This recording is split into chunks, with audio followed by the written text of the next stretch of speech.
And hello, we're live, I think. Let's see, Tactical Fud is here. Ashley is here. I didn't know Scotsman went to Scotland. Scotland. Trees Blowing's here. Let's see. Cranky had made. What the hell? I forgot about the phone.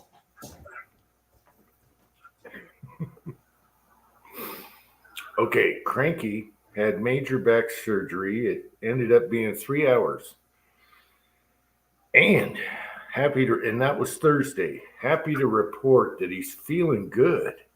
He's almost like, damn, I could kick someone's ass right now. So, congratulations, Cranky. That's got to be scary as hell. This Frankie, I don't see his name. No, he just got out of back surgery. I know, but I thought his name was on the list somewhere. Okay, yeah, I was last night. Last night he popped in, I think, on the Georgia Shooting Connection. Yeah, he thought about coming on live tonight, and I'm like, damn, Cranky, don't push it now. Don't push it now. Oh, we got Pat here, I think. I don't know if that's Pat. It's showing a car. It could be a troll. Next thing, we get a crotch shot. So depends on the type of crotch shot we get, Yeah, I know. Can't we get a good one for a change instead of, can we mix it up a little bit and get the triangle? All right. Pat, how do I know that's you? I see a window. I see a knee or something like that. There's a finger. Should we risk it? I don't know. All right. Okay. Hold on. I got to turn this around somehow. Just tell it because I.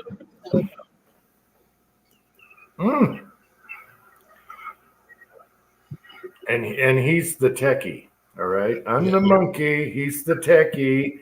There's a reverse thing on your camera there. I know that one. Just like he could see in the dark, which he can. And I hope Mrs. Tin Man comes on tonight because I can use a toaster now. Yeah. It's good as long as you don't burn the toast. We just drove an hour to get some money. Yeah, we just drove an hour to get guacamole. Yep. Why didn't you put it on an external SSD? I'm using a laptop. I know, but an external SSD through a USB port is a little tiny thing. I know, but we tried that. I think we need power up. No, you have a hard drive there. They make like a USB thumb drive that you plug in the side. Well, this is a SSD drive that connects to that with a wire. And well, that's because this is Pat's hard drive. You didn't copy to that, Pat? You just gave him the one you had? Well, no, I had an extra 4 terabyte. Oh, okay. Drive around. So, and it's a good drive. It's a good Hitachi terabyte drive. So I just packed everything I could. I did some external drives, but they were flaky. I had one go bad on me and another one, the power supply was rotten. So it's like, screw it. I'll just send my hard drive. I know older technology, and it's been around a while. And no, I just figured, I bought a 2 terabyte SSD drive for $60. I mean, Yeah, I had 4 terabytes of stuff though, so I figured out what the hell. And the drive's not doing any good. It's a spare, so. Okay. Well, you wouldn't have to buy a toaster. That's all I was trying to get at. But the toaster was $10. Oh, okay. And it's got 2 spots, so yeah. Yeah, one of these days you can duplicate a hard drive if you like. Or I could send you 20 hard drives and you can go crazy like me. You've done enough. I will say it boots up like right now. You can click on anything right now. Boom, there it is. There's no Yeah. way. Just turn it on. Bam. You're done.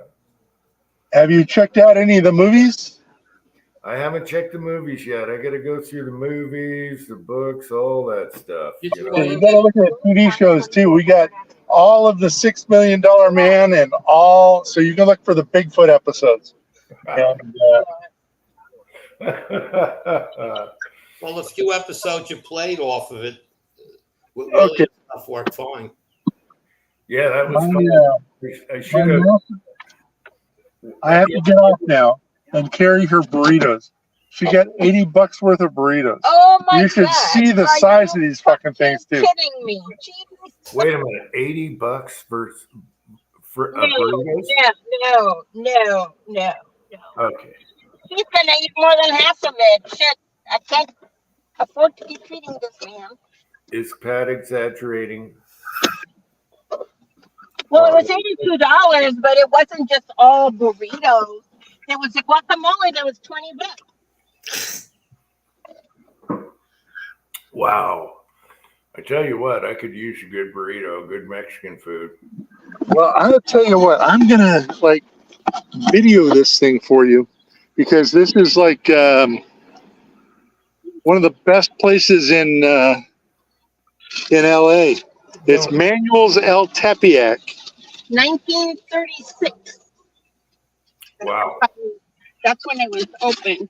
And we have been going there for 40 years. Well, I went there 40 years ago and already been going there. So. Yeah, we didn't go together. Nope. But what are the odds?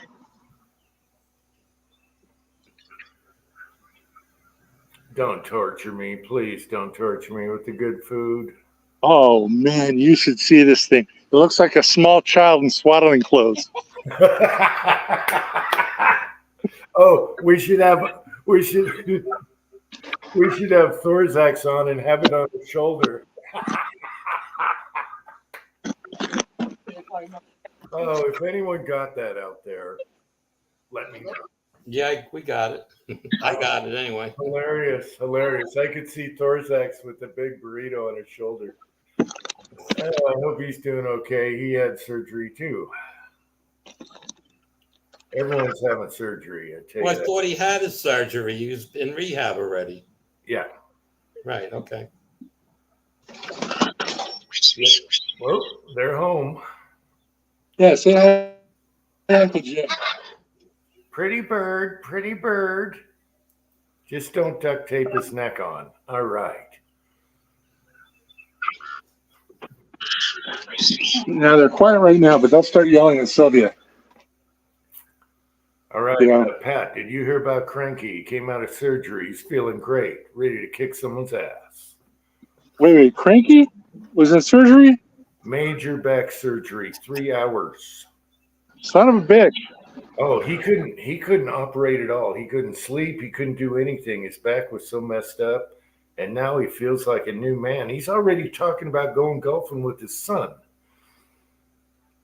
All right. Now we're getting ahead of the horse here, but we'll see. That's pretty good, though. When you're thinking like that, it's pretty darn good. Son of a bitch. There's got to be like 10 pounds of fucking Mexican food here. Yeah, I used to go to a place that had huge burritos with everything in it, rice and all that. I love it. And you mentioned guacamole. I got to make that again because I missed that.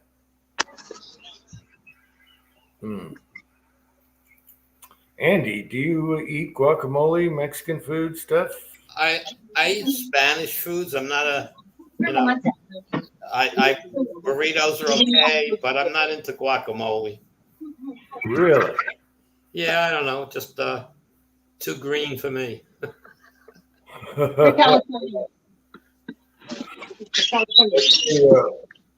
Broke Loader is here. He said, Pat, is that the vulture off the tree of Uncle Jim's skit? And Vanessa Kitty is here. Okay. That's the guacamole. That's the guacamole. Holy crap, that's a tub of guacamole. Oh, yeah. And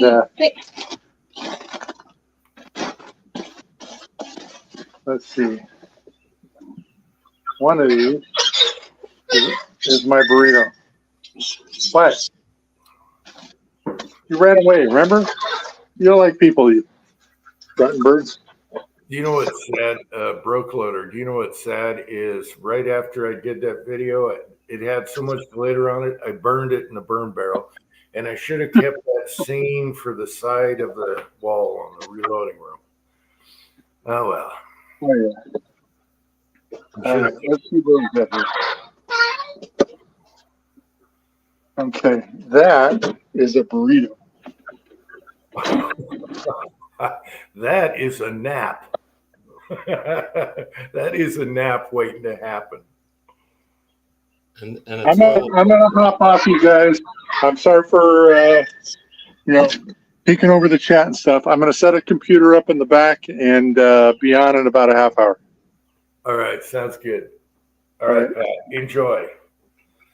Now, we used to eat those at lunchtime at work, and then the rest of the day was shot. We were toast. We were worthless after that. A burrito that size, almost that size. That's huge. Yeah. Yeah, Brook Loader, I scribbled that out. I found some crayons and boom, bang, pow. So, and then I started laughing at it. I enjoyed it doing that more than anything. I was laughing the whole time. Garage Guy is here. I'm glad you enjoyed it, though. I'm glad somebody enjoyed that. And I thought oh no, it's 6-shooter Texan. I thought that was funnier than hell. Anyway, I don't know. I'm just weird. But in hindsight, I should have saved that for something, even a Target. Oh, well. So you should put a cup of glitter on top of one of your water jugs. Well, the glitter is the reason it went in the burn barrel. That stuff does not go away. I still have it in spots on the floor and the desk. Yeah, glitter's bad. Stay away from glitter, people. Old one guy is here. Hey, old one guy. Let's see, we got 13 on. And those people really care. All right. So, Yeah.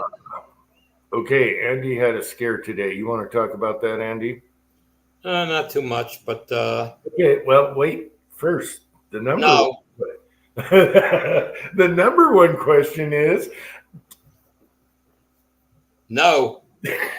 All right, you didn't shoot the Rossi. Well, I was stuck on home today, but it wasn't a nice day out here today. It was low 50s, windy, on and off clouds, and we're supposed to get rain tonight into tomorrow. So Okay. And my answer is no. I haven't sorted through wheel weights because of rain, wind. We had hail. Yep. All that stuff that's global warming. Not worried about it. Like I told you, it's usually mid to end of May before I even get an opportunity to go to the range. Global warming. Not worried about it. Like I told you. Oh my God. Get an opportunity to go to the range. Global warming. Not worried about it. Like I told you. Man, I'm slow on the trigger. Gosh darn it. And they did the old Ozark smiling. You son of a bitch and troll. You son of a bitch. I didn't screen him. Why did I click on him? And then it took me forever to delete him and ban him. And why can you just give us a little triangle now and then? Okay, I'm tired of seeing that stuff. We've all seen that. We all have those, okay? Triangle would be good. Just saying. All right. 6-shooter Texans here. I just saw your rooster video right before this live.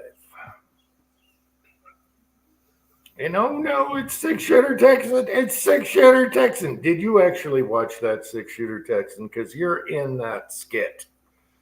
All right. Yeah, I was watching that skit, and I was waiting for you with the guy with the well, you were half Mexican, half American with the lever action rifle. I was waiting for you to say Andy. I know. I I waited for you to say Andy. Have you fired it yet? Damn it! I missed an opportunity there. I should have taken my time and come up with a good skit, but It was still good. I just when I saw that, I said, I wonder if he's got me in on that one. well, I wanted to do the unboxing, so I thought, wait a minute, I owe Pat a skit for this years ago, and so I borrowed some crayons from my wife and got a piece of cardboard, and there we go. So yes, I missed out on the Andy thing. Damn it. I could have painted his hair white and everything. Ah, shoot. Oh, well. It was. I enjoyed it. That was funny. Yeah. I was in that anticipation of it, so it made it even better when it didn't happen. I went, oh. And my Spanish was terrible. For some reason, I'm like, come on, you can do Spanish. No, I sounded Italian. Anyway, it was fun. Patriot Paul is here. Did I mention that? 6-shooter Texans here. Oh, okay. Patriot Paul, it's the second video back. Unboxing from West Covina Dodge. You got to see it. All right. There's a skit in there for you. Well, for everyone. I thought you replied to that, though. Anyway. All right. So I'm glad Cranky's all right. Yep. And I'm glad you're okay with the Zilla thing or whatever it was. Oh, well, it was Zelly or Zell, whatever they pronounce it. Just a quickie. People with Zell, there's a big scam going on out there. They somehow testing phone numbers, and if they find an active phone number, they try to do a transfer. It has nothing to do with being on my bank's website. It's Zelle. And it's your phone number that's connected to the account.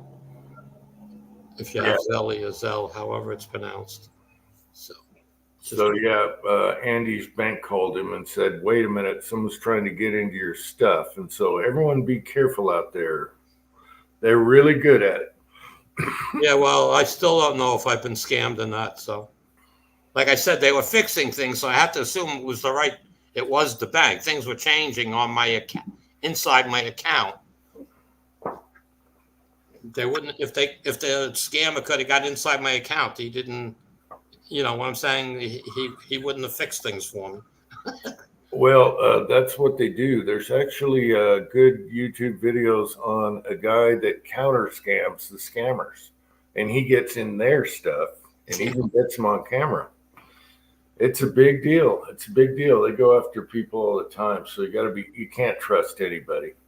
I know. I was so leery. It took a half hour of talking to this guy before I believed enough that he was real. So yeah. I hope I'm good, because I don't know what I'm going to do if I'm out that amount of money. A lot of times what I'll do is say, okay, I'm going to call your company and I'll get back to you. And then I'll look up the bank. I'll look up what section and then ask for that person. Did he really call me? And that way, because they can tell you anything. Yep. Well, I'll find out tomorrow morning if I was scammed or not. And I had a interesting thing with the internet, because I was getting upgraded on the internet, and that turned out to be a disaster. I might have to go out in the garage and have a smoke for that one. Oh, okay. You saw the video, 6-shooter Texan. All right, good. That's one of my favorite parts. And the voice that I was using. So, okay, I need to go in the garage. Okay, I'll be right back. But anyway, I thought that Okay, our internet provider, who is a very small town, little tiny company, who will text me and say, hey, your internet's going to be down for a couple hours. We're working on it. And they'll let you know, small Mayberry town stuff, right? Well, those were the good old days. So what happens is I get a call and she says, and it's the same lady. She says, we want to improve your internet and charge you less. And I was like, oh, no, can't we just leave it the way it is? I know. And she goes, no, we're going to charge you less and give you more speed. And I'm like, oh. So anyway, the guy comes over here. It's not the same guy. It's not the guy I trust, like Mayberry. I trust this one guy. He texts me.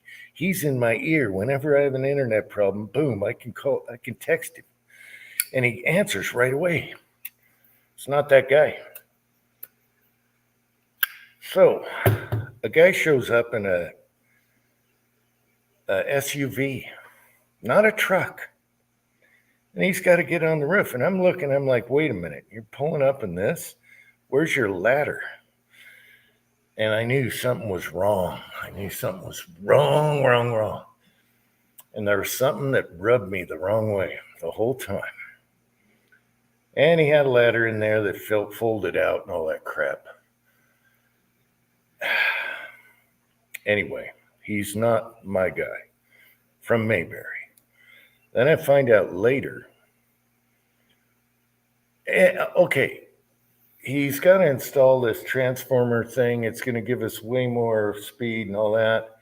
But he doesn't want to go work high, it seems like. And I've been on ladders all my life. And I'm like, this guy's trying to get out of working up high. He didn't want to install up there. He's trying to be lazy and just be ground level. Do this. And I can tell he's walking around the house. Oh, this would be the best spot and all that. I'm like, wait a minute. Can't you just... Anyway, I could feel, I could sense this. My gut was saying something's wrong here. I find out that my little Mayberry company that was so good to me was bought out by a bigger company. We know what happened to Remington and H&R and everything, conglomerates. And I'm like, son of a bitch. I hate that company. I hate the company they're talking about because I've dealt with those people before. And I'm like, I'm screwed. So what do? The next morning, it was bugging me. I text my Mayberry guy, my guy. I won't say his name, but I text him, and he texts me right back. And I said, I found out you guys are bought by a bigger company. I have a bad feeling about this. I don't like this, blah, blah, blah. I trust you. Can you tell me what's going on? And I will not repeat this text to anyone else. He texts me right back, but then he calls me. He's like, no, it's easier to call you. So my good old Mayberry guy calls me, and he's the nicest freaking guy in the world. As a matter of fact, he wants to come over and forge with James and everything again and all that stuff. Anyway, he said they tried to buy us about 2 or 3 times, and we're like, no, we don't trust you, But finally, they came to an agreement. All the employees can stay there for life. You're going to get the same people. Because I wanted the real scoop from a guy that I can trust, a straight up guy. And I said, good or bad, just tell me the truth. I won't repeat it to nobody, blah, blah, blah. He gave me the real scoop. And he said, well, I should talk to so-and-so who came out here without a truck and straighten him out because you can do it on the roof. He's just, I don't know what he's doing there. And he was totally, painfully honest on everything. But he said before we allowed them, he said it's actually a bigger company that owns the company you don't like and bought into us. So he said, don't worry about it. He said, I'll always be there for you. We're still here. I can work here as long as I want. And if you have a problem, I will come here on my own time. And that's what America's all about. That's what Mayberry's all about. This guy is awesome. That's why I love this guy forever.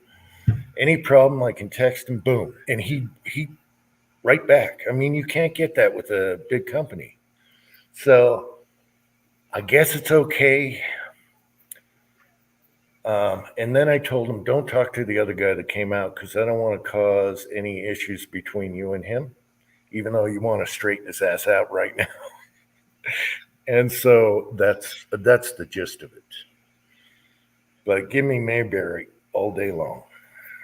So you hear that about the gunpowder real shortage now? Now, Vista is, I guess it is.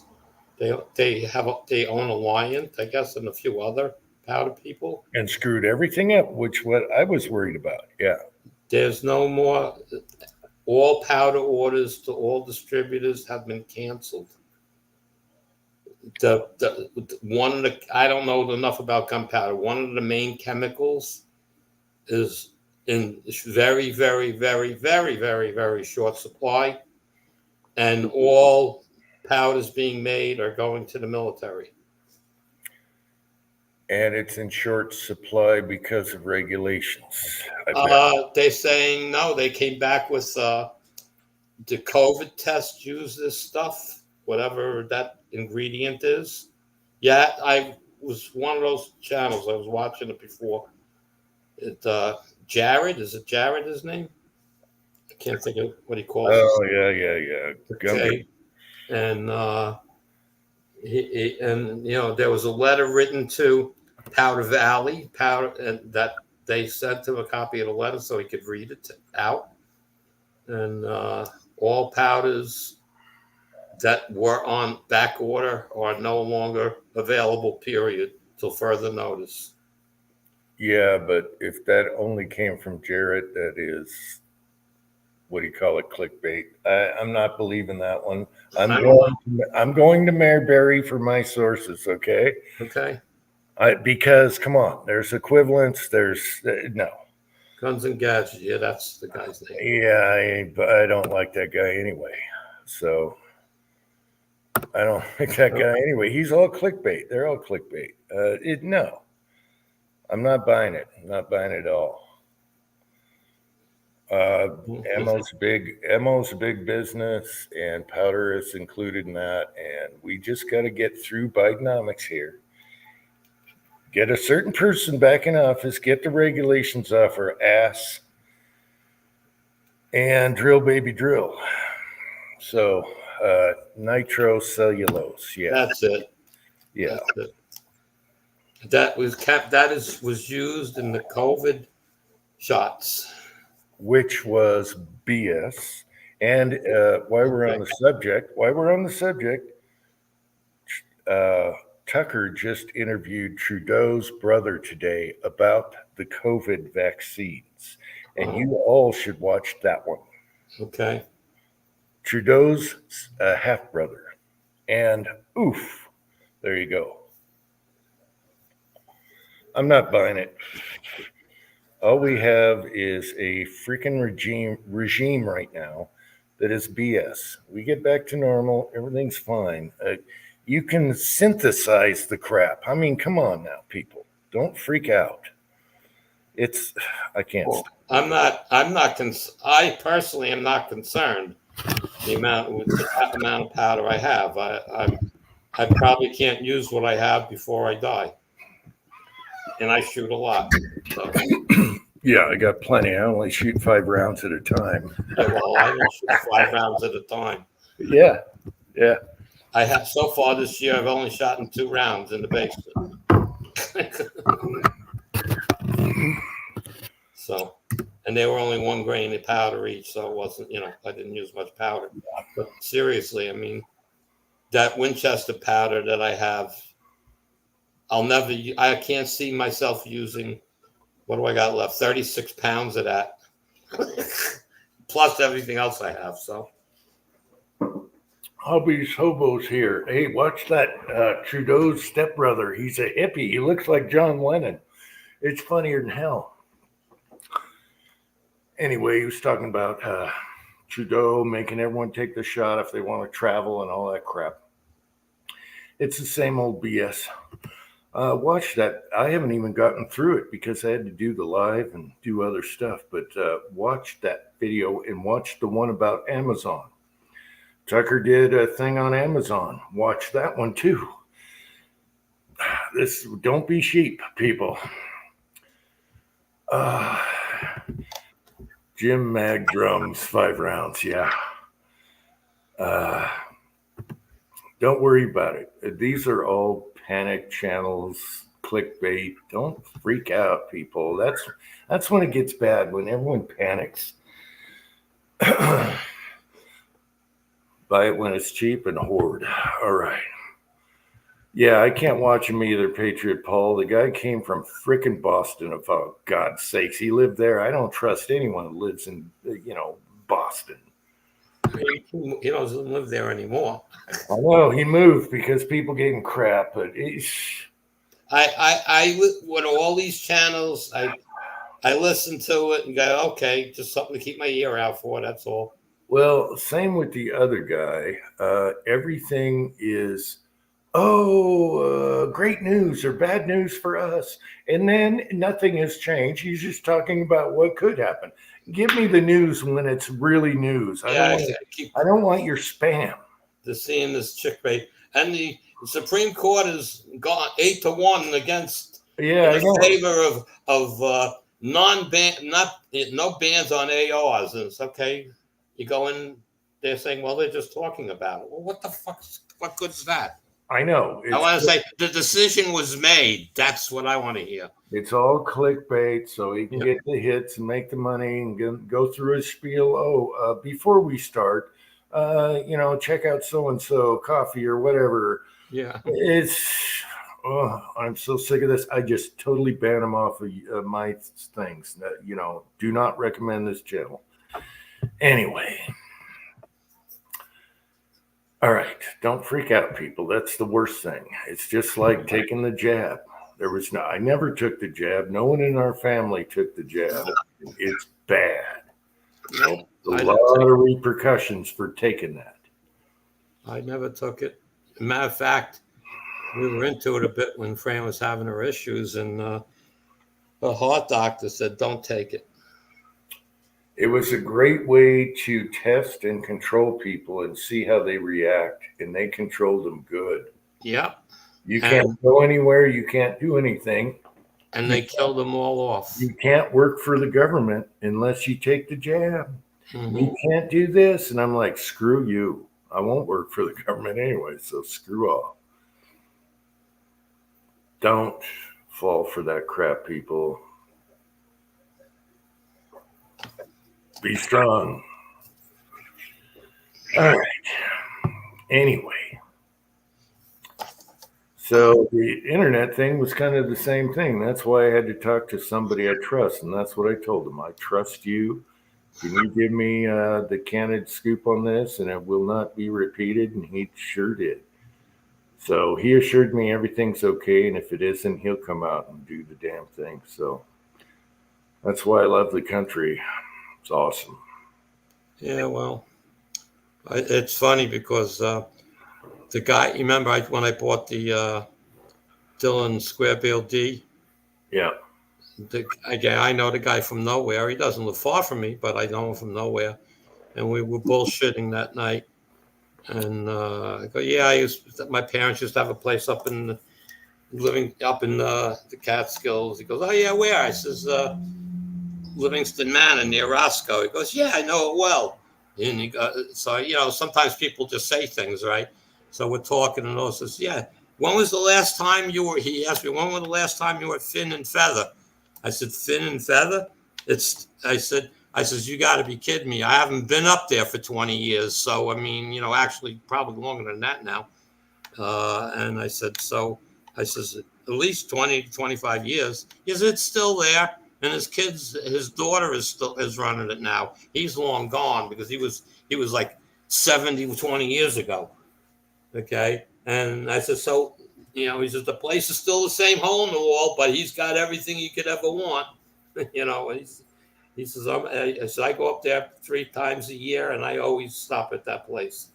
And again, it was a hillbilly back shop gun store. I mean, Awesome. you walked in, it was like an old hardware store. There's floors squeak and all that stuff. And, Oh yeah, perfect. And the gun racks are 100 years old, and and all the guns are hanging there. They're not the cleanest looking, but there's nothing wrong with any of them. And it's like it's one of those types of places. It's you go in there and you find stuff you can't imagine. The more you look, the more stuff you find. So but I haven't been up there I haven't been up there. It got to be 25 years. Yeah, those places are my favorite. AR Patriot is here.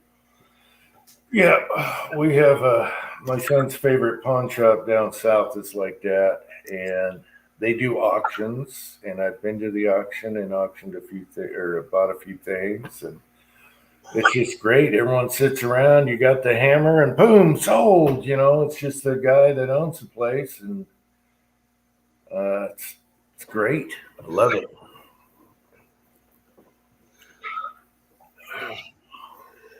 Oh God, I'm tired today. Tough week. Yeah, I'm a little tired. I did a video today. I don't know if I'm going to post it. It's titled "Boring, Don't Watch." I cited in the Marlin because I put a new fiber optic front sight on it, and I don't know if I'm going to. It's on there. I don't know if I'm going to release it public or not. It's just boring. So I got to shoot today anyway and loaded some 44 mag, different rounds, and I don't know.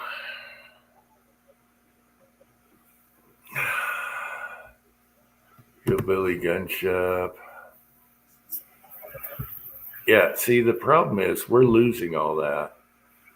So all the old school stuff is gone. It's going. It's all going to be okay. Garage guy's trying to get on here. I think that's him. Yeah. Okay, we can trust this one. We already got a crack shot today. Hey, how's it going? There we go. It's going all right. How are you fellas tonight? Doing good. That's good. Out. Happy birthday, Andy. Thank you. Oh, shoot. I didn't know it's your birthday. Neither did I. You didn't say that. Facebook told Bonnie. Facebook, it's, anybody that's on Facebook, that's a friend of mine, they know it was. Yeah. Okay. Happy birthday, Andy. Too old. I want to go backwards. Yeah, I'd like to be young again for a week. That'd be nice. No, just 71 today. All right. You're looking good. Well, Yeah. for the most part, I feel okay. But other than that, I've still got my health, I think. Well, remember now, Andy, you're not supposed to smoke. You're only going to live to 45. Well, I died at 44 and was reborn. That's how I made it this far. No, seriously. I mean, no, when I grew up, smoking was fine. They pushed Lucky Strikes. Oh, yeah. Marlboro Man on TV, everything. Yeah. They pushed cigarettes. Everything was fine. It's like the people. I have 2 guys at work. One is a real pain in the ass. I go outside and have my cigarette, okay? And he's a maintenance guy in the place, and he's the head maintenance guy, okay? And he's basically a nice guy. He's an asshole, but he's a nice guy. He doesn't know a lot of things, okay? It's like every time he's got a problem that he doesn't know, he calls me. I'm, like you, it's old school, figure it out. And if I have a cigarette and he walks by me like within 10 minutes still of me having a cigarette. He goes, you had another smoke. And he goes, I says, what happens when you drive behind a diesel truck spewing those black clouds of smoke? Is that okay? He goes, yeah, why? I says, because that's worse than what you're smelling, the aftermath of my cigarette. I said, don't give me that crap that it bothers you. Yeah, I know. Hey. I can understand if you're standing next to me and I smoke and it's bothering you. Okay, but you chose to walk up next to me, so don't complain about it. Yeah, it's a freedom they tried taking away. It's a government-induced take away your freedom thing. Oh, they're trying to push that here in New York. No more menthol cigarettes. Yeah. Yeah. Because the menthol hurts black people. Yeah. Oh, so it doesn't hurt me. My lungs are that different than theirs? Yeah. It's control. They tax the crap out of smokes, and they took away a lot of farmers and stuff. Now, I'm not saying smoking is good. I'm just saying for people that want the freedom and relieve some stress and enjoy it, okay. But I wouldn't want my son to smoke. That's for sure. There's I don't want to get into a long story. The guy's name is Al. I met him 41 years ago and set up his computer for a business that I now work for. I worked for them for 39 years. Okay. He died Thursday, but he's been retired for a while, but he died 76 years old. Okay. He smoked 3 packs a day of Parliaments. Okay. That's what he smoked, 3 packs a day. And that's a lot. No cancer. Something happened in his stomach and it killed him. Yeah, that's a chain smoker. The 3 packs a day is almost a chain smoker. Almost? Yeah. So, and he died, not from cancer. He never had cancer. Okay. He just, whatever reactions with all that smoking stuff, it was his stomach that killed him. Yeah. I knew a guy who was a good customer. He came in and he said, the doctor's on my ass. I can't smoke in the hospital. He's 90. I think he was 90. He was 90 something, 94, something like that. Smoked since he was 12. And the doctor's on my ass trying to get me to quit smoking. He's 94. Leave the guy alone. And he's perfectly healthy. It's in the genes. He looks like he's more like in his 70s, and he's 90 something years old. Great guy. And he's like, I just want these people off my back, Yeah. Well, again, it was the whole bill of goods that was sold, just like the COVID shots. Well, again, I think smoking's bad. I wouldn't want my son to smoke, that's for sure. But I'm also a firm believer in when you grew up, how many people did you know that were allergic to peanuts? Or milk. Or milk. Or wheat. So what happened? Where did all this come from? I know. You got people allergic to wheat. And I never heard of that in my life until the 2000s. And then all of a sudden, lactose and all this stuff. What? So yeah, things change. The times change. Were we born healthier? Our genes were better? What's the reasoning behind it? I think it's the media and believing them. I don't know. Well, I'd say back in our younger days, there was a lot less artificial ingredients and stuff. And even the people in the generation before us, that's born in the late 1800s, early 1900s, good grief, they live a good long life. And they didn't have all these fillers and additives and things like that. Yeah, colorants and they used a lot of lard. Yeah. Yeah. You know, growing up, my family raised tobacco for years. I mean, I was probably 6, 7 years old when I was first out in the tobacco fields. That was some hard work. Yeah, I think you're right. There's so many chemicals and crap in there nowadays that, but they're going to blame everything on smoking and drinking and everything. They're going to blame it all. They'll just throw it to the pile and say, "Oh, it's that fault." Same with the COVID. You know, a guy dies in a motorcycle accident, and they blamed it on COVID. You know, it's bullshit. It's total bullshit. Bottle babies have poor immune systems. I don't know. I don't know if I was breastfed. Oh, I was. That's why I always liked boobage. Yeah. Well, I always like boobage, but I don't know if that's the reason. Yeah, you're probably breastfed. Once a boober, always a boober. Well, I always the films movies that my parents took when I was a baby. I probably was crawling, but I was still drinking milk or whatever.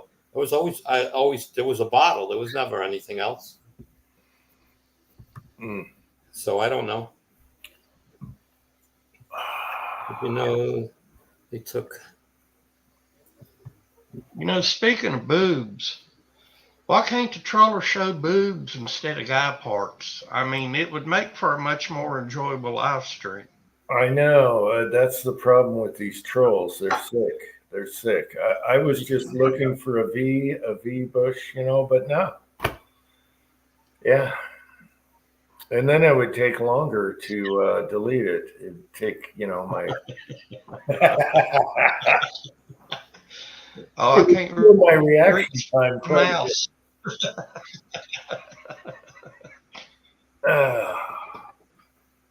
Yeah, I think the woman's body is one of the most beautiful pieces of art out there. Male, not so much. Well, if you're a woman, you might have a disagreement to that. So I don't know. Yeah, I guess. I don't know.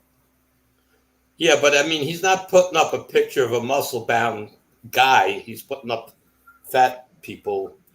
It doesn't look, it's not becoming even to most women. Exactly. So, anyway. 6-shooter Texan likes tacos. All right. So do I. I love them. I love soft shell tacos. We make them all the time here because we can't get them anywhere else. And soft shell's my favorite. Hell yeah. Jesus Christ. It's almost 9 o'clock already.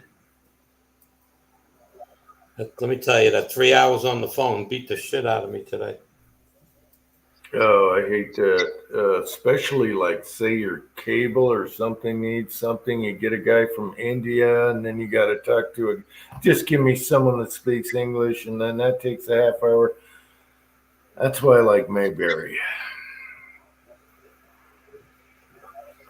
Yeah. I live about an hour and a half from that town Mayberry was modeled after, Mount Airy, where Andy Griffith was from. They got one whole street fixed up like Mayberry. They got like the diner, the sheriff's office, some antique toy stores there. It's really nice. Huh. They got, where is this? Mount Airy, North Carolina. It's right on the Virginia border. All right, that's cool. And they even got the old '64 Ford Galaxy squad car there, fixed up, and looks pristine. I mean, looks really nice. Mm-hmm. Yeah, I love that show.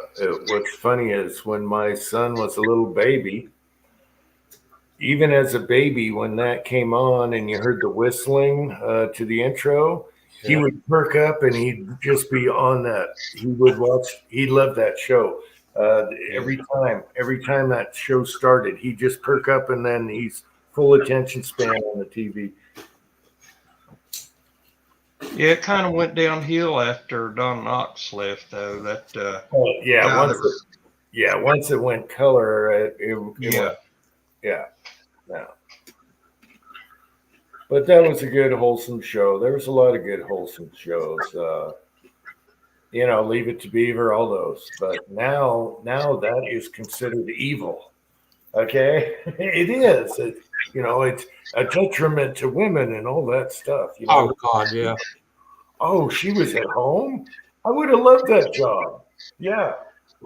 And I again that was one of those shows. That's one of the shows they did was a very dirty show.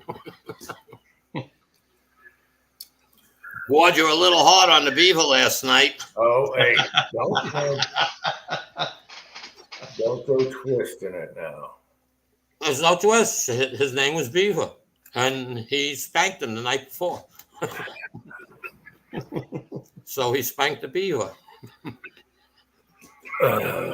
and she didn't like it.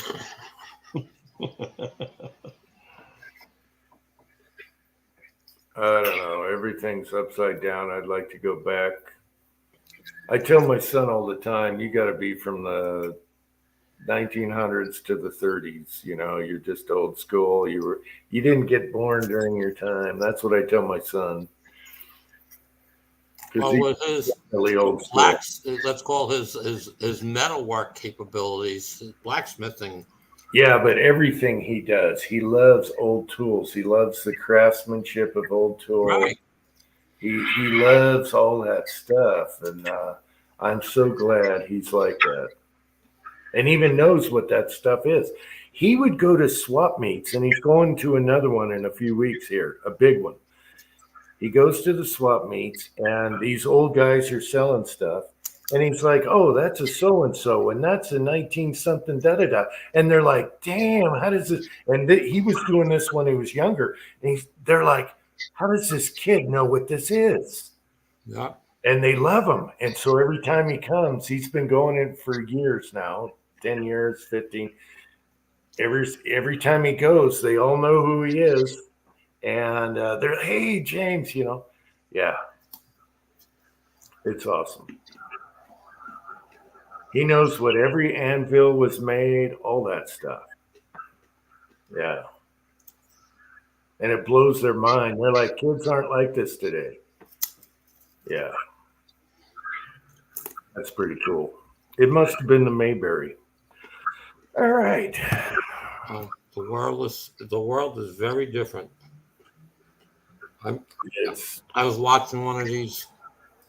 This is the problem. Young news reporters, 22-year-old news guy trying to, he's out there. What college was he at? Oh, Harvard. And he was interviewing, 20-year-olds, 18 to 20-year-olds. Who are you going to vote for? You had to hear these people. I go, what the hell are they teaching them in school? I know, but this is the problem. Little quick TikTok shorts ruin society. That no attention span anymore. They don't want to. I don't want to get started. People talking about all the good things Biden has done. I go, can you name one? And they can't. No, they can't. Well, I like his views on this. Oh, God. The only good thing he's done is spent our tax dollars on other countries.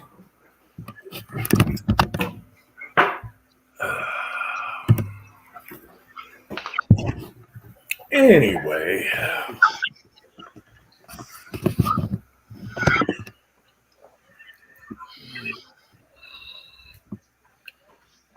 It's garage time. I'm going to have an evil tobacco product.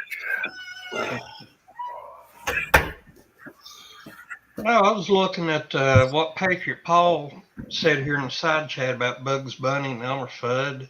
Mm-hmm. And a lot of people, these young people today, Yeah, he's right. They're going around saying, "Oh, that's evil." You know, you see Elmer Fudd getting shot in the head with a shotgun, and Daffy Duck getting shot, and his bill goes around to the back of his head. You know, that was just entertainment. That's all it was. You know, we've got enough sense to know not to do that to another person, or the good people do anyway. Laura, And what are you talking about, Laura?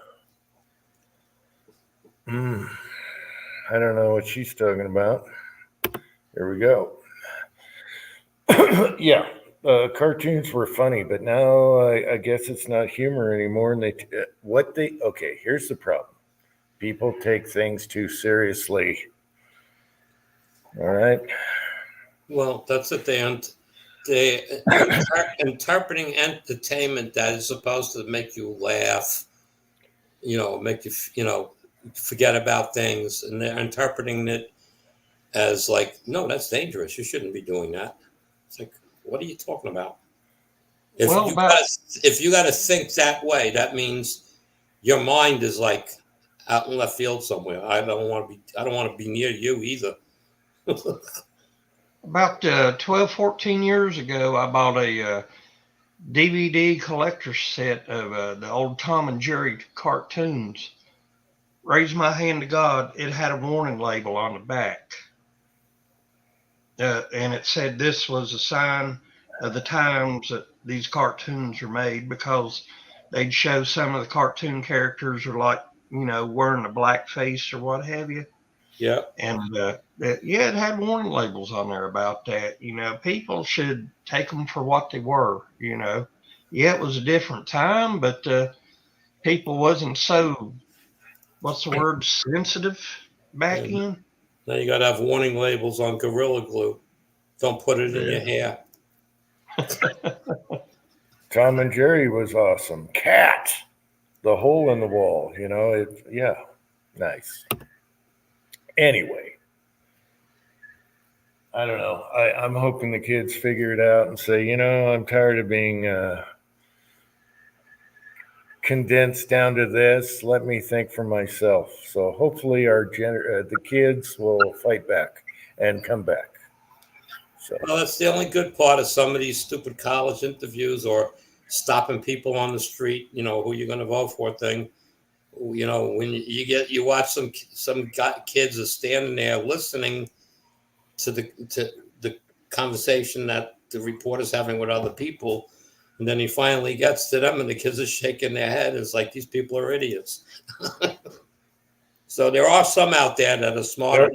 there are. There's a lot changing their votes. That's for sure, and that's because they see that they're trying to put someone in jail to change the outcome, and they get it. They get it. It's about time. I'll tell you something else. A lot of people just, will go into labor over if they heard it today. Don Rickles on the Dean Martin Celebrity Roast. Yep. Yeah. Well, he did not care what your religion was. He did not care what your nationality was. He would get on to you, and the people just laughed right along with him.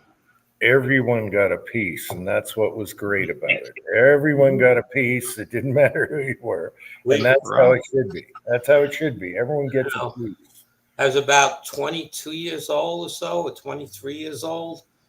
Me and my best friend went to, it's called Westbury Music Fair. It's a concert type place. And Don Rickles was there. And we had front row seats. And he kept coming off the stage, standing 5 feet from us. And he had a cane. He dropped the cane. He looked down on the floor, okay, and looked up. And then he's looking at me and my friend, because he's right in front of us. So when are you guys going to pick it up and hand it to me? My friend jumped up, grabbed it, and handed it to him. Then he got Don Rickles laid into him. It was funny. I saw you had to be there, because it's not something that's televised. Oh, he was the best at going into an audience and ripping everyone in the audience just off the top of his head. Patriot Paul's got a good point. Even the comedians nowadays are complaining because they can't be a comedian anymore. It's too politically correct. And all of them are complaining, whether what side they're on, they're all Yeah. complaining. All of them are. Well, there's a Don Rickles video here on YouTube where he's at President Reagan's second inauguration, and he looks at Reagan. He says, "Oh, you're big now. You're getting on my nerves." Telling Reagan that. It's hilarious. Yes, it's just it's amazing where this country has gone. Okay, I mean the group here and a lot of people on the side chat are in that, I guess, 60 plus age group, all right? And even the 55-year-olds don't go back far enough to, well, they might have seen the stuff, but they didn't experience it firsthand. The way it was, I mean, I was born in 53, okay? And I was just amazed at what I grew up around. And, you know, the old TV shows, Sky King, Hopalong Cassidy, you know, all those old westerns, Paladin, and stuff like that, and the cartoons that we had.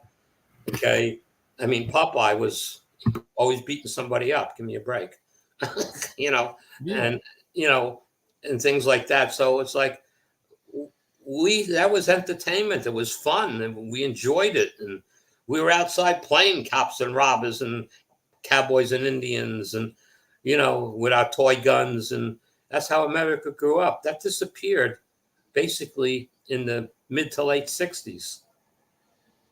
Okay, so they're calling like Generation X. That's the generation after me. Okay, and they didn't see a lot of that stuff. They did not grow up with that. These are people that were born in the 60s. They missed that all. You know, they didn't learn. I mean, just even the show The Rifleman, that's still on from time to time. But the show The Rifleman, everyday values were taught on every show.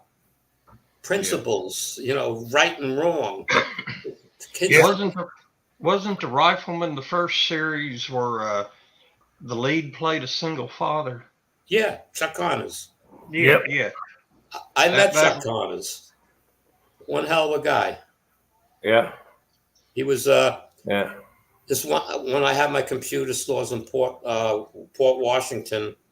I had this one fairly large company that I dealt with, and got really close to like the main guy in charge, and we used to talk and stuff all the time. And he says, one day he threw at me, "You know who Chuck Connors is?" I says, "Well, depends on what you want to references to. When he played baseball, when he played basketball, or when he was a TV star." And he says, "So you do know about him?" I go, "Yeah, of course." And he says, "Would you like to meet him?" I go, "What?" He says, "Yeah, this guy was an accountant." And I said, "Yeah, what?" He says, "Well, you know, I'll hook it up." And so we went to lunch, and I had a blast. Okay. I also met Raquel Welch. Man. In 1970, I forget if it was 72 or 73, she was doing the Johnny Carson show. I was in school in Manhattan, and we used to go after school. We used to go down to the NBC studio, whatever it was, 10 blocks away. And we used to go to the stage door in the back and wait for people to come out to see who we could meet. And Johnny Carson walks out with Raquel Welch. All right. And me and my friends standing there like, you know, with the drool coming out of our mouth, you know, things like that. But we were having, you know, we were like just amazed that we got the opportunity. And, you know, and we're standing there, you know, and they saw us and stuff, whatnot. And I go, "Wow, it's so nice to see both of you." And I said, "I watch your show all the time." And Raquel, I've probably seen every movie you've ever been into, you know, at this point. And they would say, we started a whole conversation up and whatnot. And she's like pulling out a picture, an 8x10. She's going to autograph it for me. I said, "No, I don't need your autograph." She goes, "Huh?" I says, "Because just this meeting and the 10-minute conversation, the picture means nothing compared to what we just had. And she was like just amazed at the way me and my friend were young handled it. They invited us to lunch. They were going to lunch, and it was nothing fancy. It was just a street cafe type thing in the city. And we sat there for 2 hours and bullshitted with them. It's like, are you kidding me? So those are the 2 movie stars I met in my life. That's it.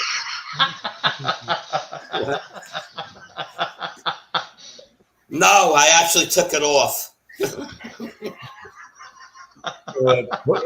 Pony 47 is here. Good to see you, Pony. Good to see you, Pony. Yeah. So. No, it's not the same robe. I would have taken the picture though and hung it on my wall. But I had pictures of her already autographed. You could buy them, so it didn't mean nothing. Anybody, that's the point. Anybody could buy that. What me and my friend experienced, we couldn't buy.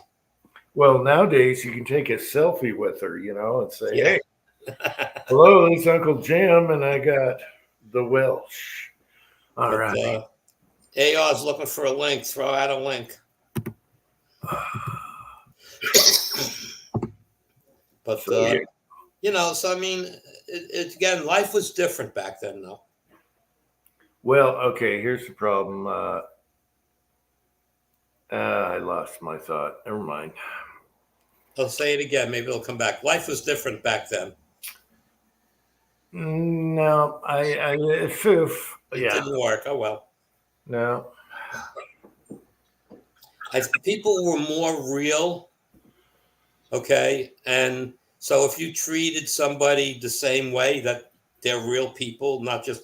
I didn't treat her like she was like, oh my God, it's Raquel Welch. Oh my, I can't. That was not the attitude. It was the worst. That's the worst thing to do with the celebrity because they're tired of that. So yeah, just be a regular. Did you ever go see Saturday Night Live? No, I didn't like that show. Oh, okay. I like the early ones. Yeah, the early ones. Yeah.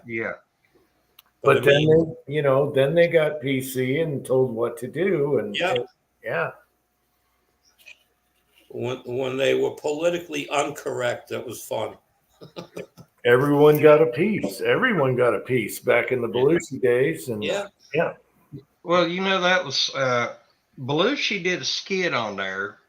He was an old man out in the graveyard, and it was wintertime, and there was snow, and he was out there going to, and all the all the cast members, he was the last surviving cast member. Oh, yeah. And I found that ironic because he was the first one to pass away.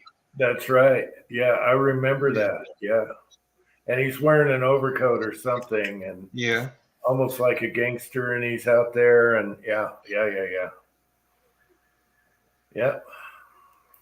Can you imagine if they released Home Alone for the first time now? Yeah, they picked that apart. They would tear it, and that's that's the problem. People need to relax. Just relax. It's they can't. They've been indoctrinated through the schools. Oh. It took time, but now the 20-year-olds are in the.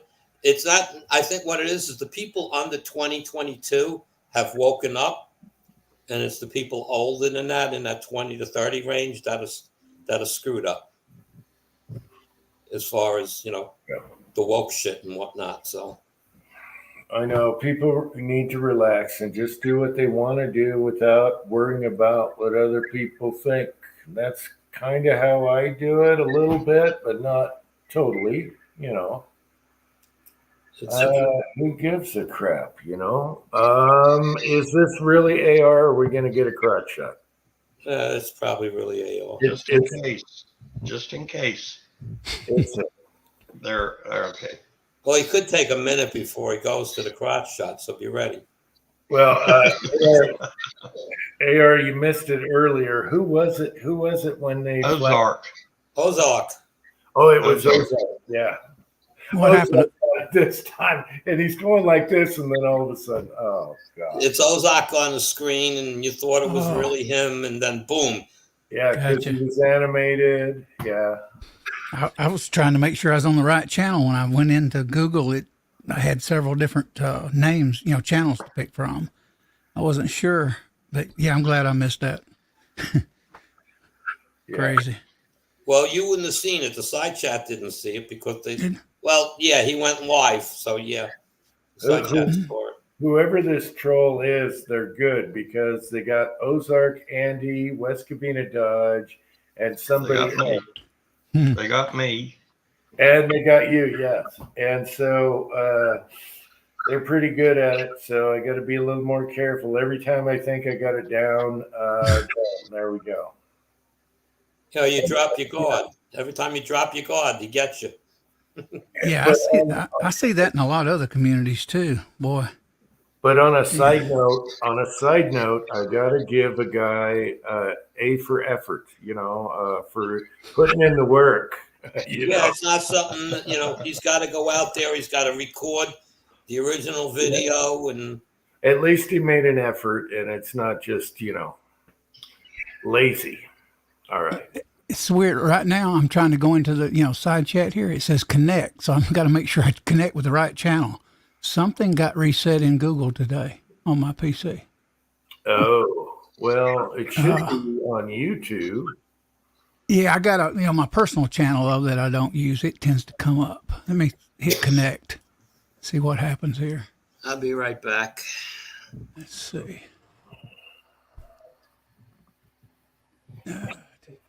Jim, I'll tell you another one that you'd never see on TV again, Archie Bunker. The way he was.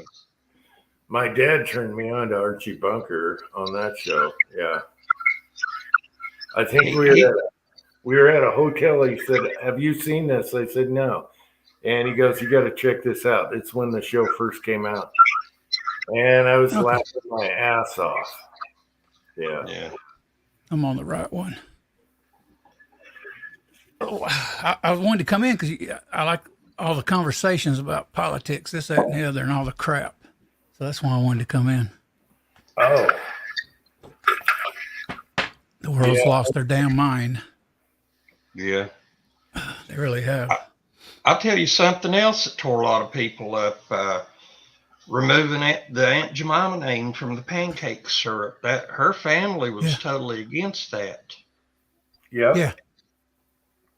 I know they wanted to kill Aunt Jemima. They did, didn't they? Yeah. Yeah. I love that. I love that syrup. And then when the family comes forward, same with Martin Luther King's family. They came forward, and people do not want to hear that. Yeah. Yep. Because Martin Luther King's family is like, wait a minute, this is not the message. This is, you guys are crazy out there. This is not my dad. You all remember my channel coming down, my stream coming down, right? Wednesday. Yeah. It's also the same thing with Native Americans, Indians, with logos on football and baseball teams. Yeah. They don't give a crap. Why don't you ask them about it? Why don't you take a poll? 80% are going to say we like it. Yeah. The Redskins. Come on. Wednesday, my stream went down, right? We had to stream on Hasbro. Somebody sent me these today, and it was Hasbro. Let me show them to you. It's a pointer. And if you look real close. Well, I remember those. It's got a finger. So now if we have firearms, me and Hasbro can point these to the firearm. Because he was not touching. He was not touching a firearm Wednesday night. He was in front of it like that with his finger. Yeah, I saw his video with his short. He put a short up with the pointers, those little finger pointers. I got a whole box of them today, and when I first opened it, I didn't think of that, and I went, "Well, I didn't order this crap." And then all of a sudden, when I walked in here, it dawned on me. Uh-oh, guys, we have another Ozark, and we know what happened last time. Okay, no flashing. All right, he's laughing. He's laughing. Okay. So did somebody come in under mine? Yeah. Yeah, you didn't see it? Okay, Ozark. He got clothes on. Ozark, you were just like you were, and you're laughing. So I click on you, and guess what we got? Full trot. Huh. Yeah, that was tonight. So every they haven't done Well, me. tonight? No, everybody just left the house. The boys all left. Twine and her daughter went to the casino, and I'm like, I want to go get on the chat. Yeah, you were tagged tonight, just like everyone. Yeah. How you doing, Ozark? Doing well, doing well. Had a house full of family all afternoon. All the boys are up. Twine's younger daughter came down for Mother's Day, and so I loaded up the smoker, made some strawberry pie, some cowboy beans, and some Southwest corn, and man, did we eat good. I don't know if I've ever had strawberry pie. Oh yeah. I haven't either. Well, strawberries are right now in the middle of it's strawberry season right now. You just slice up your strawberries, sugar, Jello, a little ginger, some vanilla. Put it in a homemade pie shell that you've already baked off, and serve it cold. Cover it with whipped cream.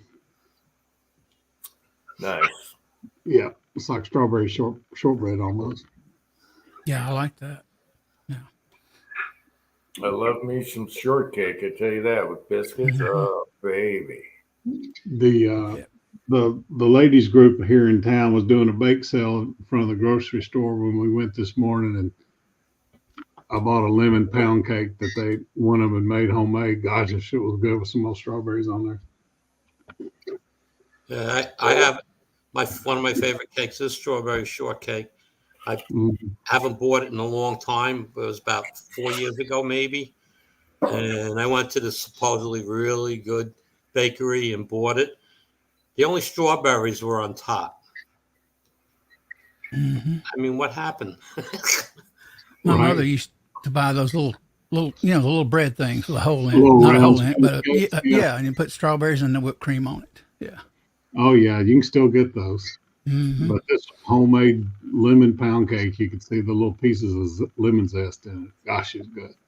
But Twine's pie crust is about as good as any I've ever had.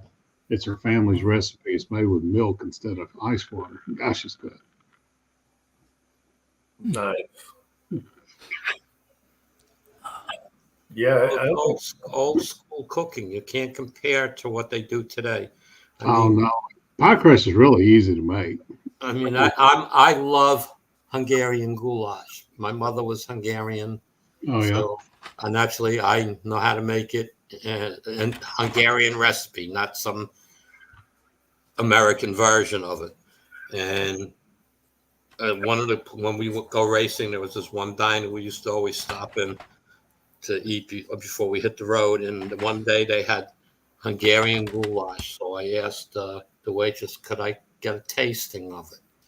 Well, I don't know. I said, well, ask the cook. I says, because the Hungarian goulash, I'm like a connoisseur of And I said, so she brought me out a little sliver of meat with some of the gravy. I said, this ain't Hungarian goulash. All right. Just don't tell that to the cook. I said, I ain't afraid to tell him. I'll tell him. I'll give him the right recipe, though. Okay. So she told him. He came out to the table and said, interesting. I go, what do you mean? He says, I said, my mother was off the boat from Hungary. Okay. I says, I know how to make Hungarian goulash. This isn't Hungarian goulash. He says, well, it's the best I can do. And so I gave him wrote down the recipe for him. He says, you come and buy this way soon? I said, probably 3 months from now, we'll be back again. We always go to this track twice a year. And he says, here's a card. Call and let me know when you come, and I'll make some, and you tell me. Oh, nice. I called him a few days ahead of time, and he said, all right, I'm going to make a pot of it your way. Let's see what happens. Now, he never tested this recipe prior to cooking it for me. And when we got there, I said, tell the cook, the goulash guy is here. He came out and said, I tasted it after it was cooked today. And he says, let me tell you something. That's Hungarian goulash. He's like, I'll never duplicate it. And he gave me a free meal. I've heard that my whole life. I've never ate that, Andy. It's got to be made right or it doesn't taste the same.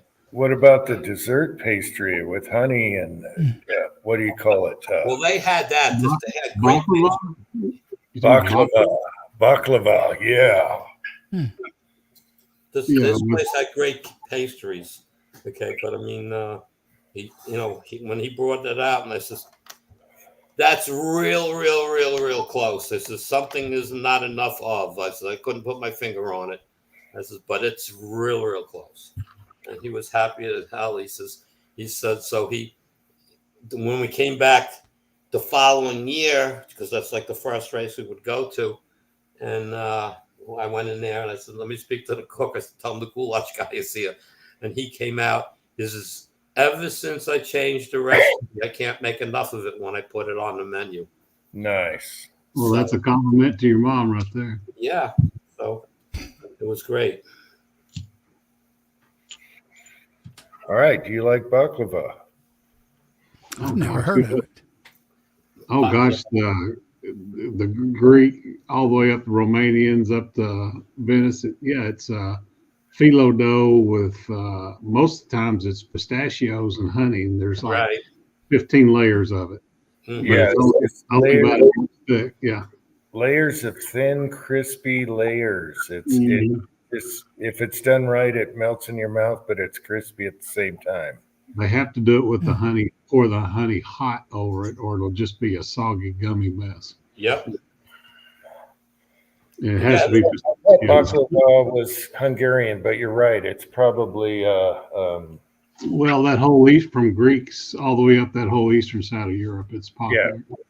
yeah. Greek. I was thinking, yeah.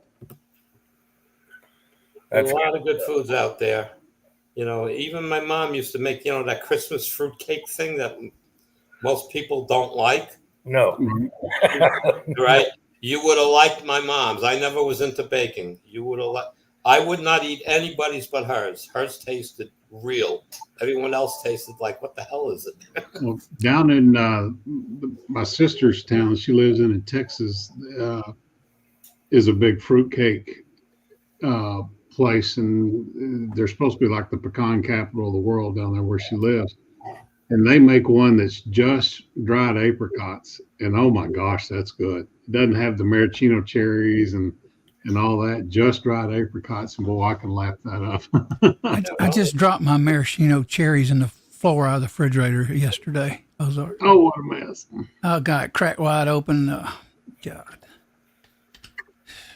Well, I'm sure fruitcake is good if it's fresh and not sitting for a year in a box. Oh, my mom's fruitcake, you could go about 2 weeks with it. Oh, yeah. Usually there's enough alcohol in it, it's preserved. This has apricot brandy in it that's made down there in Corsicana. Gosh, it's good. Wait a minute. There's monks in Missouri? I wouldn't have thought that. I want a video on that. Well, Central Missouri is a big Catholic area, so I could see that. Missouri monks. That's a video right there. I'd be all over that. All right. I love fruitcake. If it's made right. I don't like it, but I've only had stale, standard, yuck. I like the, not the bread version. There's two versions, one bread and then one kind of a gel, with just tons of nuts and stuff. That's the one I like. Claxton. Yeah, that sounds good. Well, that British Christmas pudding's like fruitcake, but you got to steam it like 4 hours because it's a brick of sawdust otherwise. Collier Street Bakery in Corsicana. Yep, that's it. Yep. Camera's in front of him. I thought garage guy was still with us, but he's not. Yeah.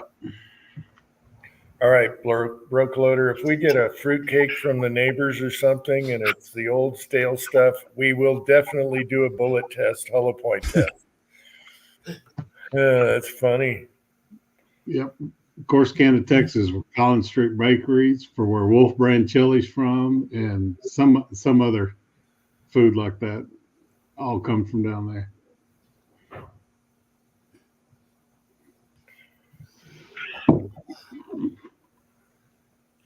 Anyway, it's coming up to my bedtime cleaning lady tomorrow. That's what I need, a cleaning lady.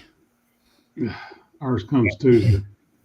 Andy, you're gonna shoot this week, and I'm gonna I sort. don't think so. I'm gonna sort wheel weights, so you better shoot this week.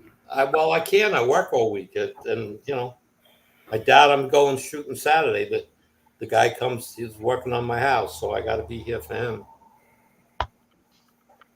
He's like, we thought we were going to finish the last two bathrooms today, totally painted and finished. So we're going to put the first coat of color on the upstairs bathroom, and I pulled down the exhaust fan in there. I pulled down the cover, and all the sheetrock is all like separated. And I'm looking at it; it's not separated. They made the hole too big, and they tried to cover it up with just tape and spackle. Yeah, taping mud.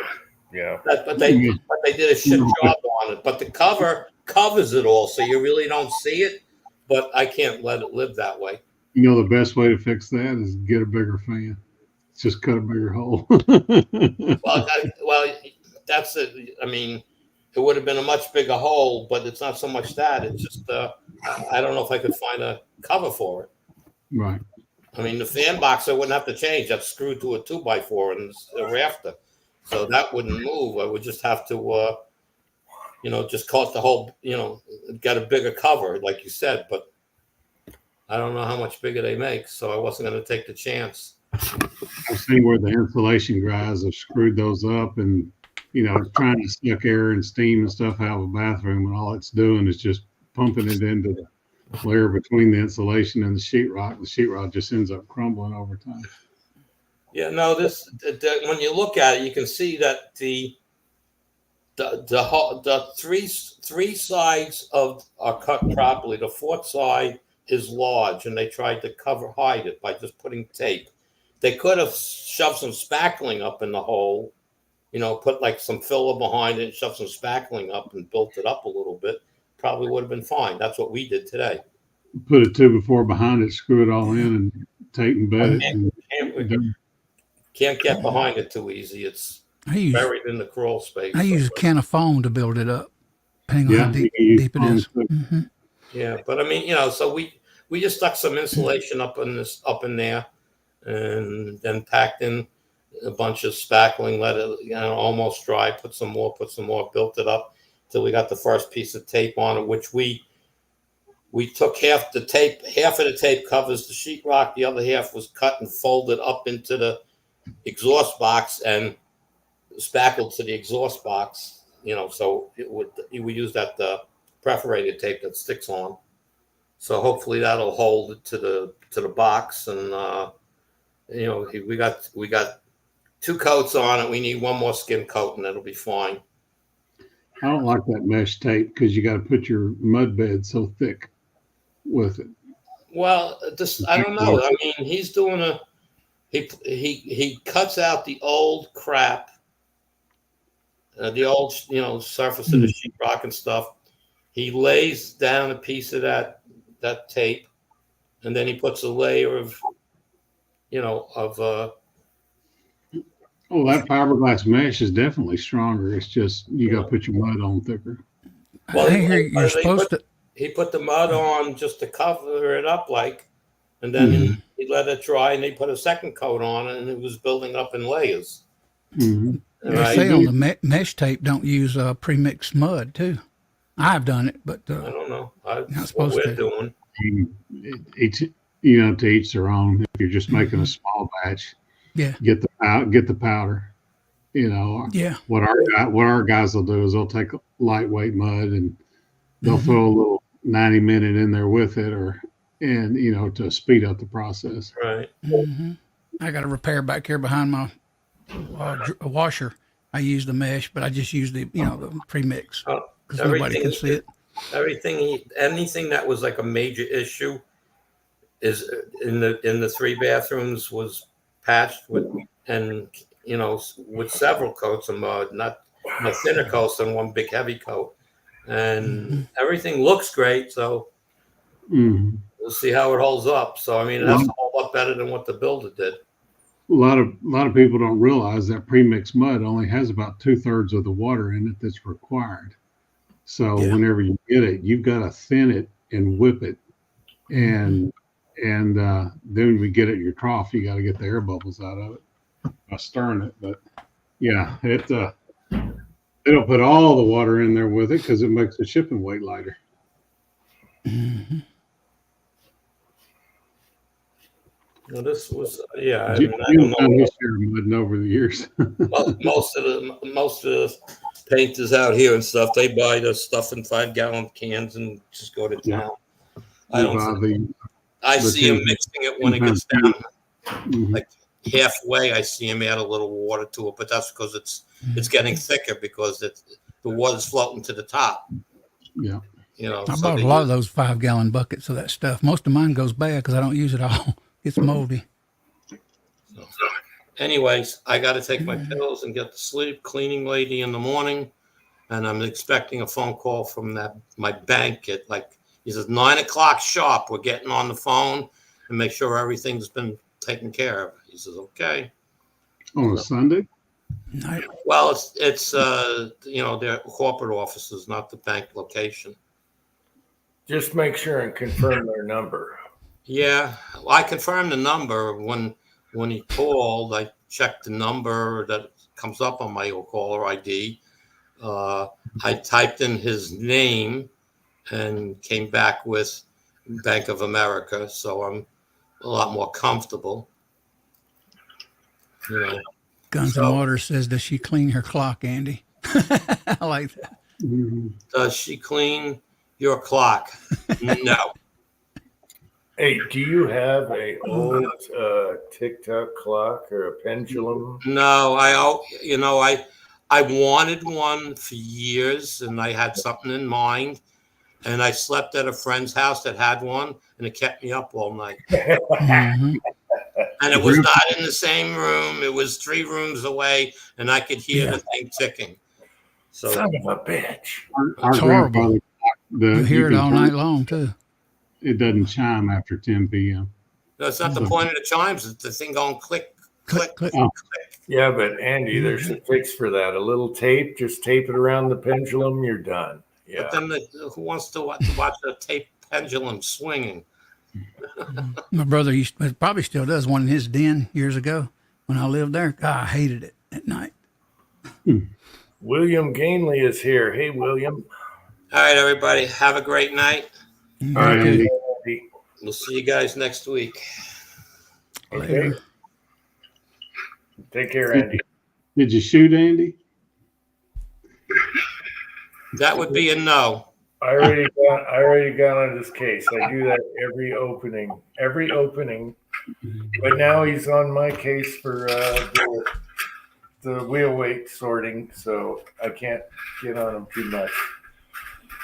We've had a massive crop of squirrels this year. I am absolutely covered up with gray squirrels. So tomorrow's project is I've got a manhole cover that's like expanded, the diamond plate style of steel. And I'm going to weld me a little pedestal to the base of it and put a cup on the end that I can put seeds in. And I'm about to go to town on some squirrels. I was sighting in a 44 Magnum today, and one just went right across the boulders in front of me, and I'm like, son of a bitch. I wasn't sighted in yet, so I didn't want to ricochet. My house lady knocked over my 1022, and I think the scope is off now, so I need to re-sight in. But I'm going to use that manhole cover as my backstop, so I can just prop it up again. I got a big walnut tree in the backyard. And I'm going to prop it up against that and just just like some of these pest control channels, I'm going to go to town on some squirrels. Speaking of which, where's the preacher lately? I don't know. We can text him. Preacher. He's been doing a lot of gardening, I think. Oh, it's that time of year. Mm-hmm. Did anyone see the lights last night? Last night, if you go out and look, as far south as we are, it looks like the city north of us is just on fire. There's just kind of pinkish red hue to the sky. That's it. Wow. If you look, like I told you in the text earlier, I said, if you look up towards Salt Lake, it'll look like Provo's on fire to you, probably. Yeah, but I got a mountain in the way of that. So I'm obstructed, but we have this gigantic moon that's right in front of the house that sunsets, and it's like, Right. a little sea, and that was all lit up a different color. So my son just told me, yeah, it's going on all week, so we'll check it out tonight. They said it's the strongest solar flare since 2005, according to our local weatherman. Yeah, it's pretty cool, but our location north is not the best. So west, Isn't that looking toward your hatchet target? Isn't that north? Yeah, we have that ridge right there. I'm in a cove. So anything west is great. It's straight ahead. But I have that cove in the way, so I can see a haze over it maybe, but nothing else. That picture Mig posted pretty cool. Of course, that's up in Minnesota, where his buddy lived. Oh, They got the greens and the blues up there. you're not talking about the Apple thing that Cranky posted. Tin Man. With the butt plug bass player or whatever. That was hilarious. Yeah, isn't that great news about Cranky though? He's already talking about golfing with his son. Yeah. That means he's feeling better. Yeah, he doesn't have that pressure on his sciatic nerves anymore with his legs going numb and being in pain. Yeah, so it sounded like a successful operation to me. Yeah. Hopefully, Sunday will be the day 3 when the soreness really kicks in. But God bless him. He's had instant relief. That's the number one thing. he was miserable for the last month. He's been miserable. He can't sleep. He can't no position. Right. Everything hurts. You know how backs are. That's good news. I'm happy for Cranky. Yeah, And, Susan used to get that sciatica, and that inversion table was the only thing that really helped her. I've got one of those inversion tables. Mhm. I'd like to try one of those just to get another, get my height back. I was standing over one of my old putters in a recent video, and I'm like, damn, I either shrunk or this putter got longer. Now is it one of the pivot putters for you now? Yeah, it's like, wait a minute, this thing got longer or I shrunk? I think I shrunk. Yeah, you pulled old Hickory out when me and Twine and her parents were up there. Yeah. Her dad still talks about that, putting on the wig and having a good time. He was like, yeah, your buddy with the wigs. Sure tickled me. He's so dry anyways. I am so glad because I was nervous about what the in-laws would think when we started doing our videos. He just jumped right in there. He was like a trooper. Yeah. And the mullet on him was like priceless. That's the best mullet scene ever. Oh yeah. Her mom walked around the corner. She didn't know whether to laugh or be embarrassed. I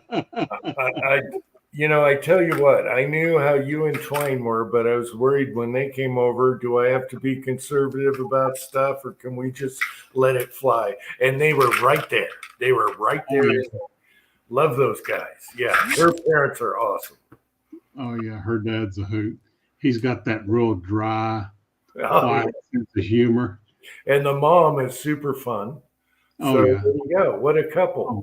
She fell in love with your wife. The quilting. Oh, Twine went up this spring and helped her inventory all her quilts. So she had pigeonholed everywhere. 72 quilts she has. Wow. That she hasn't given away. Wow. She's like, well, this one's for so-and-so's for this great grandchild or this grandchild when they get married. So she's made whenever a child has been born, Yeah. a regular family get together is like 39 people now. Yeah. And so whenever a child's born, she makes them a quilt for their wedding day. So even it's what her mother did. So even if she's passed, she's got a wedding present for that child. That's tradition. That's tradition. Yeah. They did that on the wagon trains. Okay. Yeah. That's tradition. I love that. And that's what I love about quilts and everything. But they were so awesome when they came over. I was like, okay, stress be gone. 5 minutes. And I knew this is going to be fun. Oh, yeah. I didn't see him put the wig on. I just walked in the room. There he was looking like Ted Nugent. Yeah, I turned around and I threw it to the side. I turn around, he's got it on. I'm like, oh, camera. Right. That was so funny. And your son was like, God, how long have I got a video of these knuckles? Geez, here we go. Yeah. Oh, I loved it. It's fun when you stress out about stuff and then it's like the total opposite. Yeah. That was such a good vacation. We talk about Bryce Canyon. Grand Canyon was neat. Bryce Canyon takes your breath away. Grand Canyon is just huge. Bryce Canyon is there's nothing like it in the United States anywhere. Yeah, all the little figurines standing up in the canyon. Like hoodoos or whatever it is they call them. Yeah. Yeah. And you don't realize how big they are until you see them next to one of those ponderosa pines that's 200 feet tall. And those pine trees look like saplings next to those things. Yeah, that's why there's so many movies, like John Wayne movies in Utah, because of the back scenery stuff. Right. Yeah, you get over to East. We never made it over to the Arches country over in East Utah. Yeah, the Arches is great, and all the areas they filmed the John Wayne movies with the little flat, what I tried to draw in the last video. Anyway, Barnaby is here. We didn't know that, when you go into Bryce, you got to ride the little buses from the National Park Service or whoever they are. And they were like the ponderosa pines. Whenever you see one with some sap coming out of it, you should smell it because it smells like butterscotch. So every time we go by a ponderosa pine with a little bit of sap on it, pine was like, it does smell like butterscotch. So she was literally hugging trees all through the park. But we were up there, oh gosh, we're at about 9,000 feet, and there was a big patch of snow, and Twine's parents got in a snowball fight. That was hilarious. Yeah. My mom's last husband, who was an awesome guy, he grew up in Bryce Canyon, and he always hunted the desert for stuff. And he found so many cool things in the desert. He's the coolest guy ever. This guy could find an arrowhead in like, boom, he can just look, oh, there's an arrowhead. And he picked up one right in front of my face. I'm like, are you kidding me? It looked like gravel, a complete arrowhead. Anyway, he found all kinds of stuff in the desert, and that's all he did his whole life. And he grew up at Bryce Canyon. So what a great place to grow up, huh? Yeah. And hike around, yeah. And it's that family that owns all that, down there at the entrance. It's clean. It's well kept. It's not all tourist trappy. Yeah. They've done a great job. Yeah, I should get out more and check out a lot of the stuff in the state because there's a lot of beautiful. You've seen Taco doing all his. It's a day trip for you. Yeah. I know. But you've seen Taco doing all the rock climbing and stuff and the ravines. It's just gorgeous out here as far as that goes. Yeah. And Bryce doesn't have all the people in it that Zion does. Of course, Bryce you see from the top, Zion you see from the bottom. Yeah. You got all the knuckleheads driving over from California in Zion because they can make it there and do an overnight trip. Yeah. And then when Preacher came out the first time, I think, he said, I thought this was all desert. It's not. Yeah. Yeah. It's pretty cool. I got to get out more. My son and my wife went fossil hunting. We have all kinds of fossils in the house now, and you can go there and dig them, just pick them out of the ground. Mm-hmm. We have in the backyard, we have snails that used to be underwater here in the ocean, which is weird. Yeah, because we're at 7,000 feet. So, yeah, I got snails all over the place that are dinosaurs or whatever you call them. Jag1 is here. Uncle Jim, the only rug climbing you do is when you change targets. Yes, that's right. I did that yesterday. Yeah. And picking up bullets. Do you, Uncle Jim, do you use the auto drum by Lee? The what? Auto drum by Lee. Powder dispenser, auto drum. Yes. Well, that was my first one, the perfect powder measure. Uh-huh. Or are you talking about the one on the press? No, I'm talking about just the auto drum. That's the later one. It followed a few years after, I think.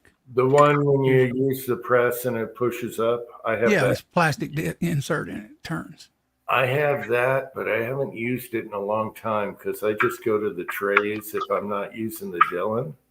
But I have used it. I've done videos on old videos on what throws good in that and everything. But it's been a long. I have it. It's under my bench. It's been a long time. I think the auto drum's fine until you start using fine powders like H110 or number 5 or something like that. Then it's Leaking. Pop in it. It leaks all over the place. That's what I was concerned with. Ozark, yeah. Well, it can stick powder. It's fine. It depends on your drums because I have a 6 drum set, 3 are rifle, 3 are pistol. And the first one I used works awesome. It doesn't leak. You get it tight just right.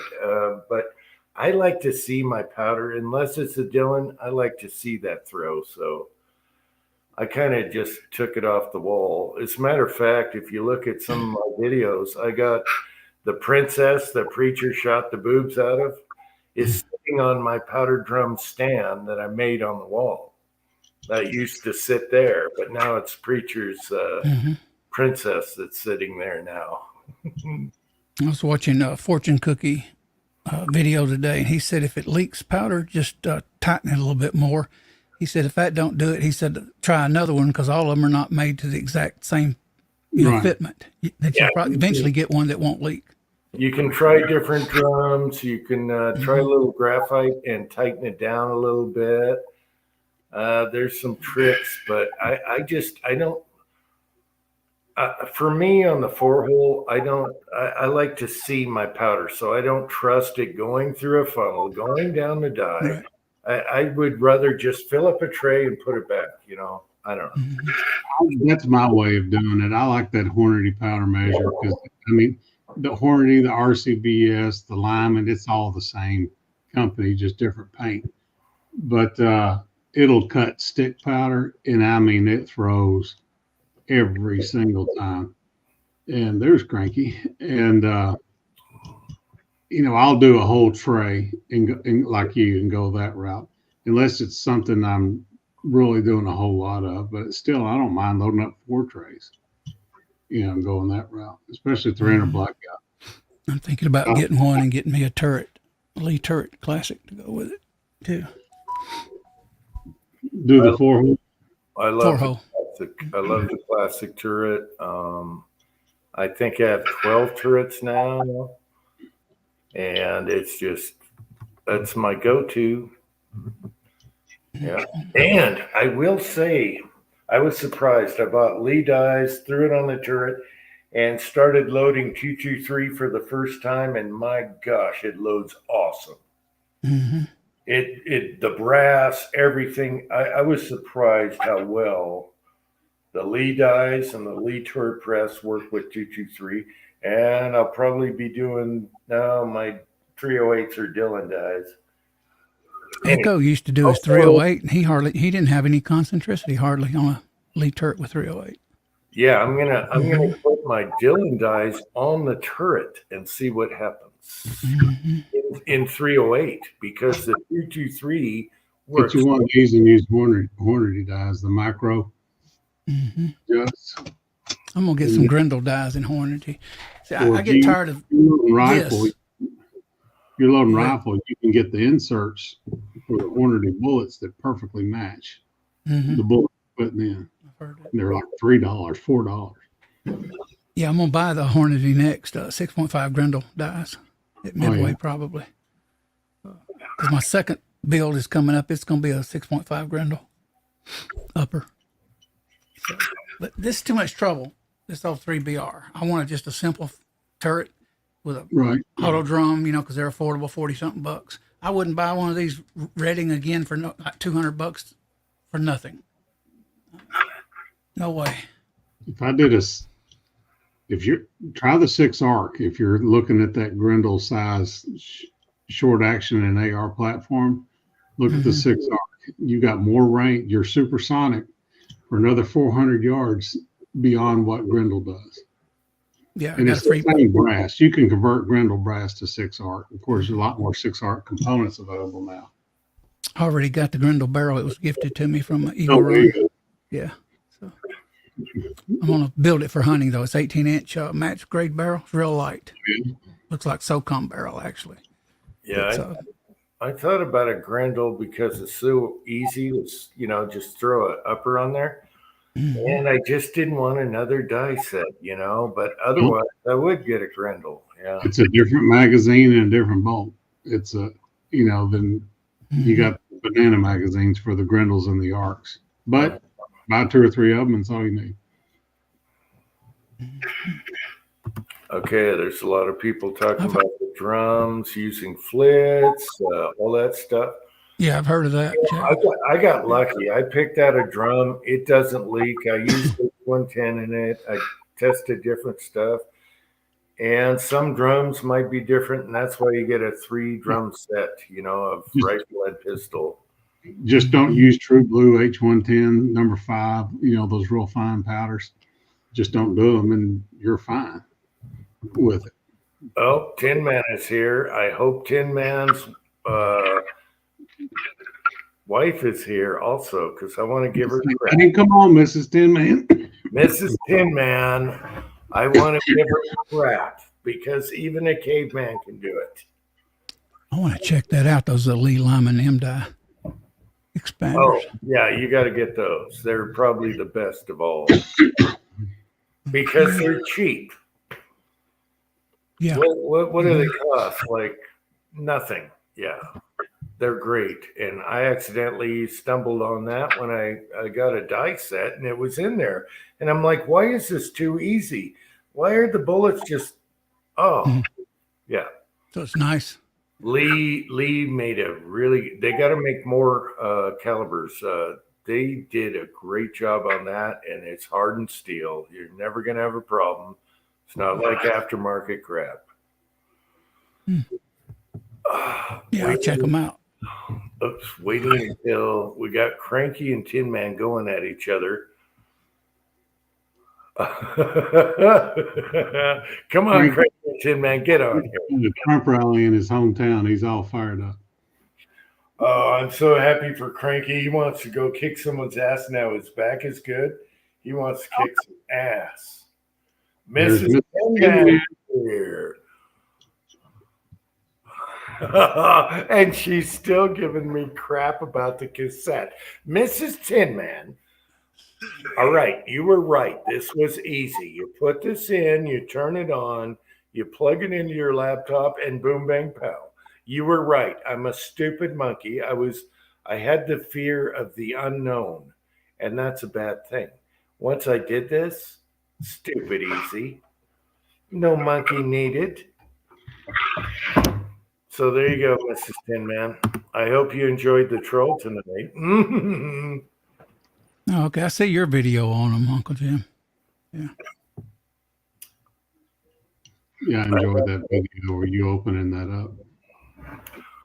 On this disc right here, I probably have videos on the auto drum, but that's like 8 years ago. But they might be on here thanks to Pat. Well, you pulled up the video with Willie in the car going to his grandson getting born. That's still my favorite chat. Yeah, I just clicked on quickies. I was doing the video as I was seeing this working. I should have gone through and looked for some cool stuff, but we'll do that later. James Pollard is here. Tin Man is here. Mrs. Tin Man is here. Jake One is here. I think we're caught up. Hey, James. Yep, they picked me tonight, Tin Man, apparently. So when I came on, they're like, "Is this the real Ozark?" Yeah, Tin Man and Mrs. Tin Man, Ozark showed up, and he was like, "Hey, let me on like this," and it was the troll, and we got a crotch shot. At least they had a decent sized wiener this time, but I was hoping for. Yeah, look at the host. Can we get a woman? Can we get a woman troll picture for a change? We want boobies. Yeah, I want the V. I want the V. I want the bush. I like a big bush. Okay, troll. If you're listening, I like a big bush. Let's do it. Let's go. Right. Let's roll. Man of the 70s. Yes. I like the bush days, people. I don't like that shaven stuff. So what's on the cassette? I'm going to burn that cassette. I'm going to shoot that cassette. I don't want to know what's on that cassette. Oh, there's got to be some of the chats you can repost. I'll watch them all. We're talking about something else. It's not this. Yeah. Yeah, I'm just going to get rid of that. Uncle Jim wants a hairy back baby. I'm watching your video on them, but no sound. I do like a beard. I'm sorry. Broke Loader, I know you, Broke Loader. You like a beard also. I like the beard. I'm sorry. I'm old school. I like the beard. All right. Screw that shaving stuff.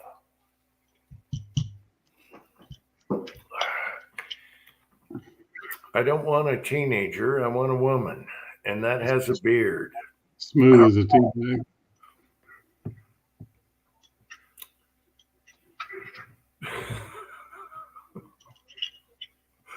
No master lock. What? Okay. Was the old expander, Uncle Jim, aluminum or steel? The old ones are still steel. Okay. Yeah, all Lee is steel, but they just flared the tip of the mouth where now they have it where you can sit your bullet right down in there. Almost like a two-step, or is it a two-step? Yes. Yeah, It's actually a slight step and some people, when they first get one, they have a tendency to go too far down. You don't have to. Just start the step, and it's going to sit right there and then seat. Mm-hmm. Yeah, if people have a tendency to like overdo it, no. Just let it sit there. It's fine. I wish the Dylan stems were like that. Man, that would rock. Mm-hmm. Yeah, I got to order some of those Lees and find the parts list and all that. But I was waiting for Midway to pick them up, and they're not doing it. So whatever. Yeah, the new management at Midway ain't what the family was. I want the free shipping, and Lee always charges shipping. Shipping's gotten so stupid; it's ridiculous. Yeah. I ordered just a little carbide cutting tip for one of these checkering tools. Yeah. And they sent it in a priority envelope. $10.50 they paid for that. I'm like, why didn't you put it in a regular envelope and send it first class? It probably got there. Put it in one of those Tin Man cheapy envelopes, the little cardboard ones, whatever. Right. Yeah. Floyd Hicks is here. Hey, Floyd. Love you, guy. Mad Dog 44 Auto is here.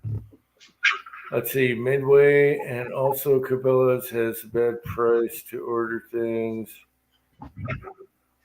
Jim, I got to get off my ass and mail you your package this week. What package? I got a package put together. It's just a hodgepodge of stuff I've been gathering up for the last 6 months for you. But I need to get off my ass and get it sent to you. Okay. Well, I got to address. Okay, let's get back to that. But I got to address this. Mad Dog, I've never had a problem with Midway. I get them.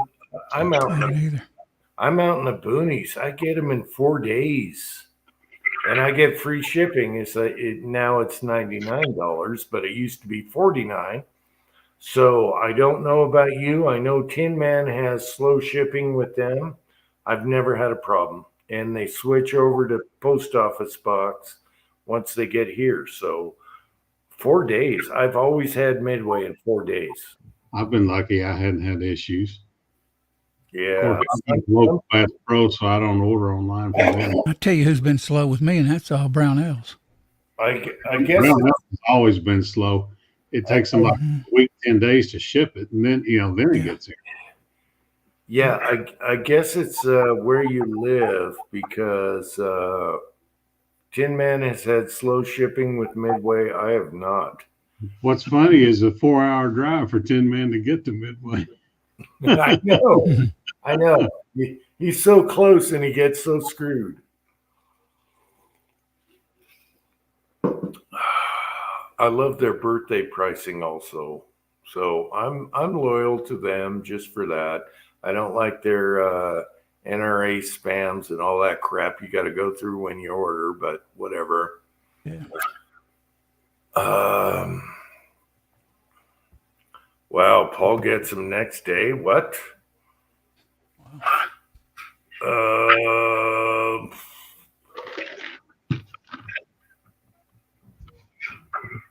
Brownells can be a little slower, but you're guaranteed for life. I haven't used Brownells in a long time because everything's more money.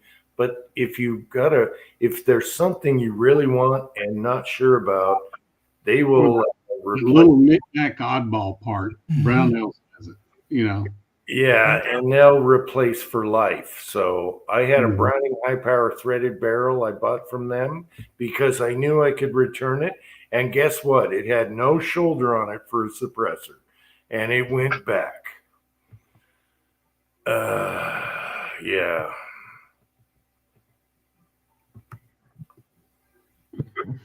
Wait a minute. Oh, you're in the same state as Midway. Okay, Paul, that's why you get it so fast.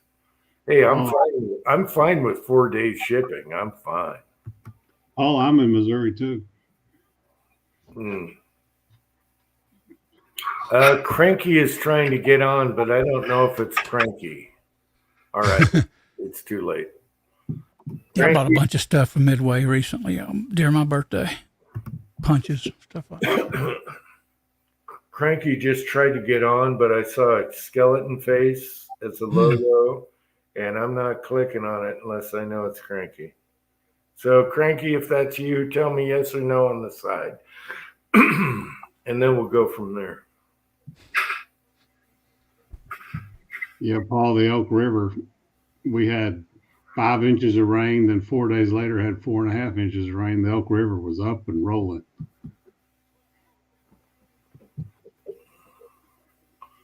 Cranky, is that you? He's back. I'm not clicking on you unless I know. Reply on the side, Cranky. Oh. I want to drive up to Sedalia and go to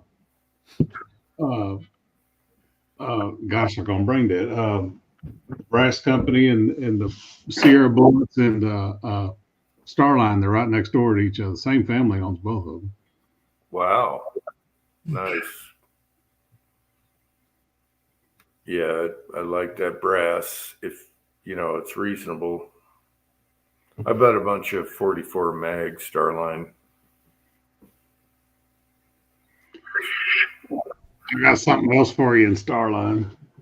I'll tease you a little bit.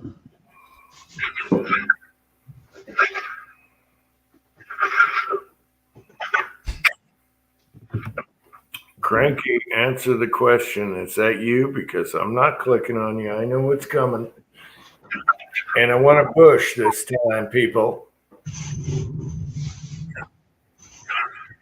Give me a break, troll.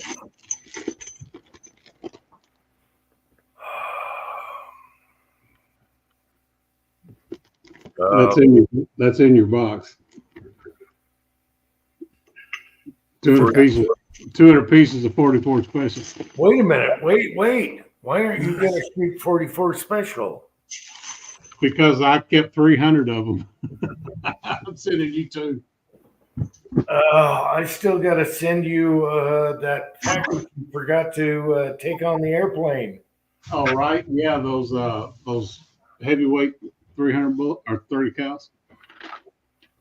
Okay, I got a text. From Cranky that says this is him. So here we go. Cranky? Oh boy. It's me. Okay, gosh. Come on, Cranky. Can you hear me? Cranky, Uncle Jim likes the beard, so you need to What's show up, Cranky? You know what I'm going through, Cranky. Why are you putting me through this with the logo? Hey, chessboard. What's up? I am so happy for you, Cranky. Oh my gosh, you're ready to rumble.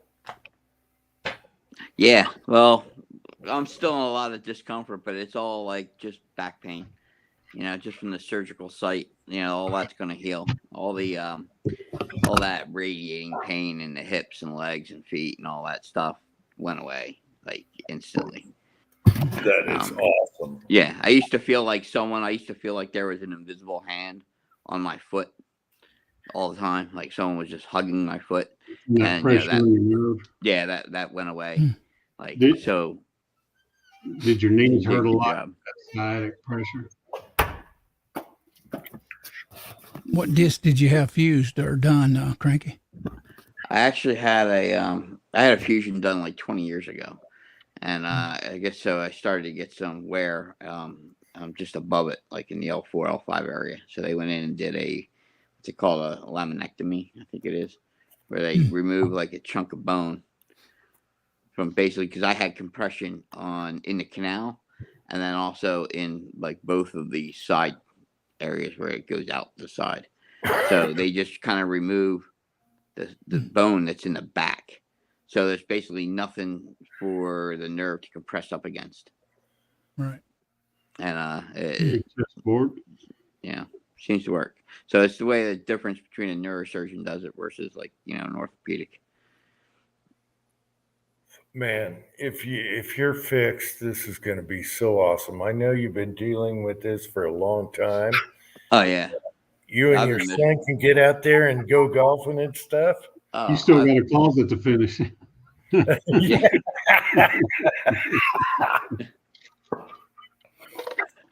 For people that don't know, he slipped on something painting a closet, and I think that's what caused the whole thing. Just in the paint pan, didn't you? No, it's been ongoing. It's like I said, it's 20 years of wear and tear. It's just been progressively getting worse. So yeah, I think doing all the extra home projects, and everything didn't help it because I was getting more use. But Falling down the stairs obviously didn't help. Yeah, it was definitely going. My L5 is about gone, nothing but almost bone to bone. Back's really been bugging me lately. Whoa. Okay, chessboard is here, and oddball stuff just showed up. I've been putting him off coming over here, and oddball stuff. We got to hook up. I got to hook up with Jerry before he goes to the Philippines. And there's a lot. Yeah, we got to get this done. So oddball stuff is here, and chessboard. All right. Or was Jerry going to meet the family? Jerry's got married and he's going to live in the Philippines. He's moving for life. Wow, I Yeah, I didn't remember realize. hearing that. Yeah. Yeah, he's been uh, over there, and I didn't realize he was back. I didn't think he was just coming back to sell the house and stuff. yeah, he's been going He's through been in that hell. house 2 years. Well, he's been going through hell because he's trying to sell all his crap, all his stuff. I shouldn't call it crap. All his stuff and get. I think he's leaving in a couple weeks. He's got a beautiful new home up He's there. got he's got a brand new house, a Harley, a brand new truck. He's been liquidating all his stuff, and he's been going through hell. So I don't know. I'm gonna hook up with him before he leaves, hopefully. And Is he allowed to take his firearms or what? no, I doubt it. you can't. If you're not a Filipino, you can't own firearms. Same with houses. So it's in the wife's name, but he's doing the paperwork right, I believe. So at least his name's on it, just in case. Yeah. Is he retiring from Sherwin-Williams or just moving on?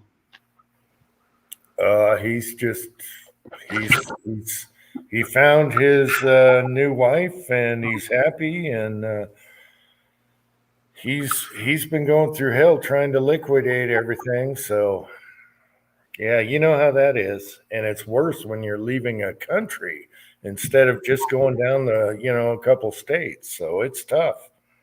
Right. So good luck to Jerry. He's almost there. And then oddball stuff.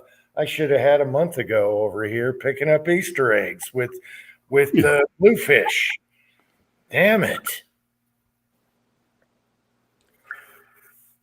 All right, we're behind the 8 ball. I'm sorry, oddball, and I'm sorry, Jerry.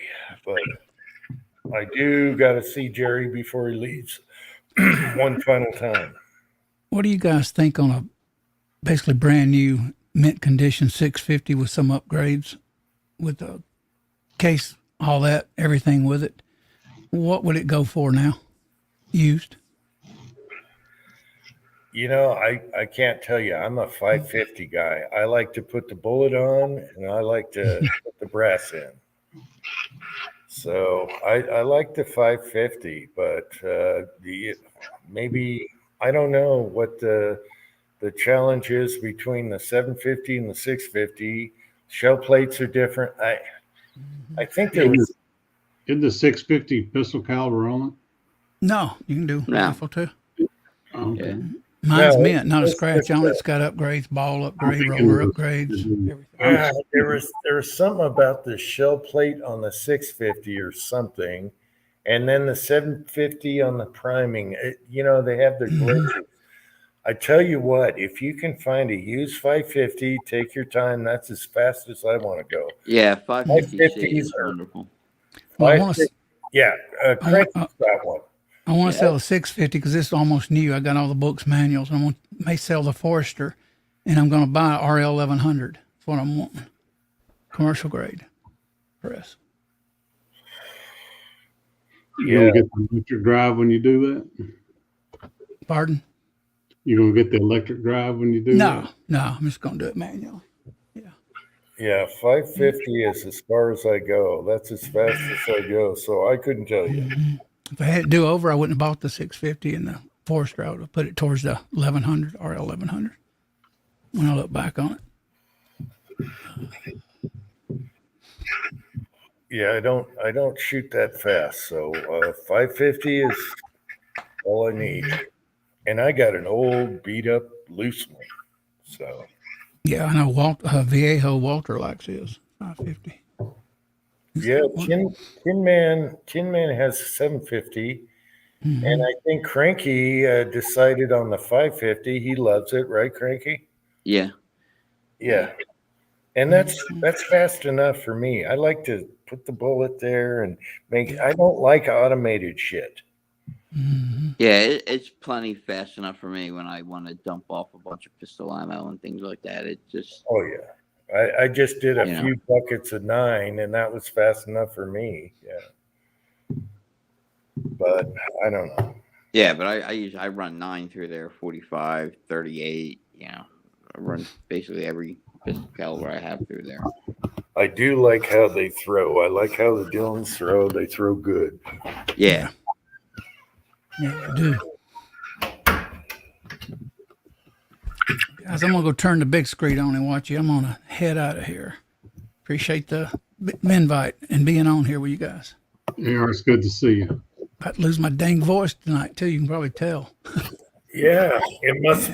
What's about? I was going to ask you, what's with the Corvette? What's going on? I'm taking the motor down next week. Yep, finally.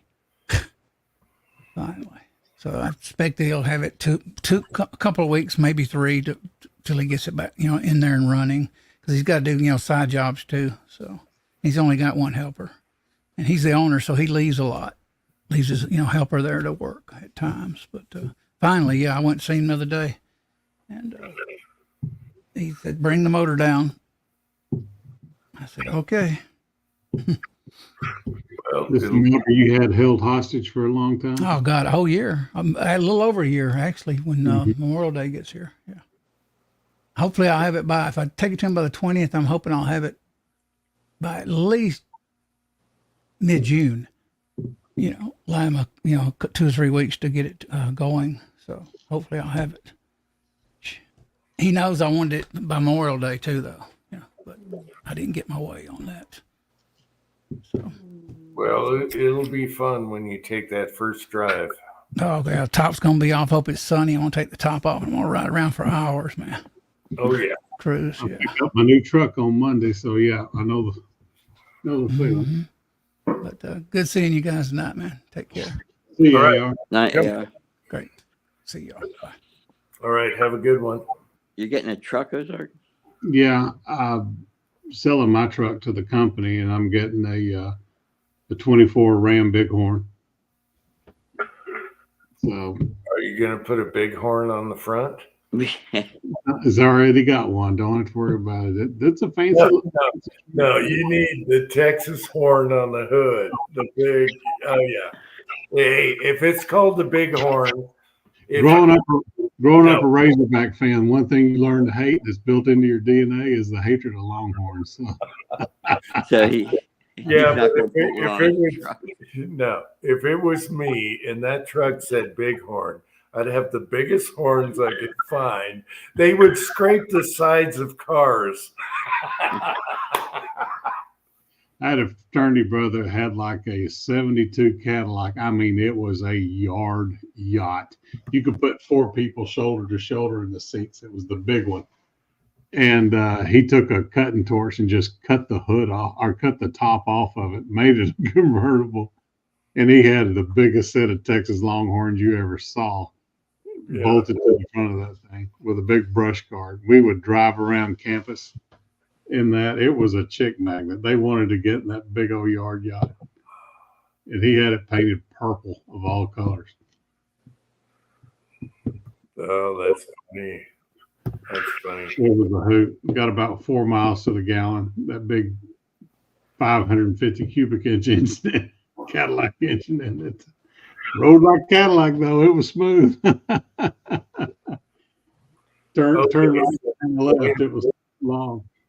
Okay, on a Bighorn, what does the ornament look like? I don't think it's efficient.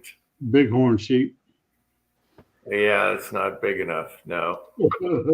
Now you need to get some big ram horn and stick it on there, so it's in your view and everything out of the way. Yeah, you shouldn't be able to see. All right. Yeah, you need a hunting trip out west to go get one. Yeah.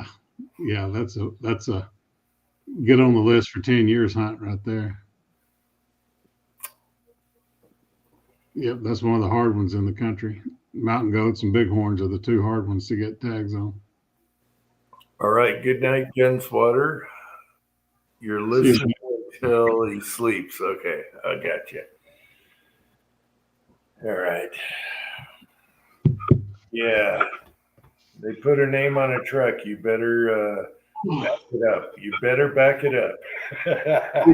This one's got all the buttons and whistles on it. It's the heated and cooled seats and all the digital dash, the big moonroof, the whole 9 yards.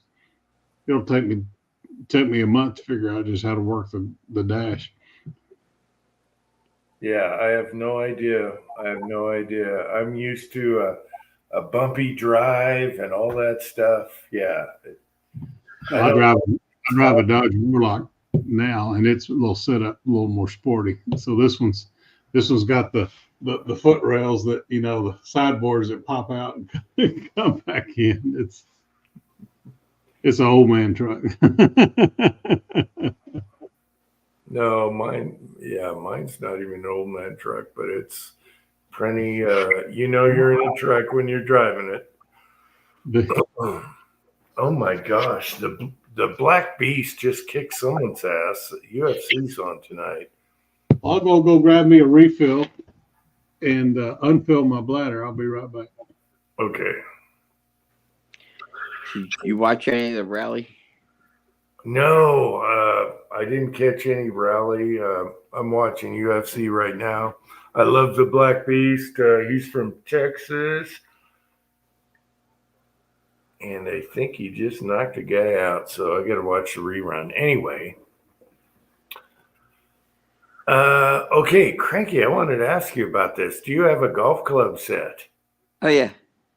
Oh, you do? So you're Yeah, it's not I don't have a great set. It's just an old, I think it's like an Arnold Palmer starter set I got many, many, many years ago. Oh, my God. You're not going to be able to hit crap with that. Yeah, I have a new driver. I have a modern driver. Yeah, but old Arnold Palmer blades, you got to be a pro to hit those things. Yeah, I live out in the boonies. You don't. You should be able to find really good set of cavity backs or something like that, for the irons. Yeah, there's plenty of places around here that have used clubs and stuff like that. Yeah. As a matter of fact, I think the driver I picked up used. I picked up a used. I think it might be a Callaway. Okay. Bertha. Yeah. Okay. That's going to work. Basically, anything Callaway would probably work. TaylorMade. Depends on the era. But, yeah, that's what I've been studying. I can't find clubs around here worth a crap, and I've been dying to buy some clubs. And I watch a lot of channels that go around shopping for good deals on used clubs, and I just can't get nothing around here. No, it almost seems like you got to go into the shops. If you can find a shop, we go in and they'll set them up for you. Yes, and where you live, there's a lot of golf courses, so you should be able to find a lot of private sales and everything. But Arnold Palmer, you probably have blades you're talking about. They're going to be hard to hit for irons, so you might want to go to. They have hollow backs now. They're hollow inside, and they look like blades, but they're really cavity backs. Those are good, but I just go with good old cavity backs. There's so many good irons out there on the used market at thrift stores, Goodwill, that you can pick up now that were super good back then, and I'd do that. I don't know. Show me a picture of your Arnold Palmers. I'll tell you. But, yeah, okay. You have a hard time with those, the irons. Yeah. Other than that, you're probably good to go. You got a 3. Yeah, trust me, I'm not anywhere near good at all. I know, but it's going to help you. It's going to kill a lot of your frustration if you have more forgiving irons. Yeah. So, and I know that. I've been through that. So, as a matter of fact, the driver I kept, it didn't give away. That thing's obsolete. as old as I am now, I could probably hit it longer now with new equipment than I did then, being younger and flexible. So the equipment's gone a long way. It's almost cheating nowadays. Oh, I know. It's a big difference. Like the Oh, driver that came with my set was horrible, and it sucked so bad. I hardly ever used it. I typically use my 3-wood, and then I ended up when I got that new driver. It's like night and day difference. You just go to the range, and it's just like everything is just straight. It's just like it's almost just so yeah. forgiving. And all the newer drivers are adjustable. Yep. You got adjustable weights. You can change Yep. the loft. You can do everything. I thought that was cheating. We had none of that. And so my driver I still kept was king at its time. That was when Tiger Woods came out, and he had that driver. He just came out. That was his best driver. Then he went to Nike and couldn't hit shit. That driver I have was what Tiger Woods used when he first came out. And since then, everything's adjustable. You can take the shaft off and change them. Yep. That's unheard of. You know, I thought that was cheating.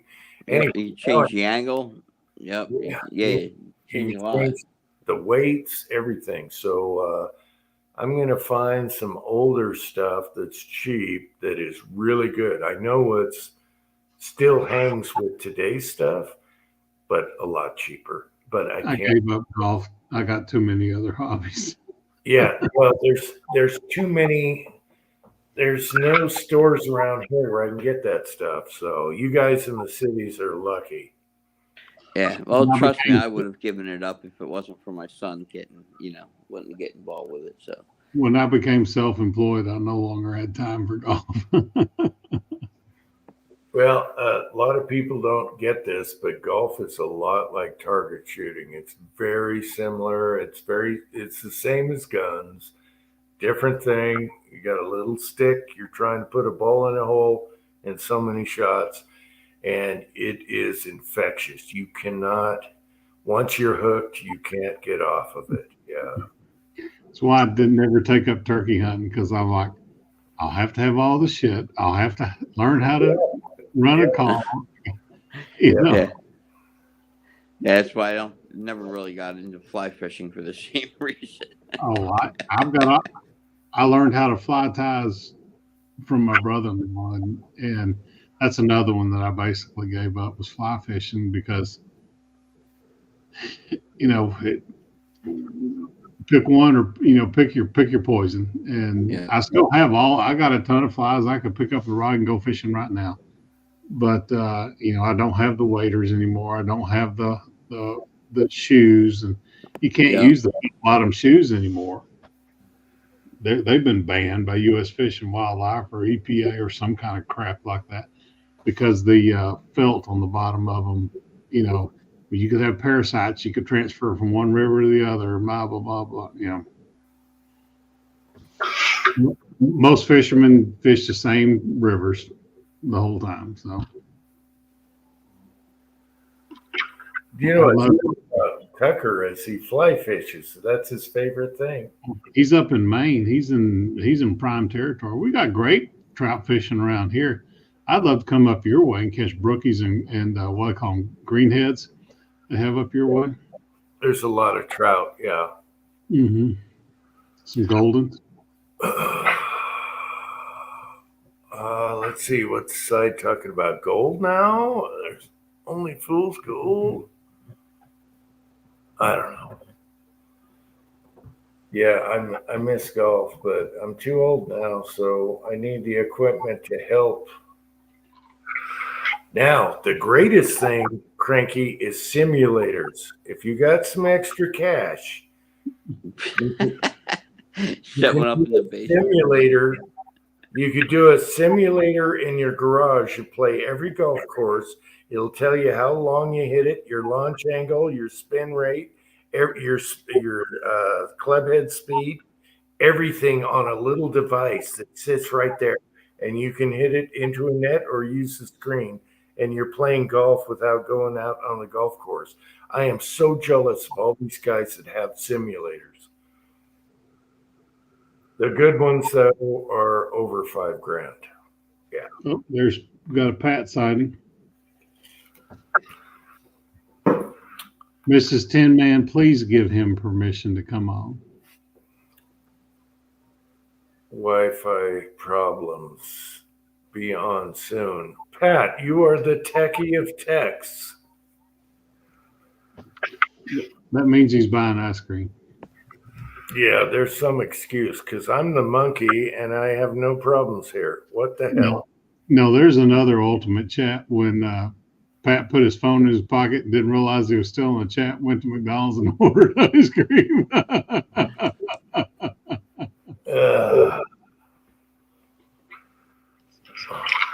Or when I was down at the cabin and fell asleep with my tablet on my chest. And I woke up 6 o'clock in the morning. Y'all were still chatting. I made a pot of coffee and got back on. Oddball stuff is still here. I know you've been busy at work, Oddball, but we got to hook up. Definitely. I love Oddball's humor. He's awesome.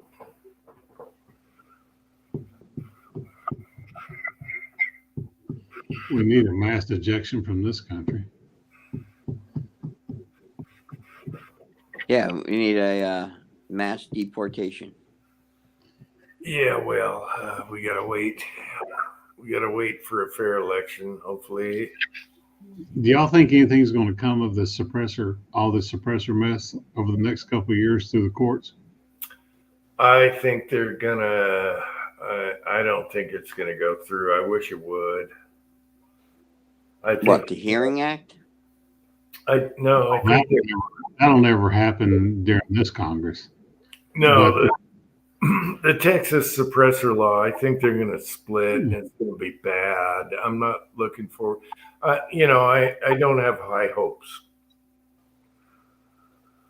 I don't know. What's the outcome of that? What did that mean? Because I don't follow it since I don't. Well, it's about to go to the Court of Appeals that way down there. And Brandon ATF right now is fighting the crap out of it because they know everything's going to crumble if this happens. Everything will crumble. Good for Texas. Utah tried it before them. Is it the local? Where they're trying to make it if it's you make a created in the suppressor in state? your state, it can stay in your state because the NFA falls under interstate commerce. Right. So Texas's whole deal is they're fighting it on the tax bill because if it's made in Texas and stays in Texas, then it doesn't fall under interstate commerce. So No tax stamp. Right. It's unconstitutional regardless. Yeah, Living in Missouri, you know, they'll jump on it as soon as they can because Missouri's quick to jump on 2A stuff. Yeah. So. You'll be able to buy components and make your own. Well, you can't. No, you got to stay within the state. Right. I'm saying if it happens, you'll be able to buy components and make your own. As long as it's made in the state. Correct. Yeah, Utah tried that way before Texas did, and it didn't go through. Even my sheriff said, "Hey, what about the Utah law? We should be able to make her." I said, "No, it didn't go through." It did survive scrutiny. But I don't know. Right now, if you look at the ATF and the way the FBI is, it is totally corrupt. So we got to clean that up first. I was amazed. I hope so.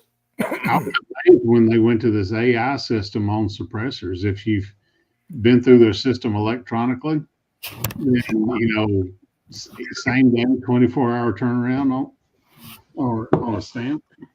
And Maxine Waters has your number, Uncle Jim. You know, she knows you're up in the hills training. Well, good for her. I don't know if she even knows what the. Oh my God! Look at that. I'm outside writing initials. Sorry, guys. Can you see the pink on the sky? It's not the. Yeah. It's not Okay. right. I'll It's show not you right. the. I'll show you the south. And if Broke Loader's here, remember the flat mountain I drew in the skid? It's right here. Hopefully, I can capture this. Okay. I'm outside taking a pee. Hang on. Let's see if we can. See the northern lights aren't as bright as they were last night. Well, I'm pointed at the south right now. Look at this fire. Oh, man, you can't. Okay, let me try and close up here. Oh, you got clouds and then just a sliver of sun. See the flat mountain right there? That's what I tried to draw for Broke Loader. But look at that. That's pretty cool. And that's the south. That's pretty cool. All right. America, America, people. America. Yeah, it's dark here. You still got daylight. Yeah, we got daylight. It's a little windy. Broke Loader, are you still here? There's the flat mountain for you. Crayon drawing. You love that. That's what it made me laugh. Your little glitter skit cracked me up. I was rolling. Yeah, oops, I'm on large. Damn it, get out of here. Oof. Yeah, that cracked me up. He's got a secret weapon. Oh no, it's a glitter ball. I laughed and Christy was like, "What are you laughing?" I was belly laughing. She was upstairs. I said, "Uncle James got the glitter out." Chessboard, no, the Aurora lights are north, and I got like a ridge in my way. So no, that's what you got. The one we were trying to shoot with Pat's rifle.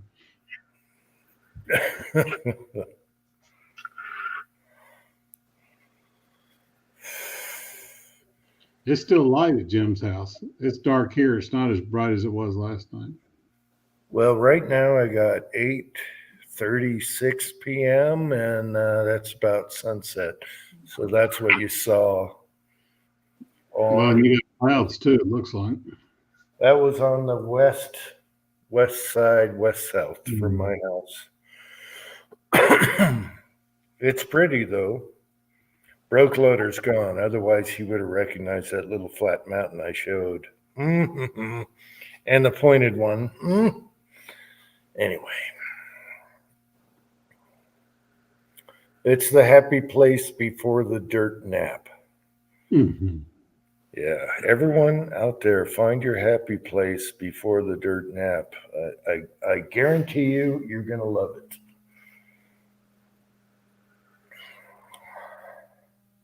I don't think that's going to be Jersey. No, it's not. It's not. No, think west, young man. Think west. Cranky, has your son picked a school?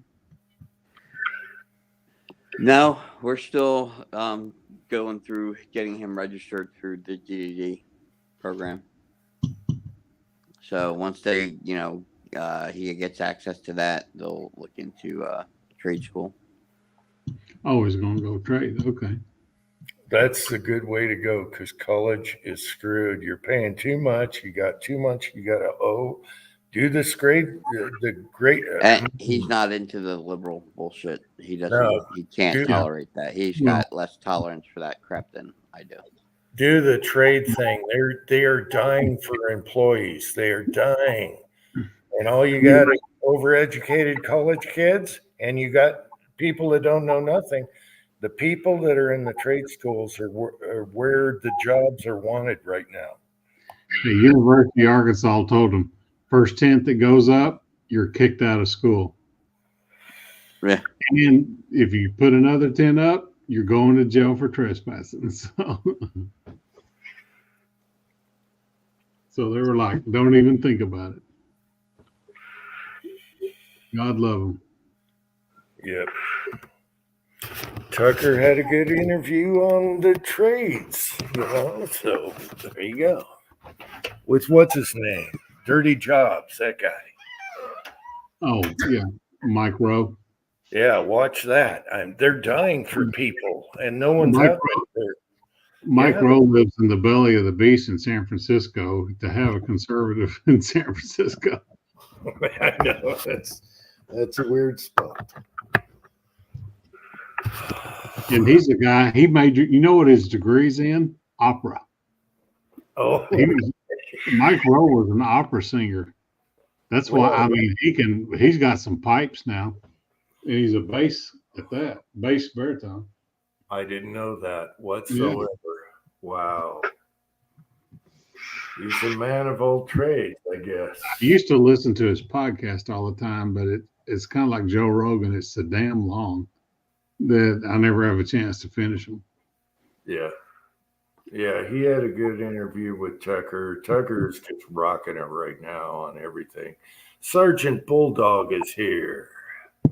Hey, Sergeant. There's a lot of good ones out there, but they start adding up. They're all 2-3 hours long, and the next thing you know, Right. you can't watch them all. Hey, keep it to 20 minutes to an hour, and I can listen to you. This 2 and 3 hour shit, it's like, come on, you're just rambling like us.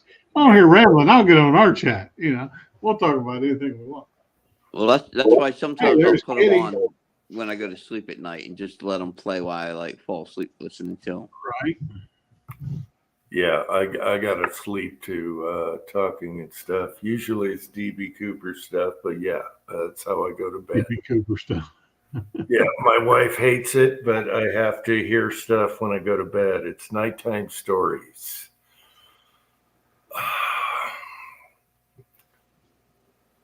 Let's see. I know I'm a guy that went to truck driving school. Yeah, you got to do delivery for a while before they'll hire you over the road, unless you're family. Yeah, but overeducated college kids get nowhere. I know one. I have a nephew. He's overeducated. He can't, and now he has a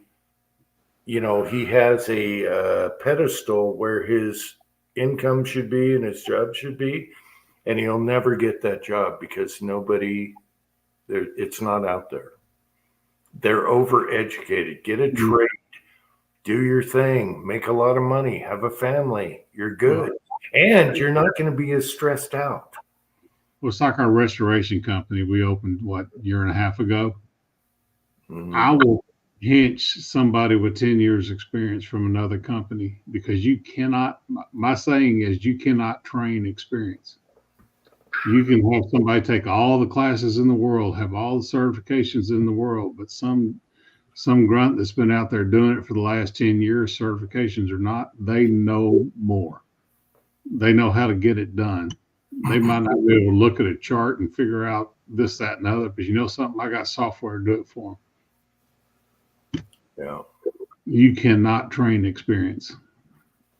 But also, if you're college and you got loans you got to pay off for like 10, 20 years, whatever, get a trade. Well, these idiots that let their kids go to an out-of-state school, pay 3 times as much for a degree in theater, if their kid's starving to death, shame on you. Yeah. If they're having to live at home, shame on you for letting them to go.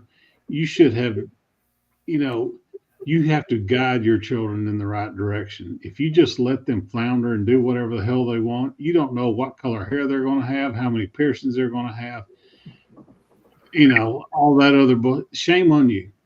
It is your job as a parent to guide your children. If you just let them guide you, it's your fault. Oh, he's so smart or she's so smart. Well, she got a degree in theater, and they laughed her off the stage when she tried to apply at the local community, whatever, for a free play she tried to be in. She'll never be on Broadway. Why did you let him get a liberal arts degree in theater or history or whatever? You can be a history major, but get you a minor in education, be a teacher. Well, it's good to be able to do what you want and like and be happy. Right. But you got to make it, it's got to be feasible. Right. Yeah, You mean like not getting a degree in like Middle Eastern gender studies or something? There you go. Yeah. There you go. Yeah. I don't know. If you want a degree in anthropology, go ahead and get your PhD because teaching is the only thing you'll ever do at the college level. Oh my gosh, Vanessa. There's nothing wrong with getting a master's degree or second master's degree or whatever. While you're working, Right. That's what Kitty's done. Kitty's earned her salt. Let her. I don't give a shit if she wants to go get a fourth master's degree. She's earned her salt. Yeah, I don't know. We have younger relatives that have done both, and the ones that did the trade thing are happy. They're working, got a family, providing. The ones that did the college thing and expect this much, they're not getting it. People aren't paying for that. So a company. We have both. I've got nephews that went to college and are very successful, and then I've got other ones who are basically doing nothing with their degree. So, oh yeah, yeah. My kids got the same question asked that I was asked. You want to pay for your gas or do you want to pay for your insurance? Because you want a car, go for it. And I'm not driving you around. You know, I am not your chauffeur. You're 16 years old.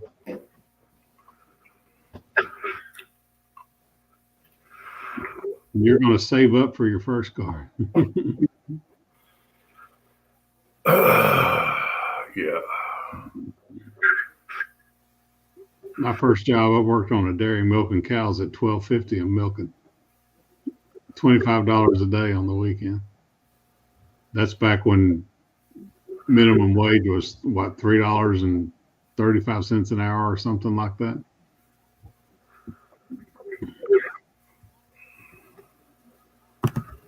There you go, Fudd. Yeah. I was mowing lawns before that, Fudd. Come on now. Come on. I was earlier. I was $2 from illegally underage working at the local farm. Because we live next to the like a cornfield, and I was working with him, you know, helping with irrigation, and I was only like 12 years old. I think you're supposed to be like 16 to work on farm equipment and crap like that. So I was like only like 12, totally off the books. Oh, Vanessa has a good point. Yeah, as far as cemeteries go and all that stuff, that's big money. That's like lawyers and doctors.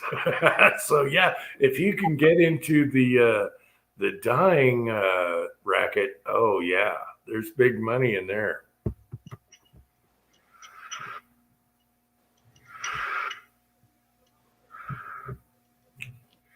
Paying taxes at 14? What?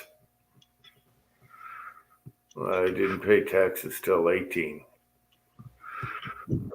How do you pay taxes at 14? You got a W-4, that's why. I started cabinet and trim. I had friends that got shipped licenses at 14 because their family was in farming. And that's so they got their driver's license at 14. It's called a hardship. And if your family was in farming, you could get a driver's license at 14.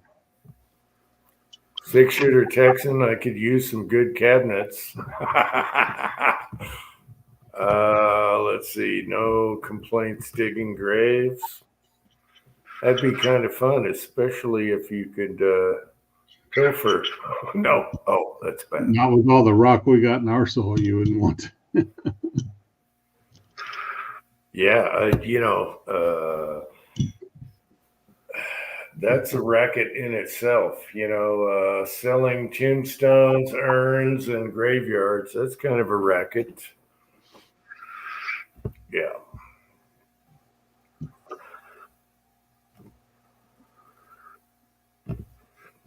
The Black Beast from Texas won tonight. Love that guy.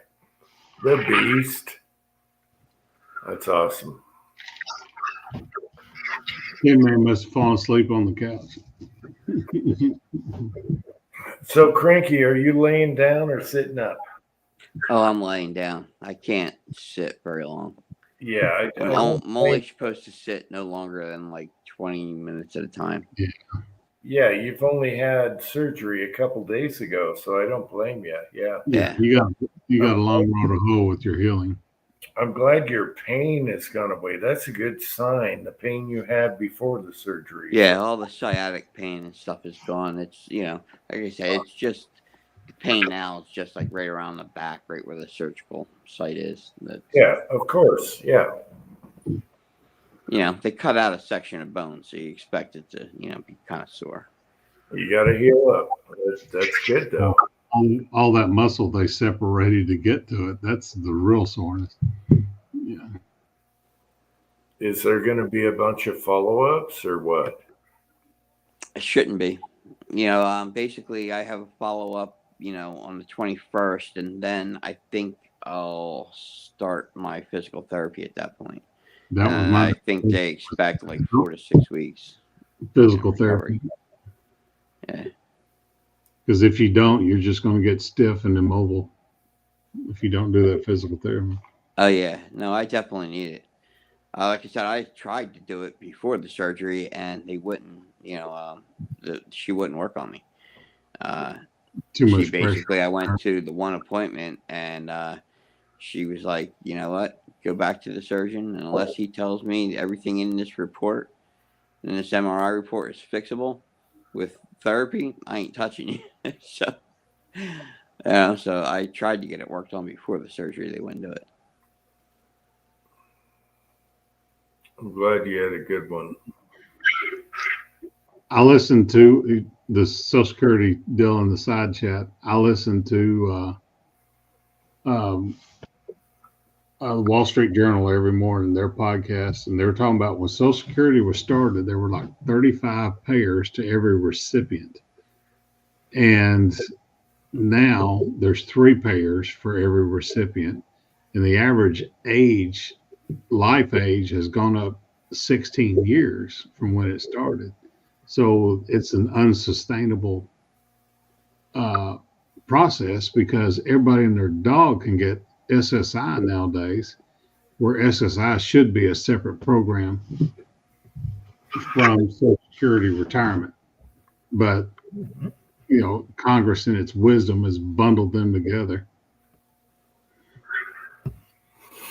So Social Security retirement, SSI was never part of the original plan. There should be something for SSI, and I agree it should be there because there's people that there's people that milk the system, but it shouldn't have anything to do with Social Security retirement. I'll get off my soapbox on that one. I got more than I thought I would. Mm-hmm. So that helps. And since everything's kind of done, it's just paying grocery bills and stuff. So that's good.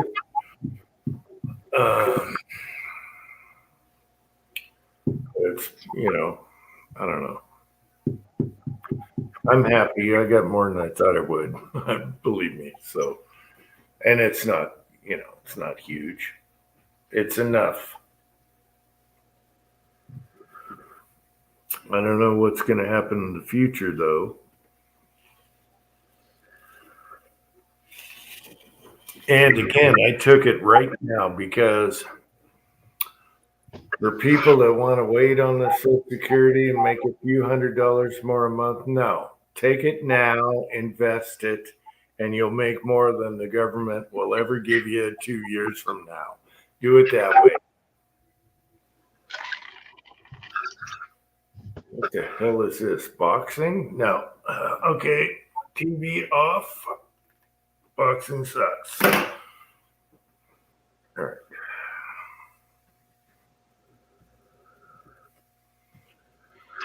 Well, my retirement's building the self-sustaining business in my investments. I'm not going to rely on the government to take care of me. How well has that worked out for the Native Americans? You know, Yeah, I would see it as a supplement, which is what it's meant to be. yeah. But- You got to have 401k and investments. Yeah. Yeah. And put all your eggs in one basket. Yeah. And you got to have your different investments also. But luckily, my wife is smart as a tack, so she took care of all that. Well, Otherwise, I married a CPA this go around, and I trust her fully with all that. We got our house note is at 2.4% interest. We have not made a second payment on our mortgage once, and we'd be fools to do so because right now we're earning more just in a savings account than we would if I paid that mortgage early. yeah, the only thing we're fighting right now is Bidenomics, taxes, gas prices, Mm-hmm. insurance. Other than that, doing pretty good.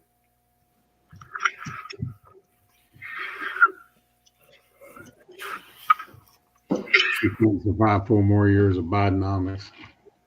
No. And everyone knows it, so they're going to vote different now. At least some of that aren't like totally deranged.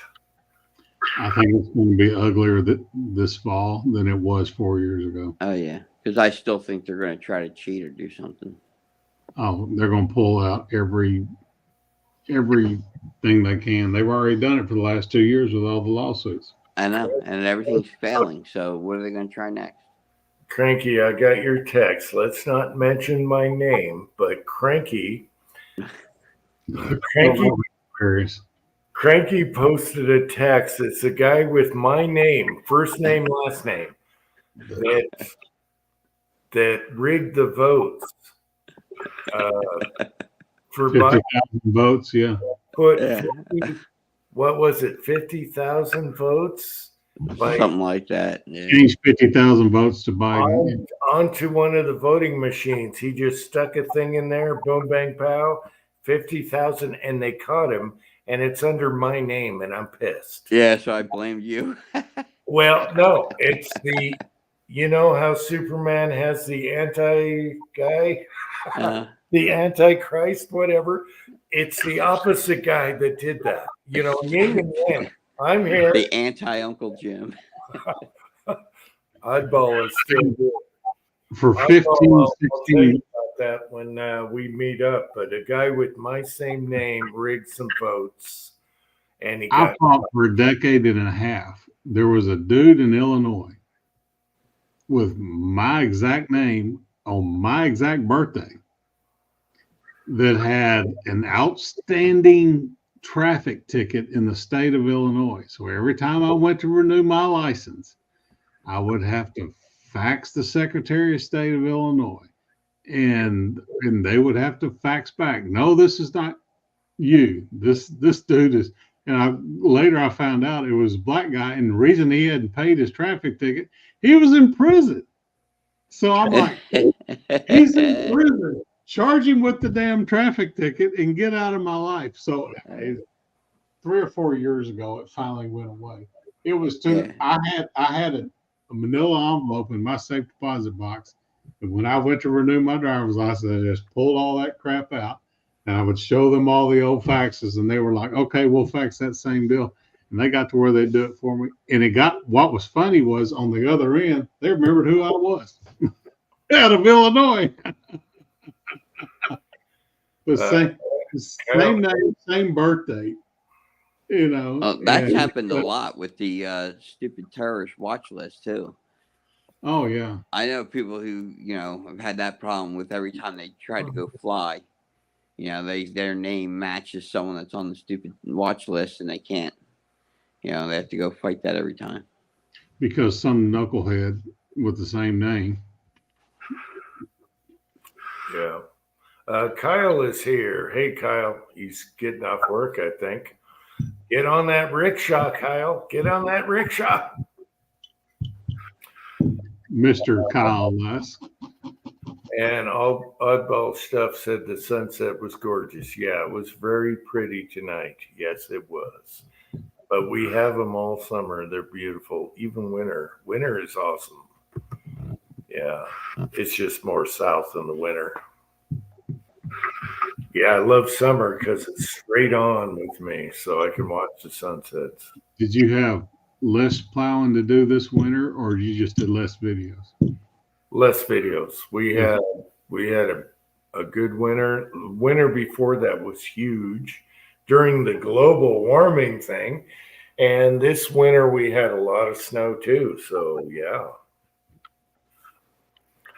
So much for global warming. Kyle, I hope this is you. Bam. Oh, you're batting 1,000. Yeah. Oh no, another crock shot.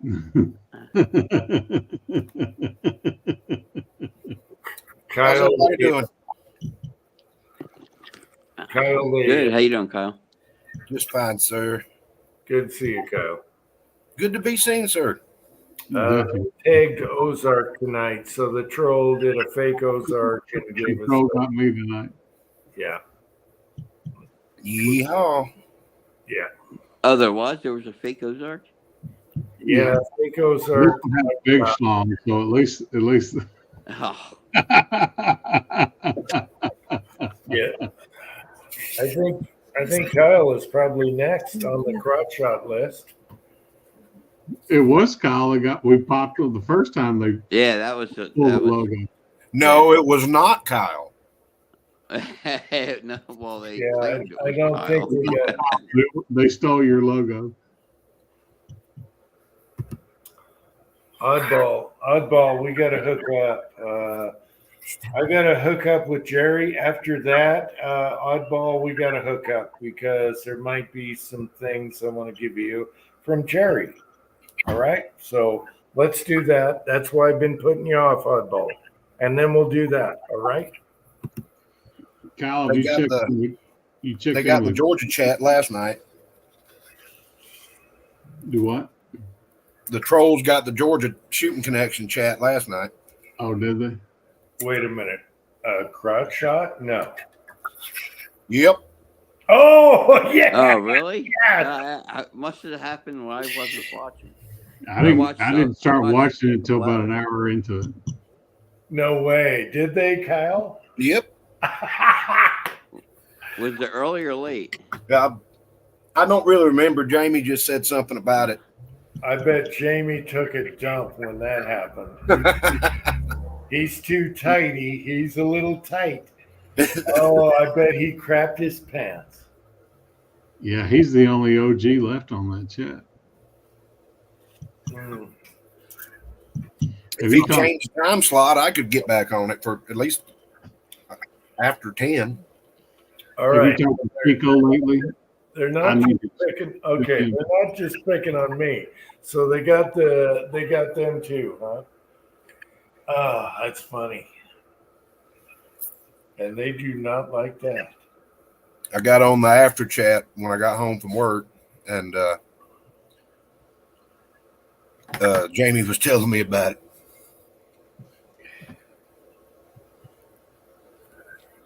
I forget who it was in the side chat that was. He said there was a bunch of them. Somebody in the side chat was just, sniping them. They were all in the side chat, and somebody, I don't know whose logo they stole, but I hadn't went back and rewatched it yet. So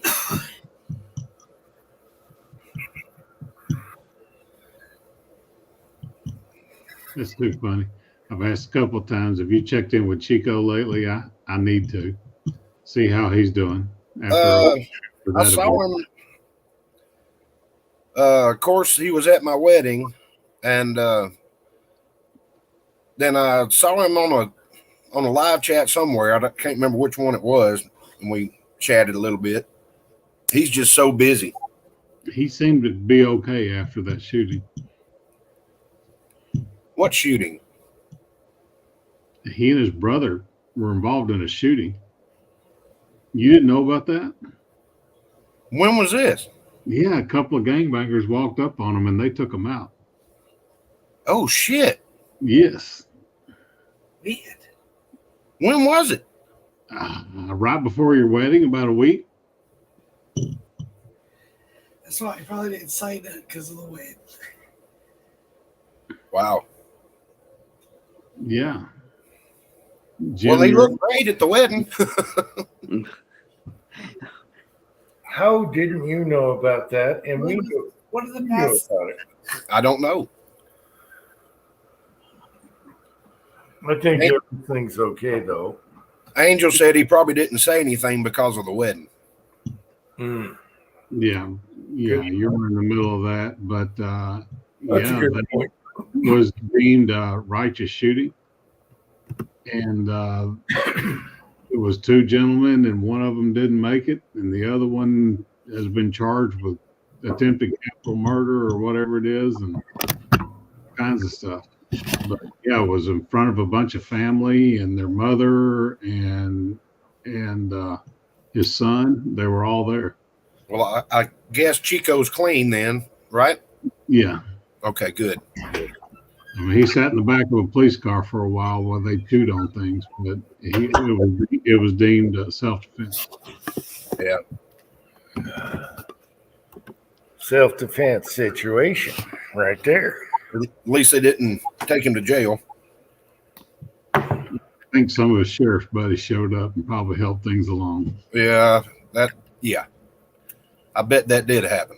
Yeah, because it was fun. Because right when I had heard about it, I went up to his Instagram. The very last Instagram post he had, he was testing out a new holster, like doing all these draws on this holster. I'm sitting there going like, "Oh Christ!" If someone sees this. He and his brother both shoot competitively, and he does that shoot and scoot competition. And well, they picked two wrong guys. Yeah. Mess with that night. Damn. Well, at least we're only having to feed one of them. Right.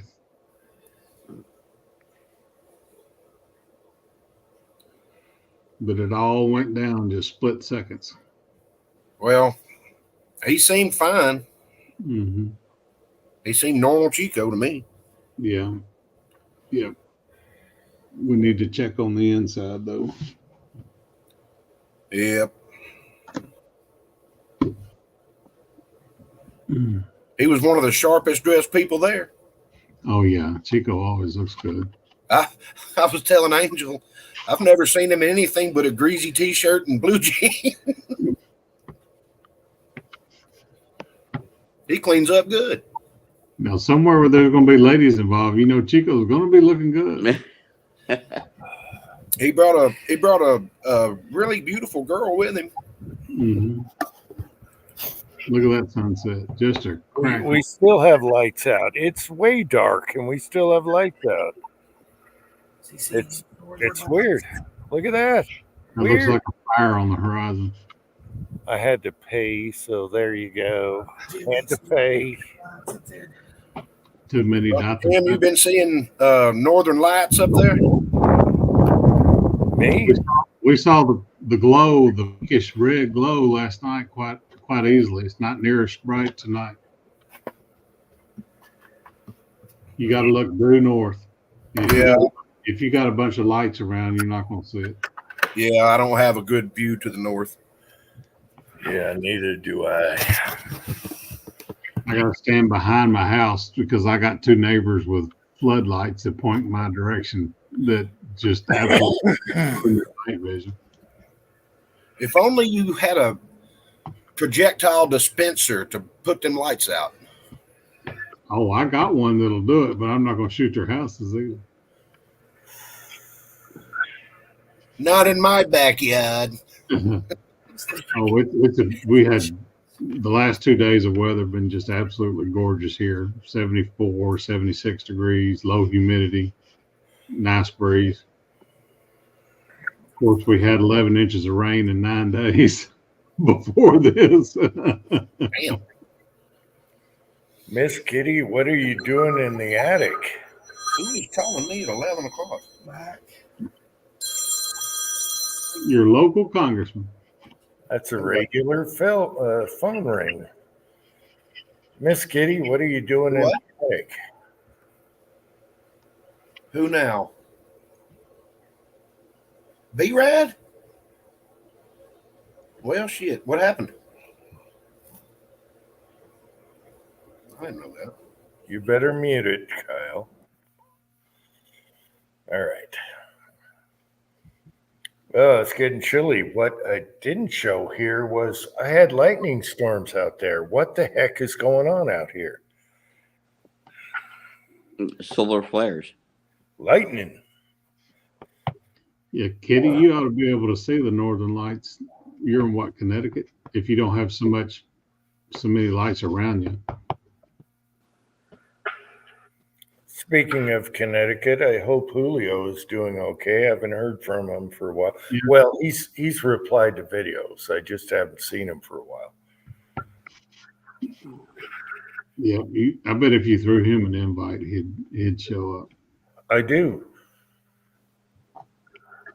every time. I still have him on the email thingy. But I don't have no more. What's all that? Well, he's been going through some stuff too. Sorry about that, guys. Was that State Farm? Was that the State Farm, Kyle? The new guy, the guy or whatever? No, it was a coworker let me know that somebody passed away. One of the adjusters I deal with is Jake from Progressive, and we tease him. Oh, that's ironic as hell. He's not from State Farm. He's from Progressive, so we tease him. When did you change jobs? Shut up.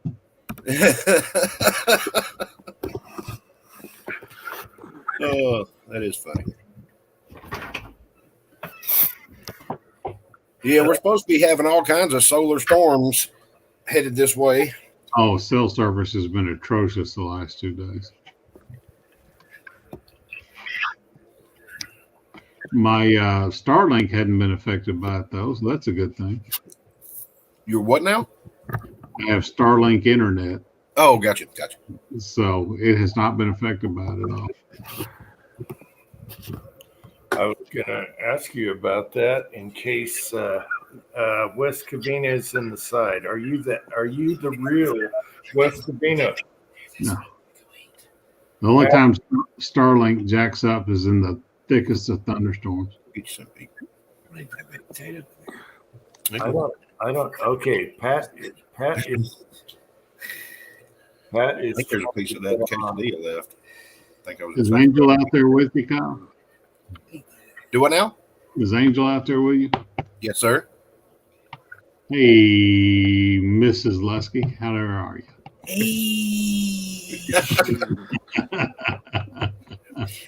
She's been off work longer than me, so. Okay. Now I can hear you. Well, guys, I'm going to jump back off and just go to the side chat, pop a few more pain pills. And Shit. I scared you off, Cranky? He got a haircut and everything for you, Cranky. I just want to go to sleep. I hear you, brother. I'm glad you're feeling better. Yep, me too. All right. I'll catch you guys later. Cranky, All right, buddy. Have a good night. Cranky, thanks for coming on, and I'm so happy for you so far. All right. Cranky, it's Thanks, good to see you. appreciate it. All right. Thanks, Night, guys. Cranky. Cranky. Bye, bud. Cranky. That's awesome. Okay, we have the real Pat on. We've already been through drama and new glasses. Oh. There we go. Hey, I got bifocals right here. My old boss. You guys had a big fat TV with I'm using the PC speaker, so I can barely hear you guys. I'm trying my best. But yeah, we're up on Wi-Fi. All right.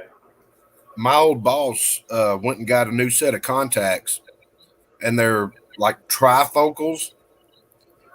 If you look this way, it's different. If you look straight ahead, or if you look down, it's different.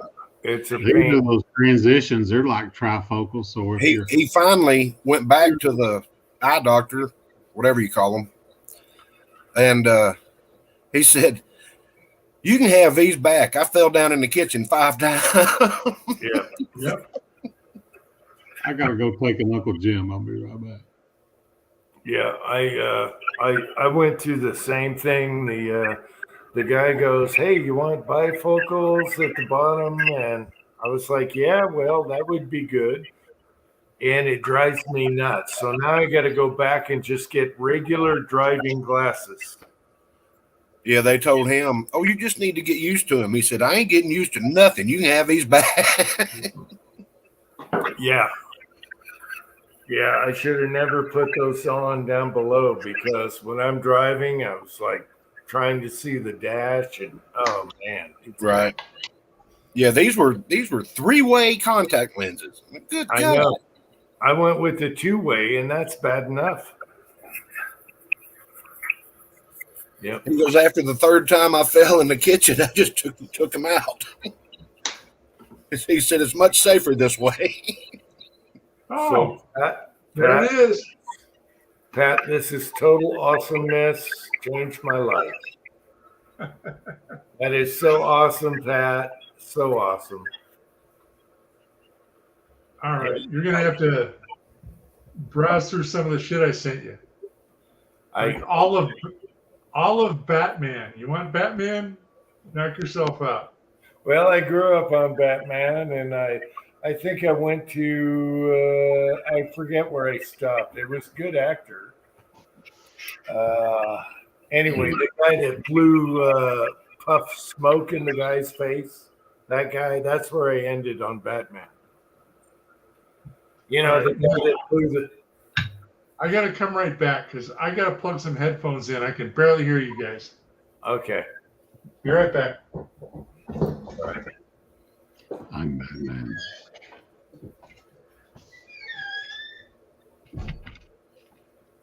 Okay, have any of you guys had a Wendy's spicy chicken burger? Yeah. Oh yeah, for years. The spicy is spicy. Ah, No, it's not. not. No, the full spicy is pretty damn spicy. All right. It's not bad. You're just a Sure. ninny. Popeyes is spicier than that. We when Rob was here from Vegas for the wedding,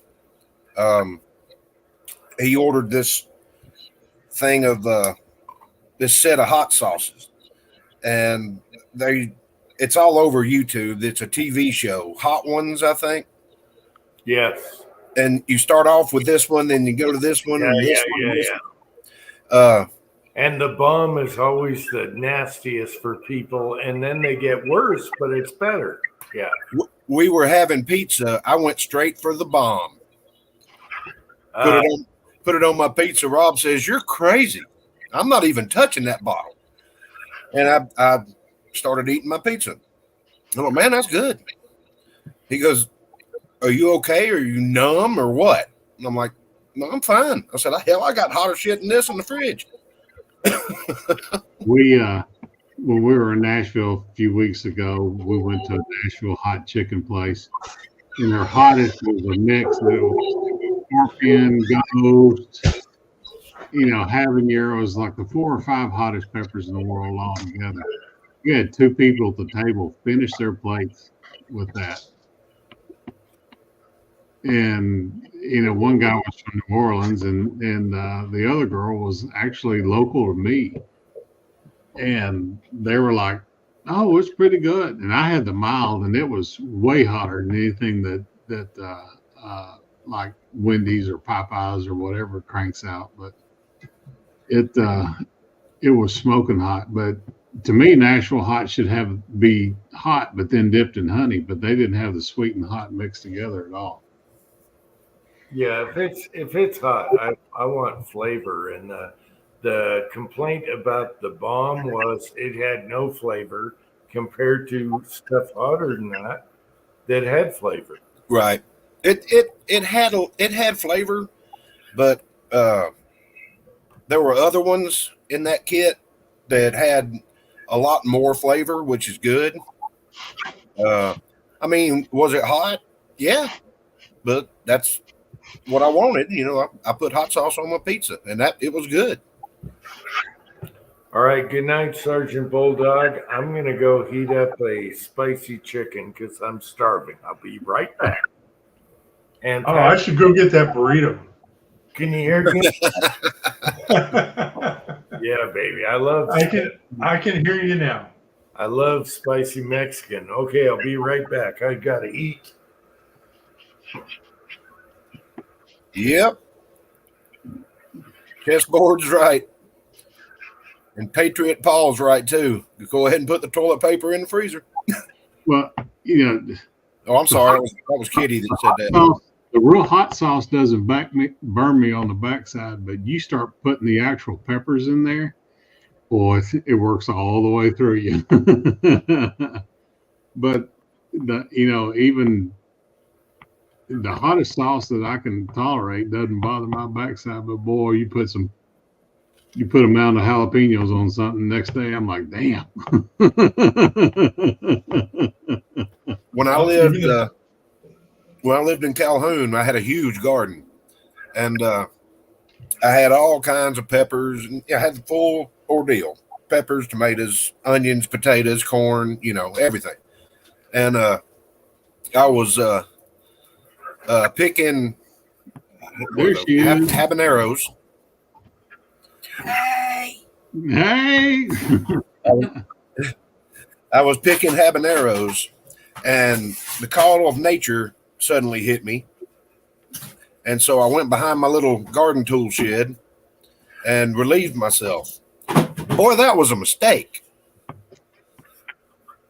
I had pepper oil on my hands. Oh, God, it took 30 minutes for that to go away. I was executive chef at a Southwestern restaurant, Santa Fe style, not Mexican, but Santa Fe style. So we had hatch chilies and everything. And several of our dishes had serrano peppers. Yeah. Well, the seeds in serranos are real woody. You don't want to eat them. And I had one of my prep cooks decided instead of using the handle of a spoon to de-seed them, he just used his thumbnail. Well, he came to me about an hour later. He's like, boss, my hand's on fire. all that capsaicin that I got into his cuticle and stuff. So I said, let me show you a little secret with some baking soda. Now, we made a slurry out of baking soda about like Elmer's glue. I was like, soak your fingertips in that for about 10 minutes. You'll be all right. God, it was terrible when I did that. Oh yeah. Oh, yeah. I always had a standing bet with my bus boys because we had fresh habaneros and we had chipotle when this was back when I had to import it from Mexico because nobody in America knew what chipotle was back then. And I had a standing bet. This was back when you still had cigarette machines in the restaurants, I said, if you can eat 2 habaneros and keep them down for 2 minutes, I'll buy you 2 packs of cigarettes. I never lost a bet. I'd grind them up. You got me 2 packs of cigarettes. I'd chop them up and dehydrate them and put them in a coffee grinder. Mm-hmm. You better run a whole lot of coffee through that coffee grinder to get that out of there. Well, we used habaneros as a garnish on the plate, and we didn't put them in any of the dishes. But we told people, if you're brave enough, chow down, brother. And I had a good buddy who was a waiter for us, and his dad was the ethics investigator for the Supreme Court. So when a lawyer had a ethics complaint against him, it was my buddy's dad that go investigate him. Well, he knew all the politicians, and this state senator was in with this married couple. I don't know if he was touting them for some money or what, but he was just, they never said a word. He just, and he's one of these guys with his horseshoe bald, you know what I'm talking about? Bald on top, horseshoe all the way around. And I don't know what he had ordered, some kind, just one of our regular dishes, and he ordered the green chili sauce. It was just the hatch green chilies.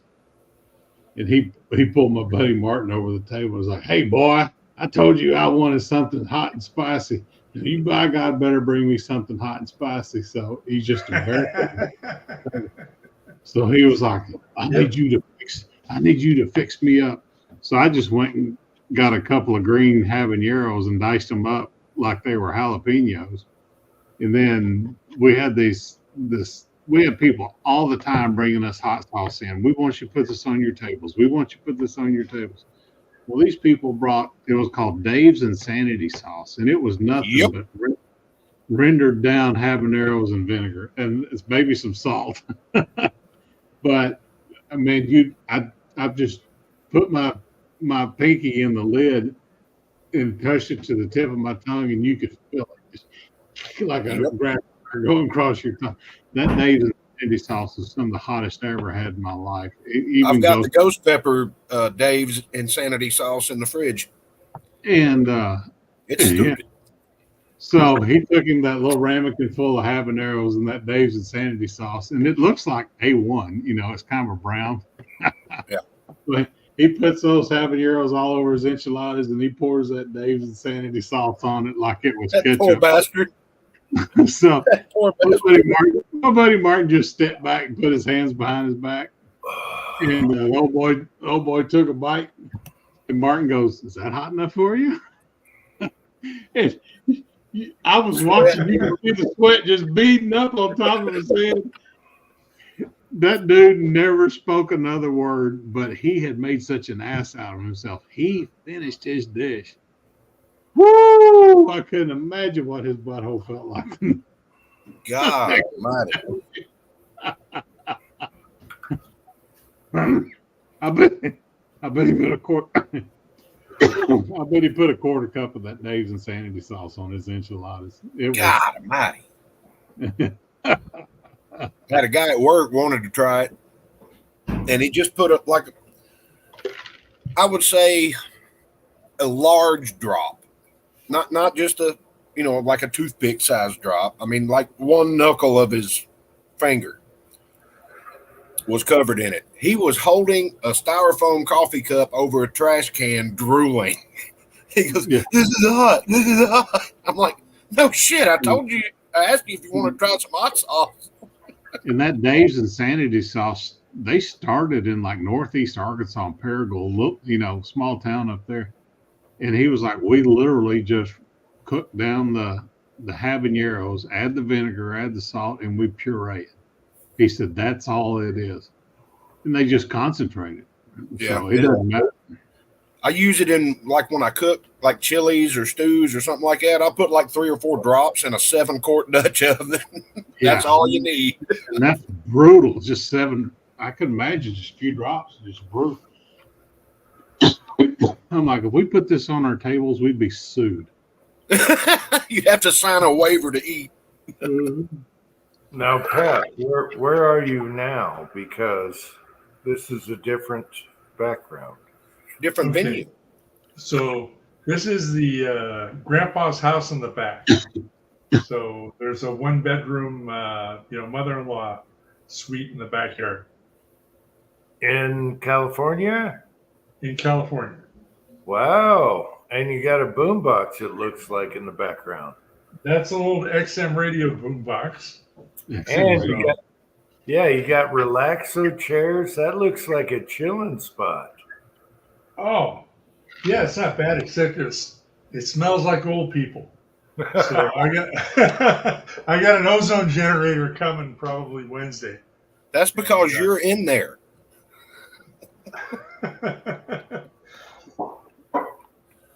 Yeah, Sylvia always used to tease me because she's like, "Let's go to Coco's." I said, "I want to go to Coco's. It smells like an old folks' home."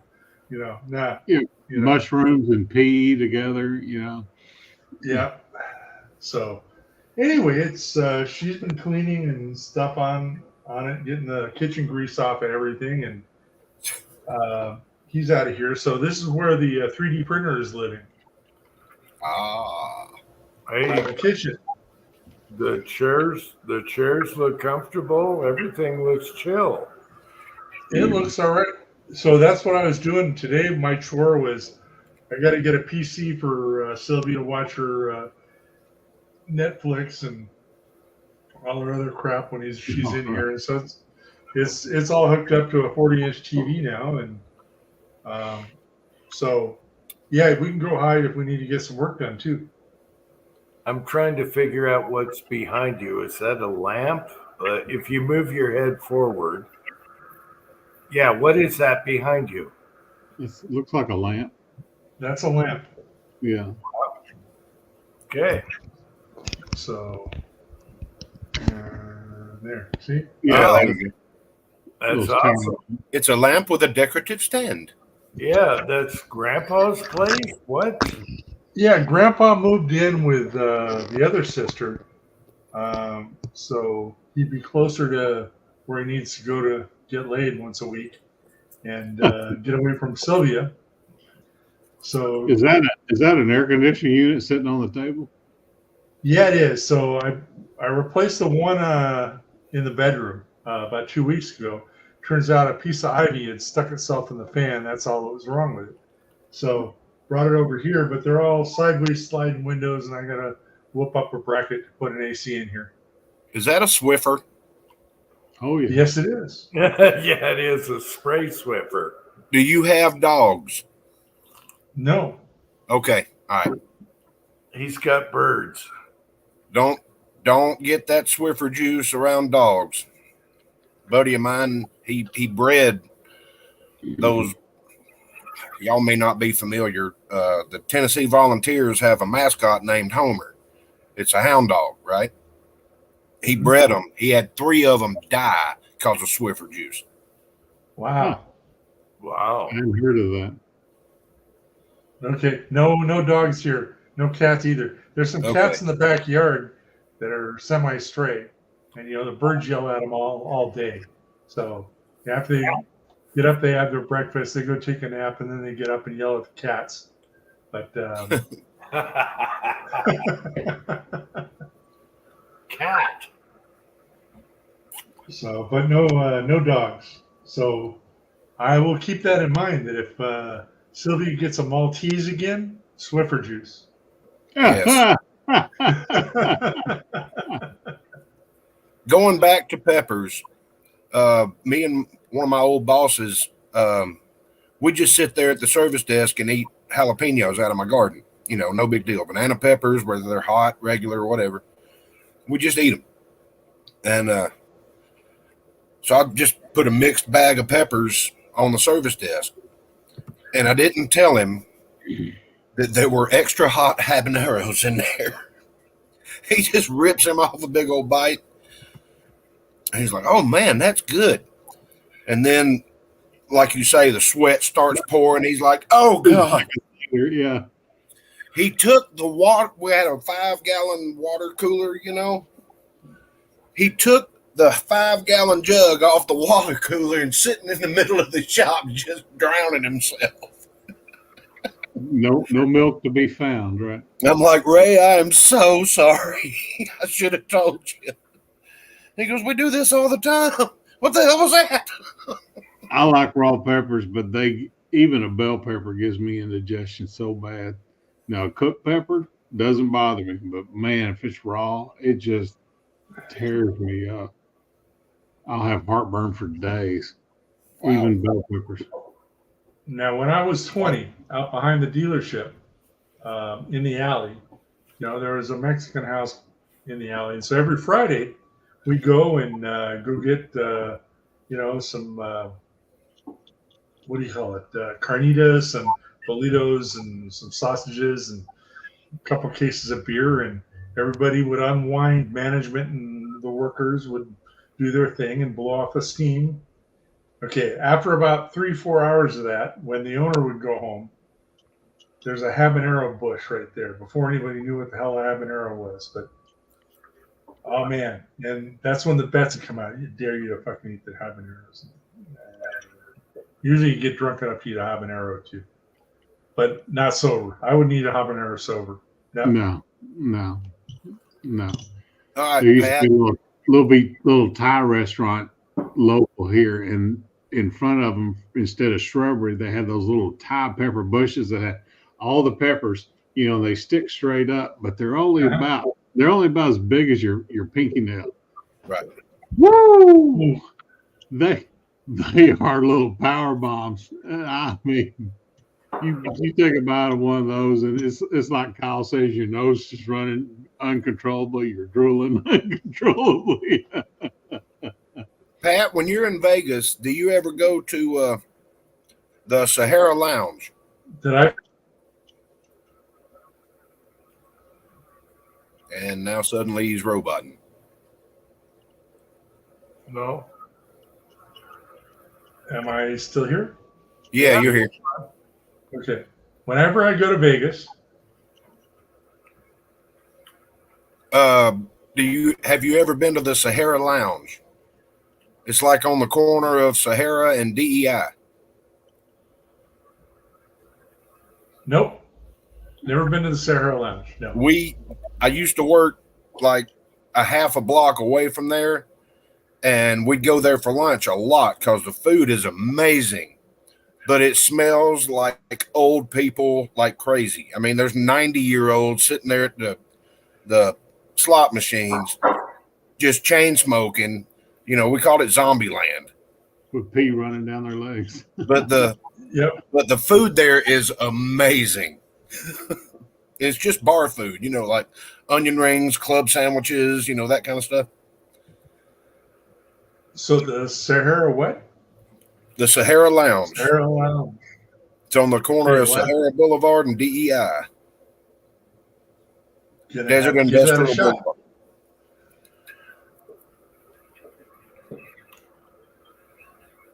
It's good. You'll enjoy it. Or at least it was good when I lived out there. All right, Kyle, have you ever had King Taco red sauce? No. Okay, so this stuff is different, and it's good for gags. As a matter of fact, Sylvia still won't forgive me for 25 years. It ramps up really fucking slow. I mean, it's like tasty like ketchup when you eat it. Then it starts with a little tingle. About 5 minutes later, it's, oh, this is kind of hot. By about 15, 20 minutes, you are sweating your ass off. And it's the only sauce I've had that just is really slow on the ramp up, but it doesn't stop. It just keeps going and going and going. I have not had any of that. Is it like a restaurant chain or something? Yeah, King Taco is like they started as taco trucks in the 50s, and they settled down to a chain. Yeah, I've never heard of that. Well, out here they're kind of common, so they're too damn expensive to tell you the truth. It's like you gotta have a taste for them, but the tacos are too much, and the service sucks. But the red sauce is great.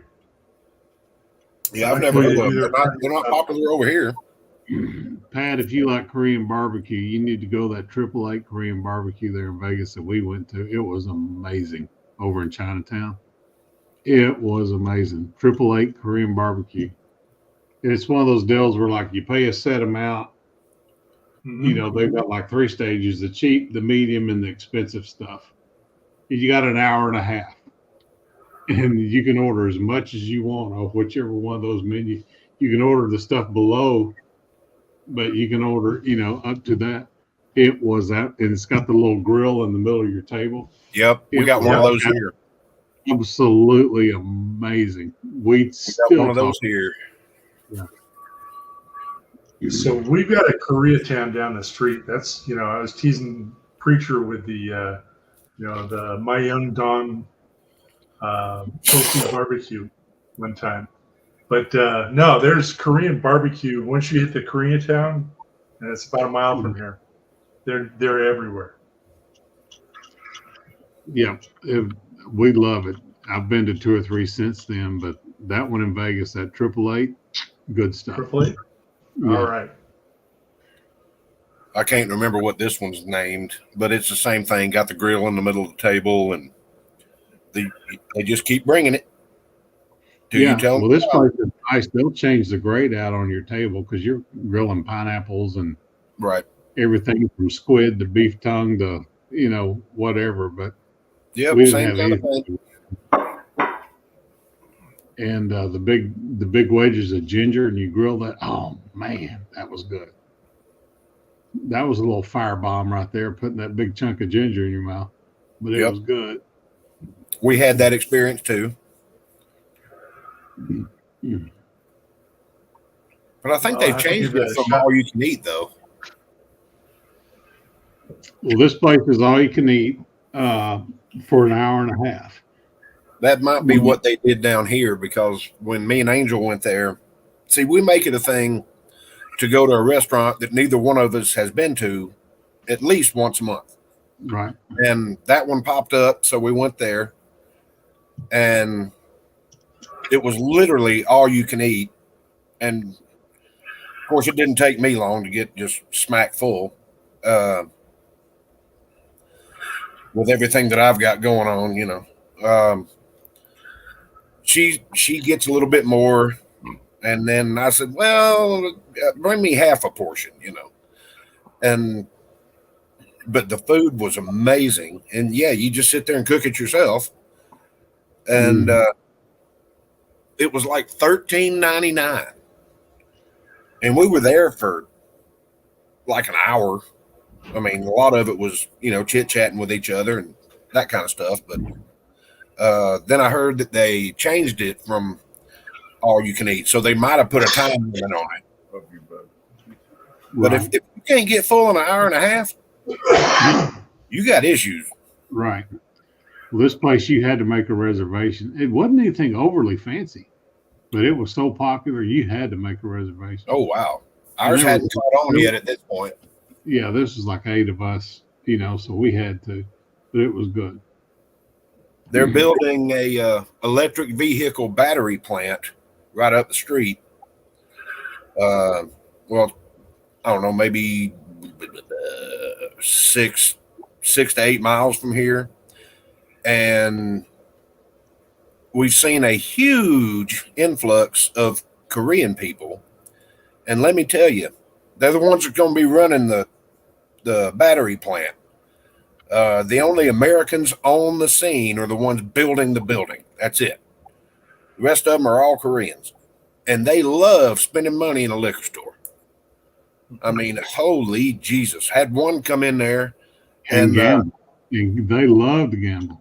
They dropped, let's see, it was a group of 4 people. And I think they dropped $2,800.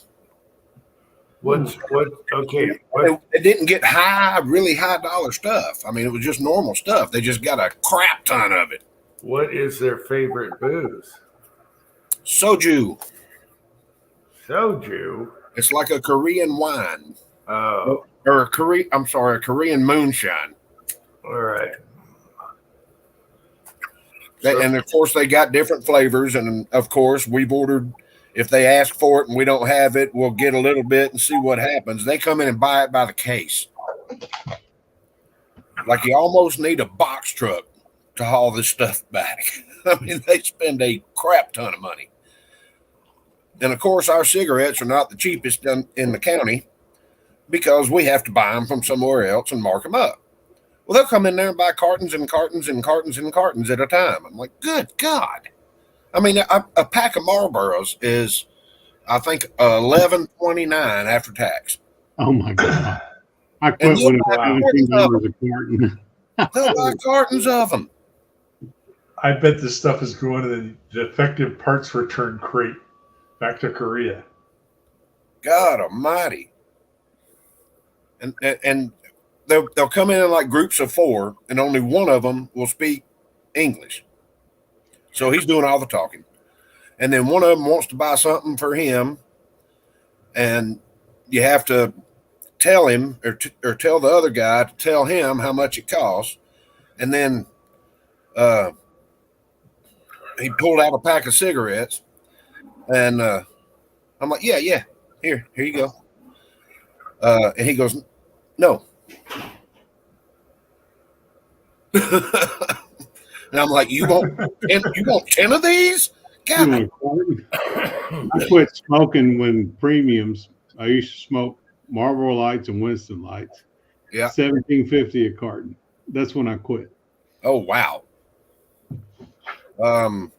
At a local convenience store, I think Pall Malls were $54.99 a carton or something like that. Oof. But now, where I work, I can get these for, I don't know, about $2.80 a pack after my discount. $2.80 a pack? Is that like cheaper than Dural's and all those? And they're good cigarettes. I tried them just to try them because it's the cheapest that we have. And I said, well, I'm not paying that. Let me get a pack of them. And it was like $2.80 a pack. Because I get a discount because I work there. And I've been smoking these ever since. 24/7. Do they have 24/7s out there, Jim? Never heard of them. They're not bad. These are homemade. Yep. And that's close to that price. That's why I've been buying these. Wow. I mean, they discontinued my favorite tobacco, the Gambler. That's been discontinued. Because I used to roll my own, and once I found these, I was like, about the same price, and I ain't got to do it. Patriot Paul, are you a smoker? You must be. 24 carton. Yeah, that's about right. Wow, that is cheap. That's dirt cheap for commercial. I just used the old reloader. I loaded up some this morning. Yep. Where do you get your tubes from? Online. Amazon? My son gets them. I just say I need more tubes. Is it the Zens? No. He tried two different kinds. The ones that come in a box where they don't get smashed, a big box. Yeah. That's who he orders from. Free shipping. Yeah, I get like 5 packs of the tubes, and I think there's 250 in each individual pack. Yeah. And they don't get ruined because they're packaged good. Yes. I bet there's Zens. The tubes are really cheap. I thought they'd be more than that. It's way better than rolling yourself.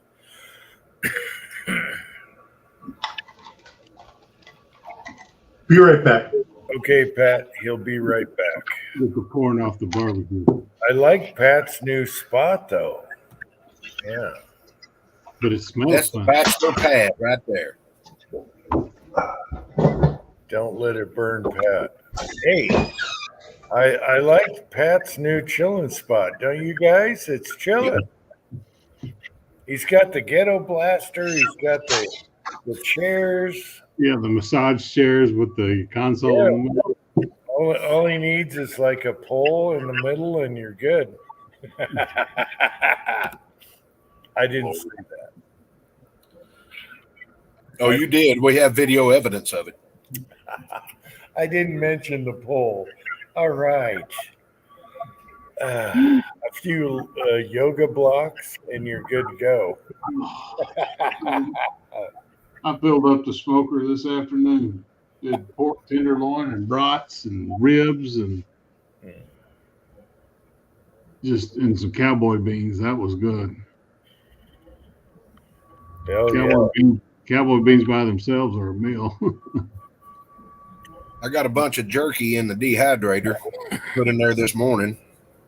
Should be about done. Yeah. Had a New York strip loin in the freezer. And I said, you know what? We'll cut some steaks out of it, and then I'll turn the rest into jerky. You know, it's been in the freezer for a minute. Yeah. So I got the meat slicer out and started slicing everything and I was seasoning it all, make my marinade and all that, let it sit overnight. This was about 2:00 in the morning yesterday, or this morning. And got up this morning and spread it all out. And I was looking for something in the fridge, and I found another hunk of that loin that's about that long. And I said, honey, I look like we're having steaks tomorrow night. She goes, no, there's still steaks in the fridge from when we cooked them earlier. I was like, damn it. I've never had to struggle to get rid of beef.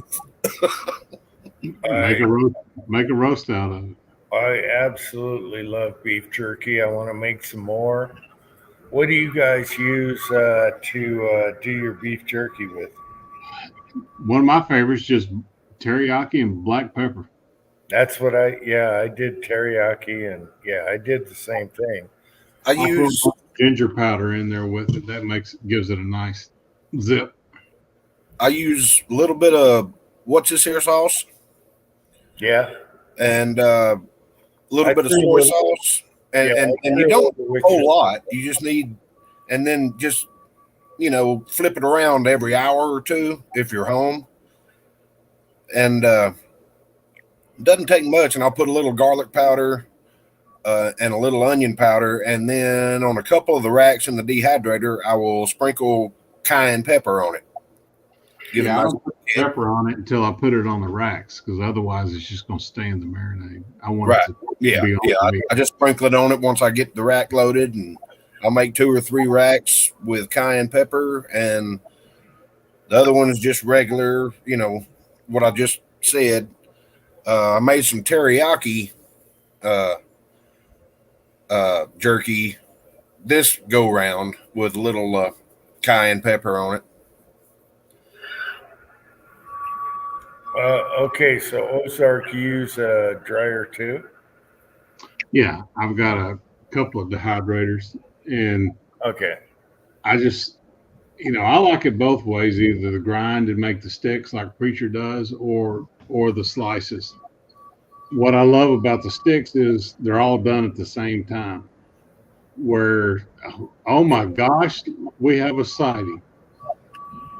PC Bullet Empire. Oh Lord! I don't see him. Where? I don't see him yet. It's the last comment. Oh, there he is. PC Bullet Empire. But PC Bullet Empire came for the jerky, didn't he? Yeah, went for the jerky. But when you do the slice, you got to kind of babysit it towards the end, because some of it will be done, some of it won't be. Right. Just, where if you do the grind and either do the strips or the sticks, it's all done at the same time. Yeah, this meat slicer just takes the work right out of it. It took me, I don't know, 20 minutes to get the slicer out, assemble it, all that stuff, and blow through damn near a whole New York strip loin. There you go. Twine said the best thing she got out of her divorce was the beet slicer. I love it. I got one of them LEMs, and the only reason I went with that one is because most, or essentially all of my sausage making stuff is made by that company, and it all works flawlessly. I've never had a problem. Bass Pro and Cabela sells that. Yeah. I've read reviews on other companies and all that stuff, and we went to buy a meat slicer, and I said, well, the sausage packer and everything else, meat grinders and this, that, and the other is made by that, and we never had a problem with it, and we made a crap ton of sausage. Let's go with that brand. It's belt driven. I mean, it's the bee's knees.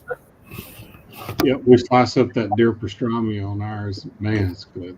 Yep. It's good to see PC Bullet Empire out there. PC, come join us. Pat's out manning the smoker right now. He's got pulling some corn off. Timothy, I shot the Tiny Jim bullets today. I don't know if I'm going to do the video, but I shot them today to sight in a lever action. So there you go. PC Bowling Empire. On the beef jerky, I just kind of freeze the meat and cut it. I don't have a slicer. Yeah. Yeah, this one was in the freezer, but by the time I got to it, it was partially thawed, but still kind of frozen in the middle of it. It sliced like a dream. Just ding, ding, ding, ding, ding, ding, ding. Yeah, chef knife. Yeah. When we grind, I'll put it on a sheet pan, let it start to freeze. That's the best way to grind it. It doesn't get all gummy in your grinder. Yeah, it needs to be partially frozen if you're going to grind it. And your grinder itself needs to be put in the freezer for about 20 minutes before you even start. Yeah. I think 15 to 20 minutes if you're using a grinder. Leave the grinder in there about 15 to 20. And the same for the meat. And yeah, you're right. It does work better on like a cookie sheet or something like that because it gets cold. The meat gets cold. Everybody's cold. Right. PC, you been to Buc-ee's yet? I've been there 3 or 4 times already. Oh, did y'all get a Buc-ee's? PC did. Oh, baby. I'd love to have a Buc-ee's around here. I got one 3 exits north. It's the only place that I'll say I truly like their smoked turkey because it is not dry. No, it's very good. Yeah, and I love those home fried potato chips they do. God Almighty, I love those things. I would answer him on here, but I'm going to answer him in the chat.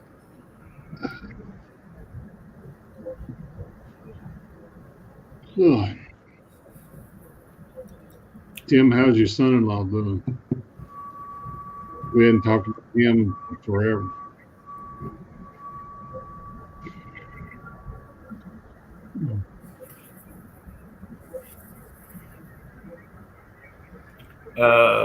Timothy, my Tiny Tims, what were they? If I post the video, I'll show you. They come out heavy. I love it. Yeah.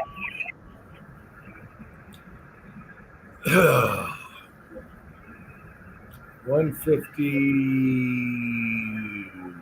No, 257 grain.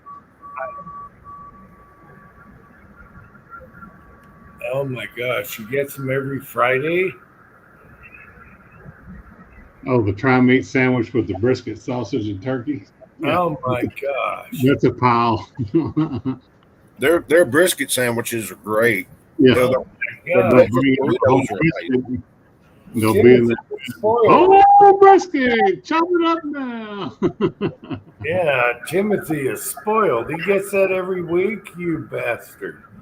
I'd love to have that around here. You bastard. We're probably going to get some tomorrow when we go visit my mother. Bucky nuggets. Oh, and Tim, I'm still wearing it, so it must be all right.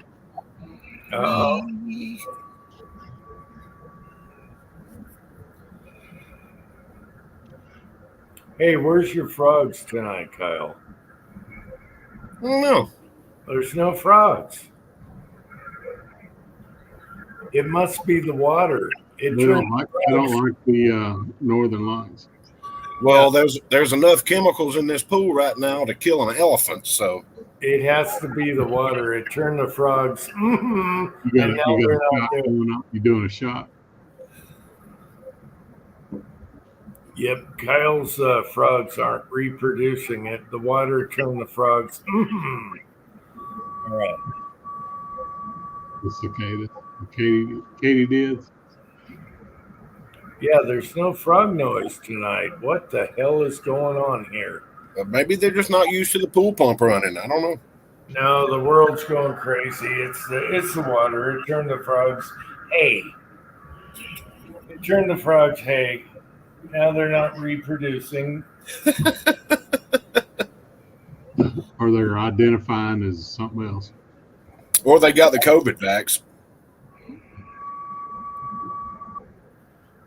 What is that damn beep? Must be something with Pat. I don't know. I like Pat's new spot, but he's gone. Can you mute him? I don't think Pat's making the noise. I can. Well, he said she was cleaning in there, so it might be. Is that better? Yep, you fixed it. Yes. All right, we'll wait. He's got. He might have set his headphones down by that 3D printer. That's what we were hearing. Yeah, it was. Maybe. There was some beeping in Pat's room. I do like that chilling. I would love to sit in one of those chairs and recline and go to bed. Yes. Our Watch- section's those big old recliners in it.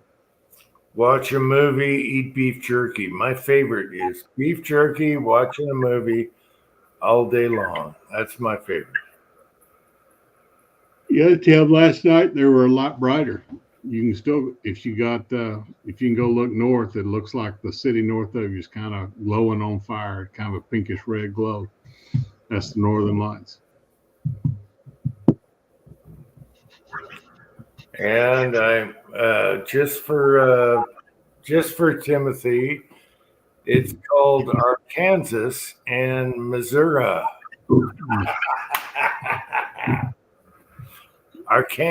Arkansas and Missouri. Is that right, Timothy? No? All right. Only in Kansas. Oh, you know what? There's a bunch of pirates over there, so they call it Arkansas. Arkansas. It's good to see Tim, though. It's good. It's good to see Tim up. No bad no. Not the no bad no. That has now become a staple at the store. All of us be like, somebody ask a stupid question like, is this 50% off or something like that? And, no, bad, no. It works. Oh, gosh, I got to quit yawning. I know, I'm tired, man. I had every Saturday is a long day. I don't know why I do chats on Saturday because I have a long day. Tired. A long day. Yeah, it's grueling. It's grueling. Shouldn't every day be a long day? And then It's grueling. Then you take your old man nap and It's brutal. It's brutal. It's terrible. Yeah. He loads up like 7 rounds, 8 rounds. Sits around, edits for an hour. Actually, I shot For half a dozen water jug. Actually, I shot 11 rounds of Tiny Timothy bullets today. 11. So that was a long day. 11 rounds. You shooting 380s today? No, 44 Magnum. Tiny Tim. I haven't seated a bullet in probably 6 months. But I'm still shooting. Killer in his free time. What? That's funny. Did I tell y'all that my buddy Rob from Vegas gave Angel a Ruger 380 Max? Oh, really? For our wedding? What? My buddy Rob in Vegas that came out here for the wedding gave Angel a Ruger 380 Max. Oh, yeah. I love mine. Oh, she loves it. And now I need to load 380. Cranky gave me a bunch of bullets, and I've got a mold. Mm-hmm. Well, a pound of powder loads about 4,000 of them. So You're right, I know, especially if you use tight group. But we did manage to save all the brass, and this is just the 2 that I pulled out to see if there was anything left in them to load my 380 with. We shot. Let's see. Rob and Angel went while I was at work on that Monday, and then we all went on that Tuesday. And I think all in all, we went through, including what Rob bought for us, about 1,200 rounds. And so she feels secure in carrying that pistol now. I just got to teach her how to clean it. Stupid. 1,200 rounds, I'd hope so. Kyle, it's the same as your Kel-Tec, except for it holds 10 or 12 rounds. Right. And that Rob was trying to, this is how you take it apart. I said, Rob, I got it. And you got to pull this. Rob, I got it. Well, you got to do in that spring. You better hold on to that. I said, Rob, I know. I said, this is exact same as my Kel-Tec. Yep. That damn pistol got me back in 380. My son bought one. Then I had to have one. Yeah. Now we're reloading 380 for it. I'm thinking about getting one myself instead of carrying this 9mm or 40 cal or anything else on my hip. And Patriot Pole asks, what's a good mold for that? Just go with the Lee round flat. Yeah. 90 grain, isn't it? 90 grainers. 90 grainers shoot great. 90 grain Lee 6 cavity mold. You're good to go. Just go with that. Start with that. This factory ammo is 95 grain. Yeah, but he's looking for a mold. Yeah, that 90 grainer is awesome. Once Cranky send me those. Yes, Lee 6 cavity round flat. Go with that. I do love the Cranky mold. The hollow points a little better, but as far as on the cheap, just get the Lee 90 grain. Yeah, when Cranky sent me those bullets, I was like, you know what? The hell with it. I'm buying it. Yeah. I got 2 380 pistols last year. Yeah, Patriot Pole, just get a Lee 6 cavity when it's on sale or free shipping. The 90 grain round flat, that's going to do you. It's good. That reminds me, I need to go check on my jerky. Yeah. 11 shot, no 85 grain round nose TC. I don't know what you mean. Timothy, that little Ruger Max will feed just about anything. It fed all kinds of my hand loads. What a little gun that is. I should go grab mine right now. That's a great gun. 10 rounds, 12 rounds, plus one. Oh my gosh. You can't show the gun. I know. You just want to finger it. It's the smallest, most compact, high capacity package you could ever put in your pocket, and no one would ever see it. I actually like shooting that gun. I think I'm going to have to get one too. The grip is way better than the single stacks. Yeah. Well, Rob got her. It came with 2 regular magazines. He got her 2 extended magazines, a couple of different holsters. Inside, it comes with a pocket holster. He got her inside and outside the waist holster. Yeah. I mean, he hooked her up. Wow. And it's not, Walmart stuff. I mean, it's good quality stuff that he got. I think he secretly likes her. Okay, James Pollard is saying, isn't it the 95 grain? I'll go grab the mold right now. I don't remember what it is, and I couldn't tell you where it is in this house. I can confirm this. Give me 5 minutes. All right, 3 seconds. Damn, Pat must have had a lot of corn. Yeah.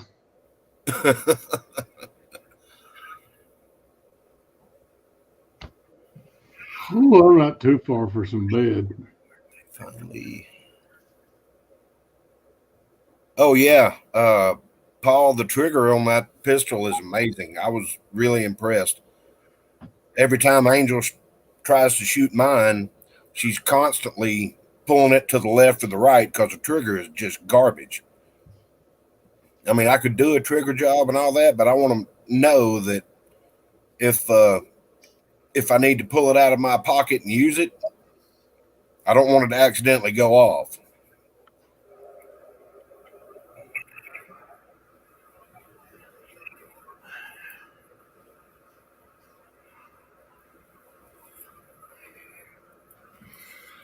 Okay, James was right. It's a 356-95 Lee 6-cavity mold. You can get into 2-cav if you want. There you go. 95 grain. 356-95 Lee. It's a great little bullet, little flat nose, and it works great. However, I do like Cranky's mold with the hollow points and the option for a solid point. Yeah. That is the Lee is the best bang for the buck. And they shoot great, even out of a 2-inch barrel. The 95ers, just get the Lee 6-cav. It's easy, cheap, boom. It works. And it's a nice flat point. Yep, they shoot amazing. All right. Thank you, James, for straightening that out. Hell, Patriot Paul just put the part number up. Did he? Yep, part number is 90308. Yeah, round flat. Yeah, I just went and looked at the mold. That's what it is. So there you go, Patriot Paul. Get that one. It works great. And you can spit out a ton of bullets. Yep, I love it. And it doesn't use a whole lot of lead. No, very little lead, very little powder. Now, let me tell you, if you want to go to 500 Smith & Wesson Magnum, you can empty a pot in a hurry with a 2-cavity mold. The neat thing about 380, it's very efficient on powder and lead. Yep. So you can load a ton for cheap. Just don't mix it with your 9mm. And you actually put a really good video up on that. I don't know if it's still on or still active, where you use the cardboard box to stand everything up, and then you can pick the short ones out. That's your 380s. Yeah, I lay them. Yeah, I shake them. With 38s and 357s. Yeah. Yeah, you shake your brass in a box so they stand up. Then you put them on the table. Every time I load 9mm, I set them on the table so I can make sure. Because I caught a Makarov the other day. I caught a 380, and I caught something else weird that didn't match. And whenever you're going, like I was loading on the Dillon, and I brass standing straight up. And I can look down it, and I was like, son of a bitch, I missed. And that's after checking, So, and I found a split in one case, and all that got checked standing it there before I loaded it. Yeah. Do y'all remember my my video on I was loading 9mm, and something just felt wrong, and I was like, God dang it, another 380. I just threw it across the basement. Mm-hmm.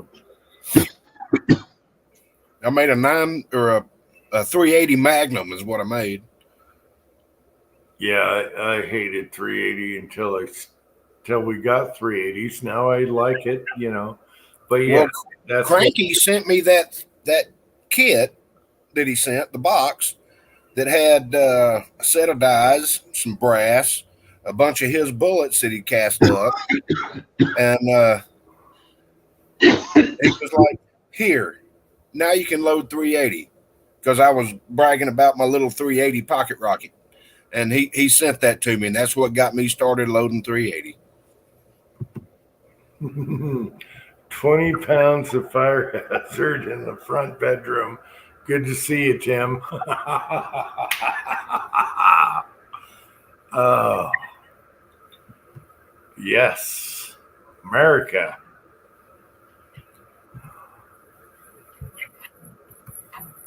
No, Cranky is still doing 380. Patriot, yeah, Cranky's still doing 380.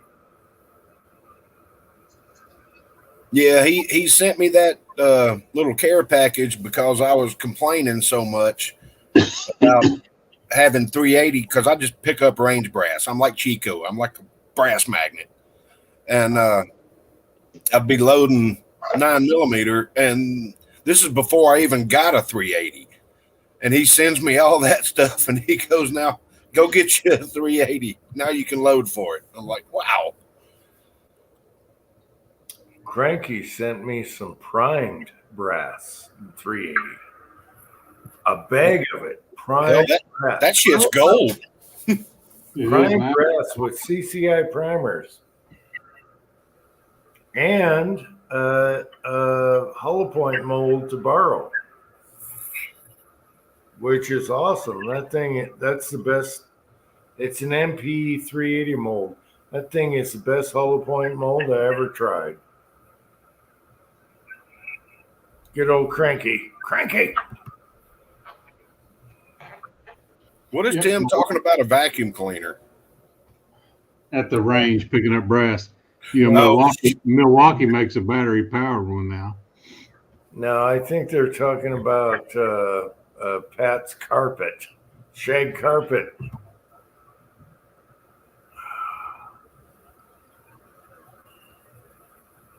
And again, I'm going to tell everybody on the panel and the side chat, go to AmericanReloading.com and they sell prime brass. They just pull the bullets and sell the bullets. They segregate the powders and sell the powders, and then they'll send you prime brass and no hazmat. Yeah, there's no hazmat on prime brass. Prime brass is the way to go with shipping. Yep, they do not charge a hazmat fee. But you got to be quick on the trigger. Don't go on there and look if you're not ready to pull the trigger right then, because chances are in 5 minutes, it probably won't be there. But I had, me and a bunch of guys got together and ordered a bunch of powder and powder, brass, and pulled bullets like tracers and just oddball stuff, steel core, you know, that kind of stuff. And I get a phone call while I'm at work, and a guy goes, well, I'm at the address, but do you have a forklift? And I was like, does it look like my house has a forklift? Why? What is going on? We ordered like 80 pounds of powder, 10,000 bullets, and all kinds of primers and a bunch of brass. And I'm like, boss, I got to go home. I got to figure out what we're going to do here. We ended up hand unloading all those pallets. And I called my buddies. I'm like, hey, your stuff's here. Come get it, because I'm going to leave it on the street. I ain't moving it. I got a buddy that buys 762 brass and 55-gallon drums. And he buys a pallet of them, which is 4 drums. Right. He pays about 7 cents for a piece of brass. Yeah. He makes pins out of them. Well, that's exactly the way that I bought all this stuff. Everything was bulk packaged, and because that's just easier for them, and it's cheaper to ship it in bulk package. Mm-hmm. But yeah, let's see, there was 7 of us, and I dropped about $400 and ended up with 2 5-gallon buckets full of powder and like 4 buckets, different buckets of brass, and all kinds of bullets, and 8,000 primers. There you go. Well, brothers, I'm about to get some yonder into the bed. I'm having a sinking spell here. I get up at 5 in the morning, and yeah, this getting late for me. All right, Ozark. Thanks for coming on. I know you have You're welcome. The girls must be doing good. They're still at the casino. They're at the blackjack tables tonight. So it's only 20 minutes from our house. Yeah, I know you had a busy night with people over. Yeah. Coming on now. Man. All right, you're welcome. All right, good night, everybody. Good night, Marvin. Good night, Marvin. I can figure out what button to click. It took 2 tries to get the right Ozark. Right, Ozark. Yep. Let's see already. See you, buddy. The first Ozark tonight was the crotch shot Ozark Troll. Crotchy Ozark. Yeah. Same troll picking on you, huh? Oh yeah, this time it was Ozark going, hey, let me on, let me on. As soon as I clicked on him, crotch shot. Yeah. Let me check his jerky right quick. Oh, I love beef jerky, you bastard. Now I got to get beef jerky. Make me some. See if I can move this down. That might work.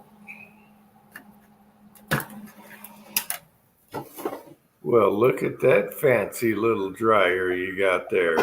Yeah, Wow. That's fancy. Let's see. Oh, it sounds good. Oh, you bastard. Oh.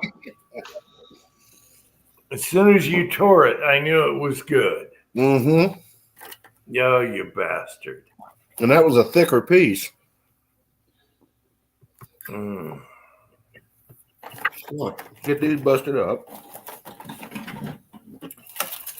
I love jerky. That's my favorite driving. When you're driving for 10 hours, spit out the rest in the window, out the window, and hit the windshield of the next car. Oh, yeah. Yes. Yeah. I love me. That's a nice dryer you got there. It is. Look at the screens on that thing. Show the screens. I'm trying. Let me empty one. Oh my gosh, that is some high-end shit, Kyle. Damn. The guy that was the best man at my wedding got me this for Christmas. Wow. 2 years ago. Oh, here's the cayenne pepper. Mm-hmm. That's the best dryer I've ever seen in my life. Damn. It worked great. We dehydrate everything. Lemons, I got watermelon. Now I need to get jerky. Damn it.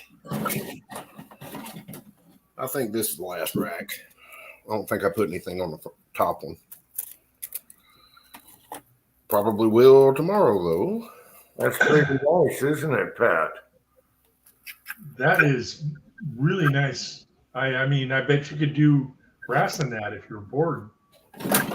Yep, nothing on the top one. And they're easy to clean. They fit right in the dishwasher. Oh, cool. It's got even multiple heat settings up here. You know, it's got your degrees and that's the best dehydrator I've ever seen. it's quiet, it's efficient, and it came from Cabela's. Ooh. Well, it looks like some gourmet crap right there. Gourmet shit.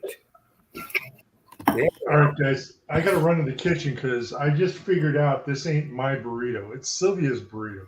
I'm about halfway done with it. It's guacamole and eggs and beans. Oh, if you're halfway done, you're in trouble. Yeah, buddy. Oh, no. I just went in there to ask her if she wanted some corn, and she's like, oh, don't talk to me about food. So I think I'm safe. There's no way she could polish this off. Well, blame it on the birds. You left it on the table and the birds got it. Okay. Nah. No. No, the little fuckers that snitch me off if I try something like that. Yeah.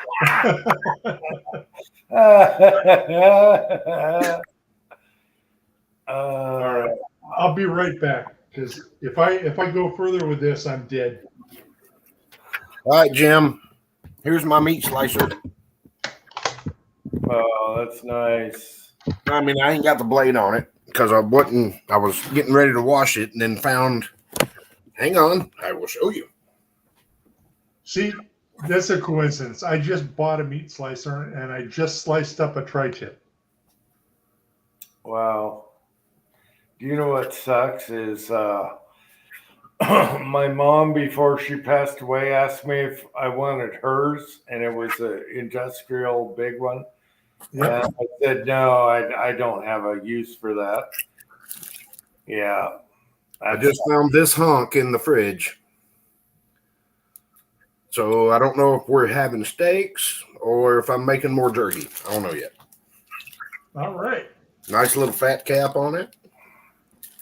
I'm jerky all day long because you can grab it anytime you want and you don't have to cook. I love jerky for that reason. And we went strawberry picking. Ooh. I've got several bags of strawberries. You got any mushrooms? Do any mushroom picking, Kyle? Did you? Be right back. Not those kind. One pill makes you larger and one pill makes you small.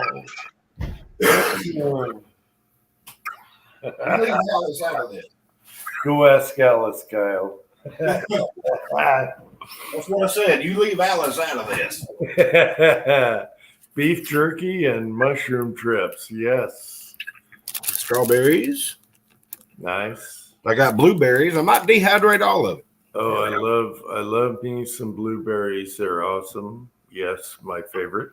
And blackberries. And what's the other one? We grow them back here. What the hell? Blackberries. What's the other berry? Damn it. Anyway, we grow them on the side of the house. Strawberry? No. Poison? No. Whatever.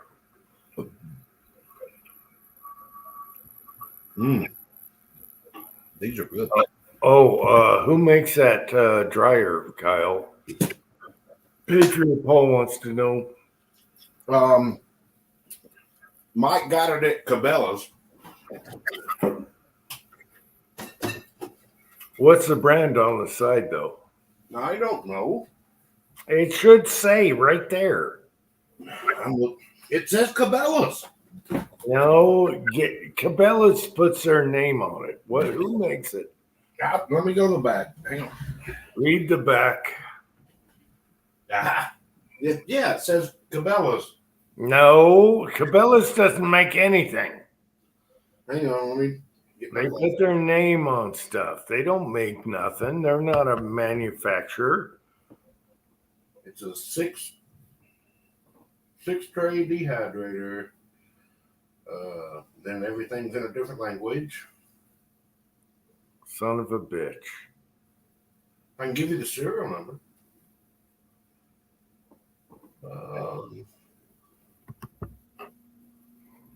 Okay, it's private label. Hang on, let me turn it around. It's in code, Patriot Paul. You gotta go through hoops just to find out what the hell it is. Maybe it's Intertech. Aha. Intertech. All right, there's a start. That even sounds almost American. Intertech.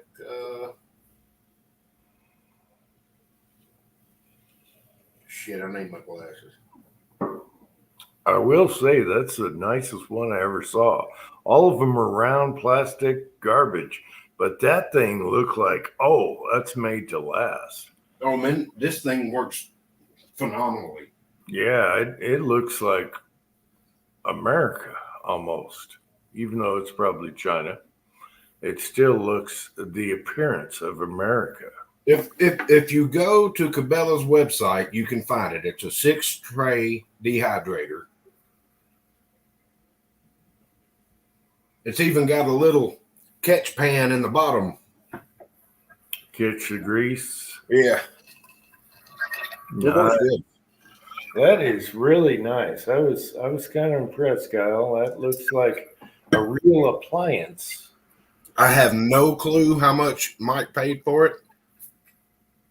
I haven't looked. Well, he didn't go cheap, that's for sure. That was nice. No, I was impressed with it. Yeah, that's a see. nice gift. Whoever he is out there, that was a good job. Good job. And I'm dying for some beef jerky. Damn it. You can go from the lowest setting is 60 degrees and the highest setting is 160. I haven't done anything at 160. And what is your Kyle, what does your shirt say under your beard? Let's go. All right. Okay, I got Let's it. go, Brandon. All right. All right. I couldn't see because of the beard. All right. I'm sorry, it's like my mane. I have to fluff it up every now and then. All right, Pat. So you switched up. Now what are you eating? I'm getting this is the garlic and herb vacuum marinated tri-tip. Just sliced up on the meat thing for sandwich meat for the rest of the week. It's too damn good for sandwiches. Yep. So now, how did you cook it? Let's see. I started at 450 for about 4 minutes, and then cranked it down to 200. Let it get to 155 internal temperature. Rest for 30 minutes. I mean, in an oven or a smoker. Okay, all right. Let me give you some insight here. Hang on, I don't want to sit on her laptop because she'll kill me. Well, Pat, I used her burrito, so whatever. I just got a ration too. I got MF'd. I mean, I told her, hey, was that egg and guacamole and bean thing? Oh, you bastard, you didn't. Yeah. So Pat, I used to smoke my tri-tips, but it takes forever. Here's what you do. Get a good hot fire in your grill. 9 minutes, and then rotate it 90 degrees so you get your pretty grill marks. For another 5 minutes, flip it. 9 minutes, rotate it. Another 5 minutes. It'll be perfect. Perfect medium rare. And it doesn't take 30 minutes. It takes longer to get the fire going than it does to cook it. Yep. And I tried it one time. I think it was a Kent Rollins video that gave me the idea because I've been smoking them. And because when I go to the butcher shop, I get the whole sirloin loin, and then he'll cut the tri-tip off of it, package it separately, cut my steaks, and then trim off the fat and give me the fat because I use that to lube up my smoker. You know, not lube it, but protect it. You know, give it an oil coating. And I was smoking them for years, and then he told me to grill it. And I did it one time, and that was it. I'm never smoking it again. You know what, Kyle? I'm a loin guy with a big bush. I like a loin with a big bush. All right. Yeah. You know what? Just to piss you off, Jim, I'm going to eat another piece of jerky.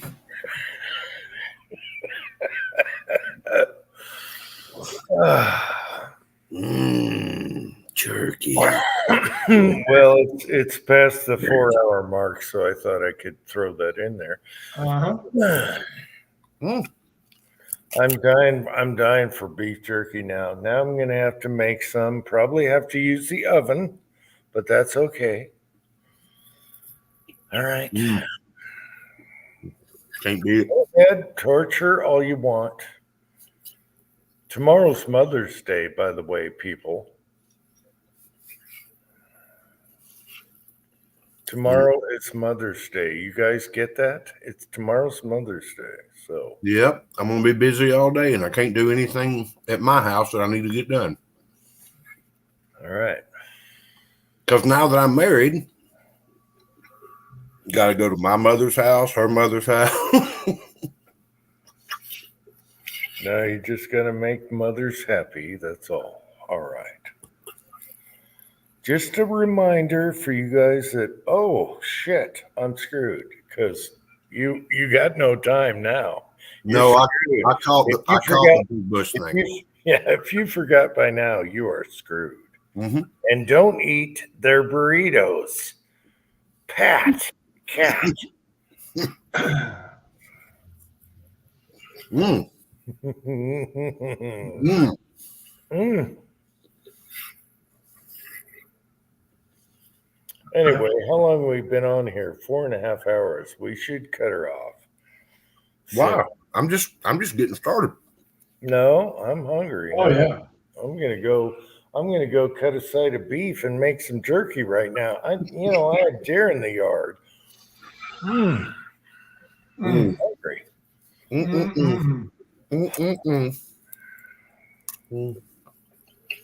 Somebody had chicken here. Wasn't us. Yep. Oh, it sucks to be me eating a chicken burger with all this jerky. Yeah. Well, Burritos. drive your happy ass over here to Georgia and get you some. I'll make a special batch.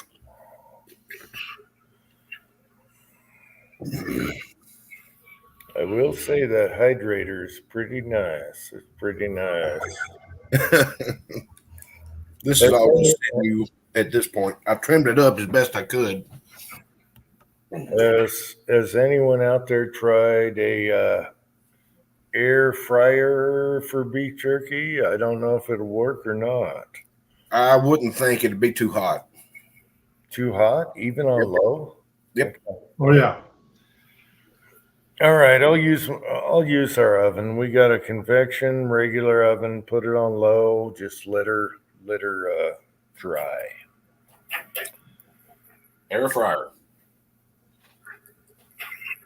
I have not tried it. I'm not saying I'm above trying it, but I think it's going to be too hot.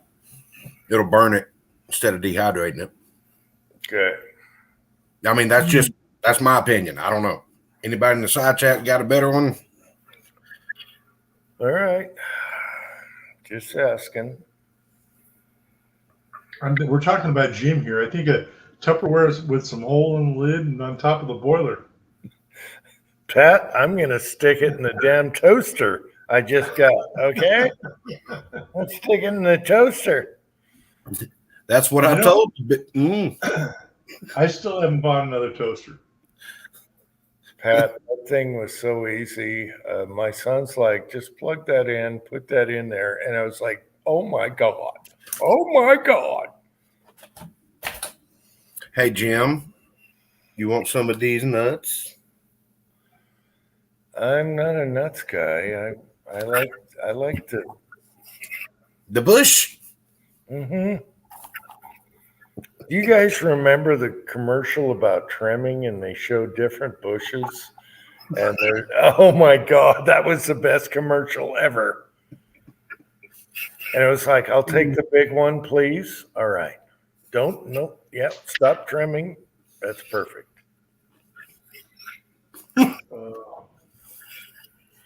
It made his deck look bigger.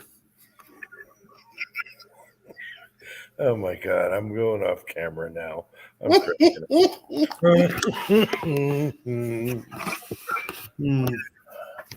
That commercial was awesome. Mm-hmm. And then they went to Manscaped. You know, it's in the water. It's turning the frogs that way. They went to Manscaped after that. Give me the Bush commercial. Oh, God. You leave my frogs out of this. What is going on with America? Stick with the Bush.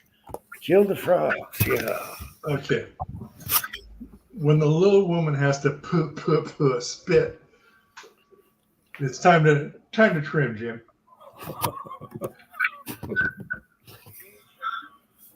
All right, should we end this at this? I'm ready to go to bed. No, we're just getting started, man. This is getting good. I just bought a trimmer. I'm ready to go to bed. The last one, I told you about the last one I bought from China for $12. Almost ripped my fucking balls off. It had a exposed rotating shaft going up into the trimmer head, and yep, just God almighty damn. Hang on, be right back. I don't know. What do I use? What's the beard trimmer? The Warren? What are they called? They're the best. Wall. Yeah, Wall. Now I bought a shitty. Yeah, they're the best.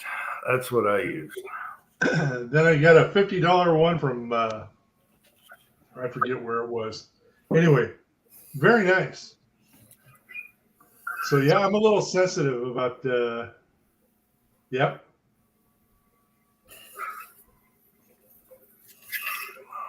It comes in a kit with all replaceable heads. You can do anything with it, and it's waterproof. Oh, I gotta say, you poor bastard, Patriot Paul. You've been neglected all these years. Poor Patriot Paul. Hey, bud, how you doing? Good night, bud. I'm gonna go up soon. No, poor Patriot Paul. You know, Paul, get back to your roots. Get back to your roots, Paul. What's a root? Yeah, that's all natural. Is that anything like a root? You have to be able to grab them by the shorties. Excuse me, did you say ute? All right. Anyway. You leave Joe Pesci out of this. Get back to your ute, Paul. Get back to your ute. What the hell is a ute? Oh, God. Okay. All right. Here's a quick joke. So this 80-year-old lady wants to join a motorcycle club. She's got her Harley and all that. She drives over to the clubhouse and knocks on the door. The guy opens the little window and, what do you want? I want to join your club. Lady, you can't join my club. And she goes, well, why not? Well, you're not tough. And she goes, I'm tougher than you. And the guy goes, well, do you drink? She goes, I'll drink you under the table any day. Then the guy says, do you smoke? She says, 3 packs a day. He goes, okay. This isn't a requirement, but do you do any drugs? And she says, no, I don't do any drugs. And you got a bike? Yeah, it's right over there. Okay. You ever been picked up by the fuzz? No, but I've been slung around the bedroom by my nipples a few times.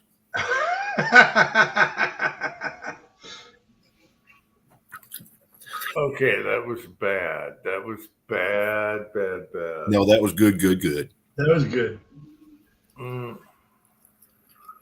All right, should we end this at that? Because I want to. Oh, look at he's got that deer in the headlight look. This is on the way downhill right now. Can we end it on a good note? I guess. Oh. Hang on, let me show off my gray hair. There we go. All right.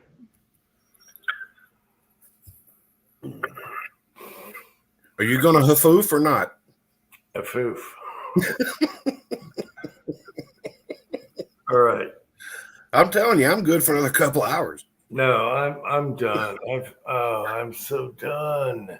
I just got off work. I can tell the nasty jokes after you click off. I don't know how I did 8 hours all the time, but 4.5 is killing. No, we're almost to 5. It's because they put caffeine in alcohol, and now you don't drink anymore. Well, it's the water. Yeah, it's turning the Uncle Jim's. Hey, no, I got well water. I don't have to. Whatever. Anyway, What Side the hell chat. did you just say? Anyway, side chat. Love you guys, and we'll see you next week, hopefully. Any last words, guys? Can I side chat? And Pat, I love your new like chilling room. It's awesome. This is my chilling room. This is get the fuck out of the house. You're too loud. I know. I like the chilling Yeah. room. I never saw it before. It's awesome. It's totally chill. All right. Yeah. Side chat. Love you guys. Until next time, and we'll do the afoof. I appreciate it. And we'll see you next week. And